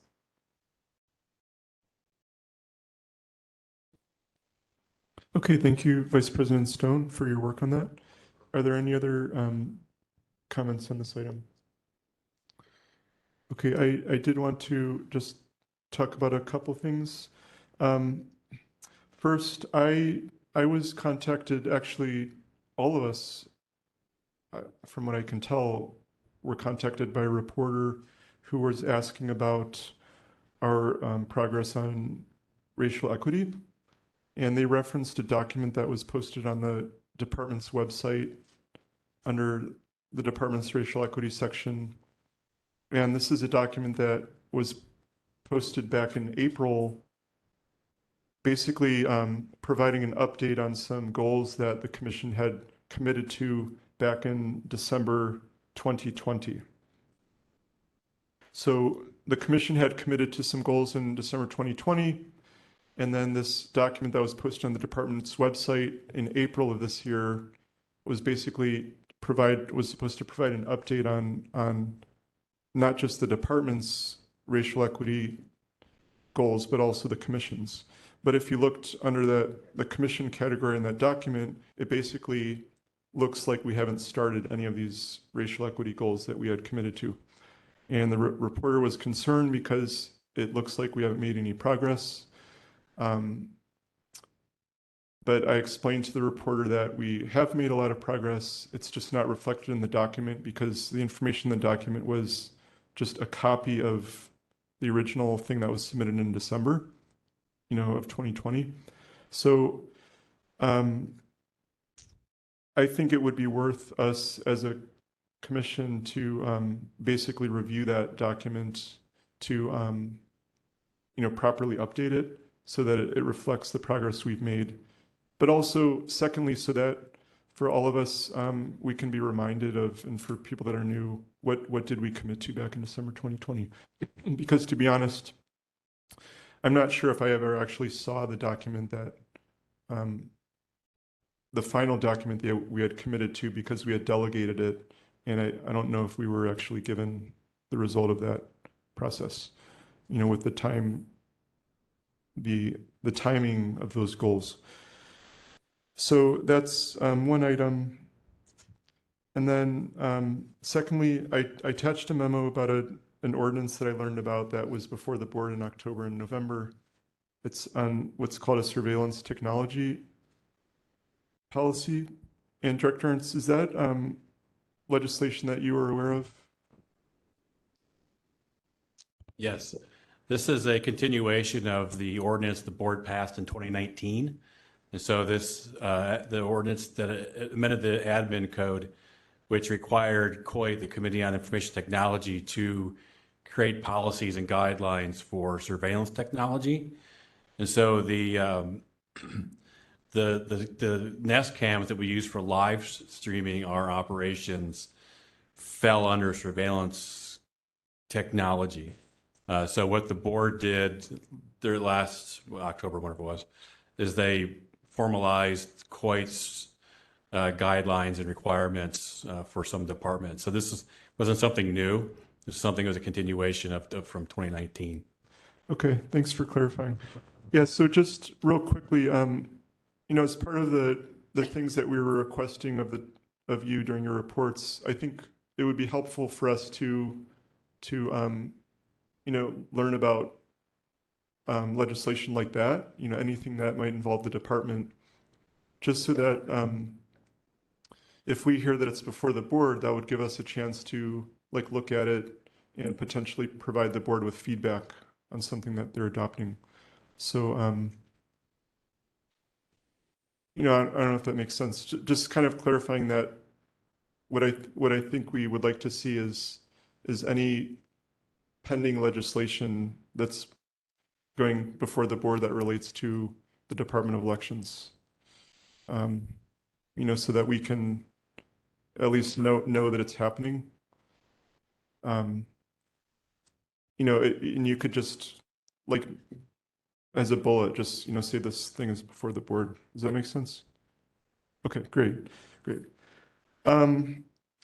So anything else before we, Yeah, Commissioner Dye? just really quickly, just as a matter of disclosure, as you know, the commission anointed me and Chris as the media spokespersons, and I've mostly kept the commission up to date in our attempts to communicate with media, which clearly was not as successful as I had hoped, in helping to separate the position from the director.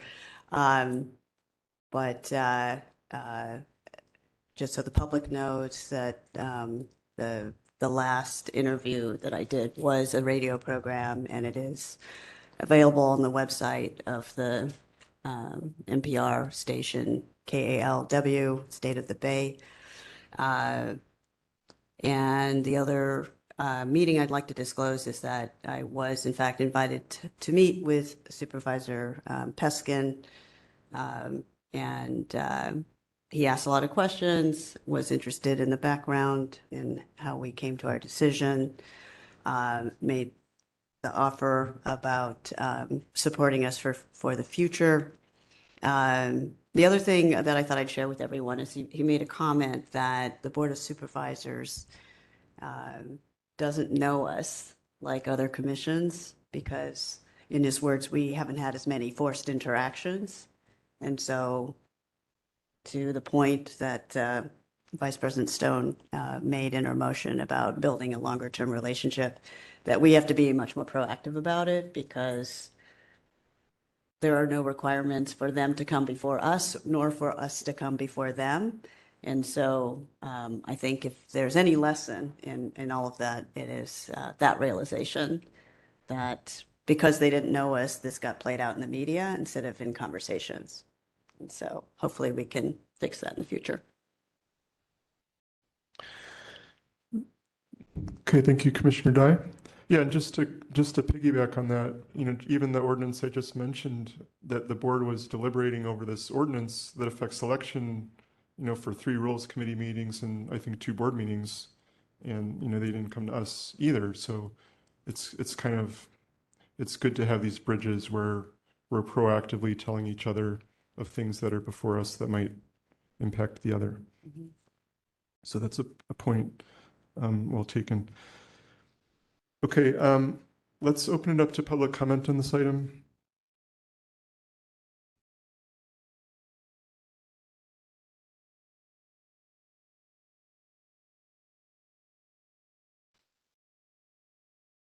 Brent Turner, speaking on behalf of the public, I would take exception with one thing that Commissioner Dye said, that the media relations have not been successful. I think drawing all this attention from internationally is a sign of success. Hasn't bothered me. When you have Tucker Carlson vilifying the commission president, I think that's a good day, unless I'm mistaken. So when we talk about these equity issues, and all of a sudden, I don't even know. I mean, I graduated law school here in the city. I'm born and raised here, and I don't understand really a lot of this because I thought we were a progressive Democratic county and area, the Bay Area. So that's where I grew up. I don't know how this happened, but now we have Tucker Carlson and the guy from Mission Local taking the good work of the commission and spinning it into something that causes all the people that work at the Department of Elections to be paraded here and start speaking in defense of John. I think they're all missing the issue. We know John is just as much as the rest of us that saw maybe what happened in 2016. We're all sort of victims here of a world gone mad. The process has overwhelmed us and the technology has gotten away from us. You're hopefully going to lead on this issue and not let all this gaslighting move you. And meeting with Aaron Peskin, that's okay. But, Peskin is a political animal. This is a technology issue that we're talking about here. So I want to make clear there's no vilification of John necessary. When we talk about the Medgar Evers family paying attention to this and the Southern Poverty Law Center, this is all equity. The reason why we want open source is because that allows people of color and women to move forward under proper vote counting processes. We're not sure that the corporations that are controlling the voting systems, they may have political agendas. Let's just say that they might, or the fact if it's not coming from them, it might come from somewhere else. So this is very adult conversation stuff. And when we talk about it, it doesn't mean that we're denigrating the current elections workers. We're just saying, like the Little Hoover Commission said, let's make a good system better and be adults about this. I think we're getting off track in a lot of ways, and Joe Ashkenazi and Mission Local and Tucker Carlson and even the people that joined their position, they shouldn't be allowed to control this conversation. Thank you. Thank you. No more public commenters in the room. We will move to, I believe it's Mr. Pilpel, user 34. You are unmuted. You have 3 minutes. Can you hear me now? Yep. Okay, David Pilpel. It's getting late and I'm getting a little testy. I may be sitting here, but I'm sitting here stewing, partially in response to the previous comment and partially on my own here. Again, I disagree in part. I don't believe we're all victims here. I think some people are being more aggressive or passive aggressive here and trying to find opportunities or create opportunities. I think I would urge the Commission to be careful about the non-interference provisions in the Charter, specifically language in Charter Section 4.102 at the bottom. The Commission can certainly ask for reports, regular reports through its powers of inquiry, and ask the director to report on all kinds of things, whether it's in the monthly director's report, special reports. You can have special meetings. You can do all kinds of things. But in practical terms, the director, any department head, but the director has specific responsibilities to run the department, the day-to-day work of the department, and has responsibilities as the department head, and that includes with regard to budget, surveillance ordinance, COIT, purchasing, all kinds of specifics to actually get the day-to-day business done. It is not just about care and feeding of this commission, and I would encourage you to be very careful about how much work you're piling on for yourselves, for others, and again, the reputation of this commission and of the six of you is very much continues to be at issue. Sorry, I'm getting upset about this, but thanks for listening. Thank you. Mr. Patel, I have unmuted you. You have 3 minutes.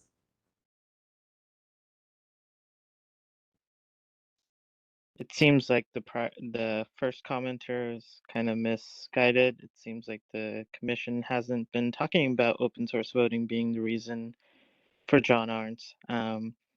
That is fine. We're all learning together. And then comment 2, this is for Commissioner Stone. I think you're doing a great job by going to DHR for guidance for the secretary role. I do suggest you look into taking this opportunity to model equitable hiring process. It does worry me that there was a mention of a candidate already recommended by Commissioner Dye. This is not a good process if we have not posted the job already and we haven't evaluated all candidates equally. So I do caution you to please treat everyone who applies for this position equally and model the good work that we do here in San Francisco. Thank you. Thank you.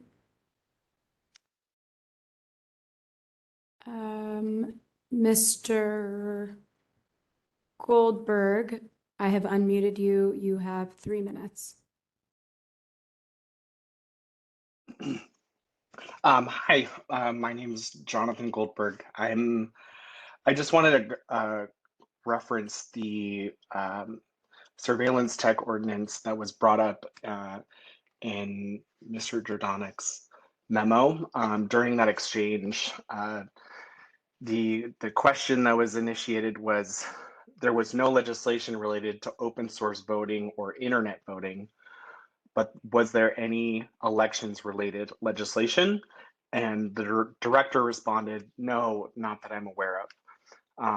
If you look at the surveillance tech legislation that was introduced at the board, it is really sort of a reporting mechanism for the department to demonstrate how its surveillance tech is being used, and it's not changing any policy per se. I didn't think that the director was misleading or insinuating that that he knew of any elections related legislation pending at the board. Such an administrative effort isn't necessarily something that advances policy, and I don't think it's a significant bone to pick with the director. Thank you. Thank you.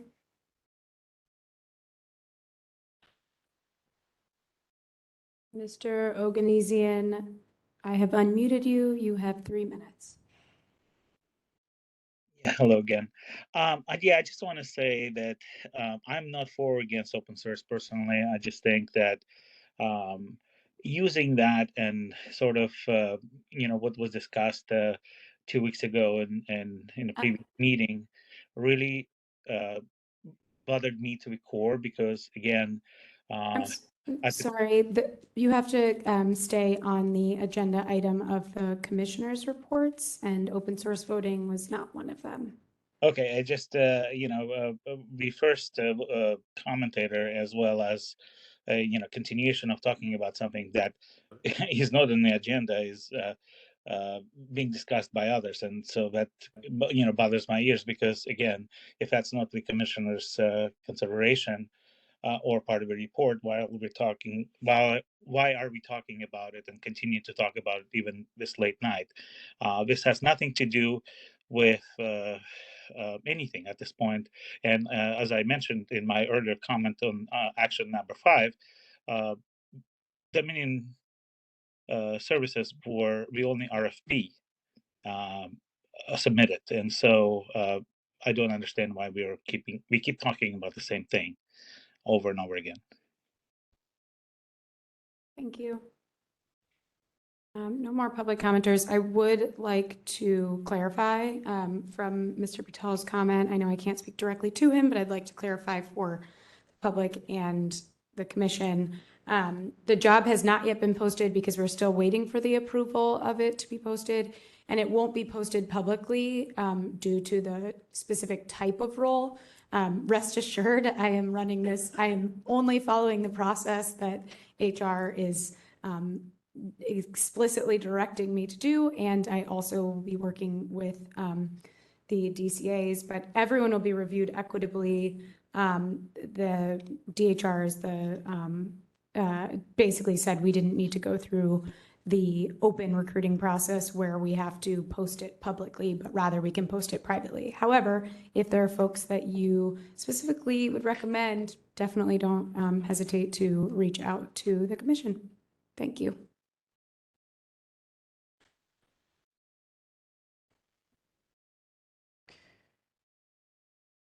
Commissioner Hayden Crowley? Did we decide that we're going to do 2 meetings in January? No, we were going to discuss that under agenda item number 10. Yeah, I actually kind of agreed with the public commenter about the search for the commission secretary. I mean, I think there's a good point that, we've made the point earlier that there are 2 positions that we have control over, and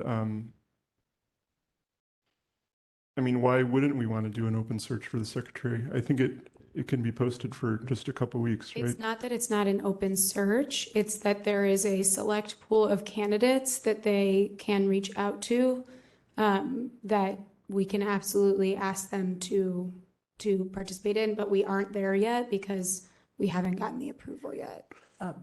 Also, there may be civil service rules around that where there's a right of first refusal, because there may be people that are not in a position that are waiting for this type of position to open up.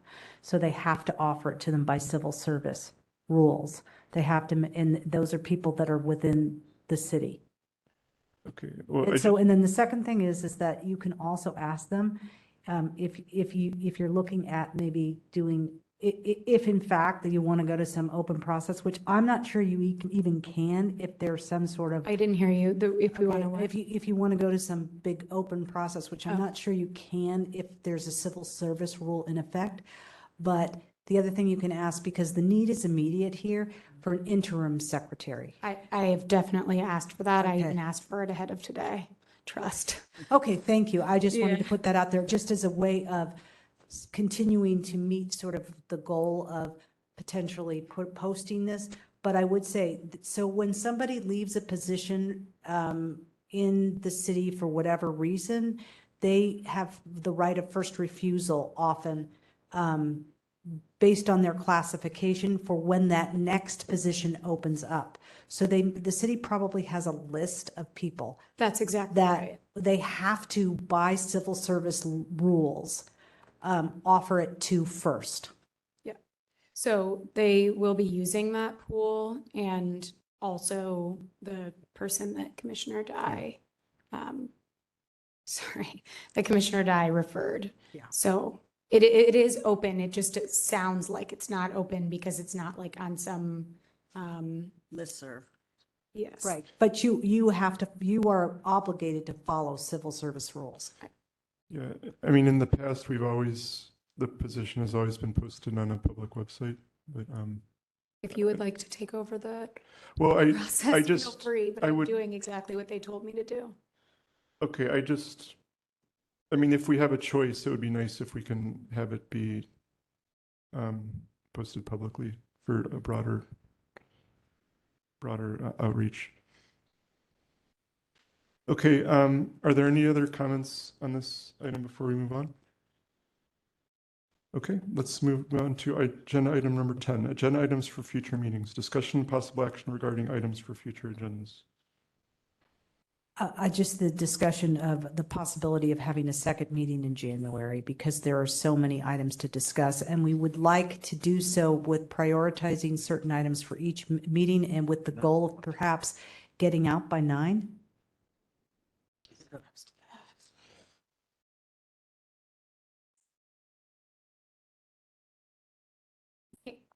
If we have two meetings in January, one being our regular, one being a special, and the special comes at late January, couldn't that be one of the budget?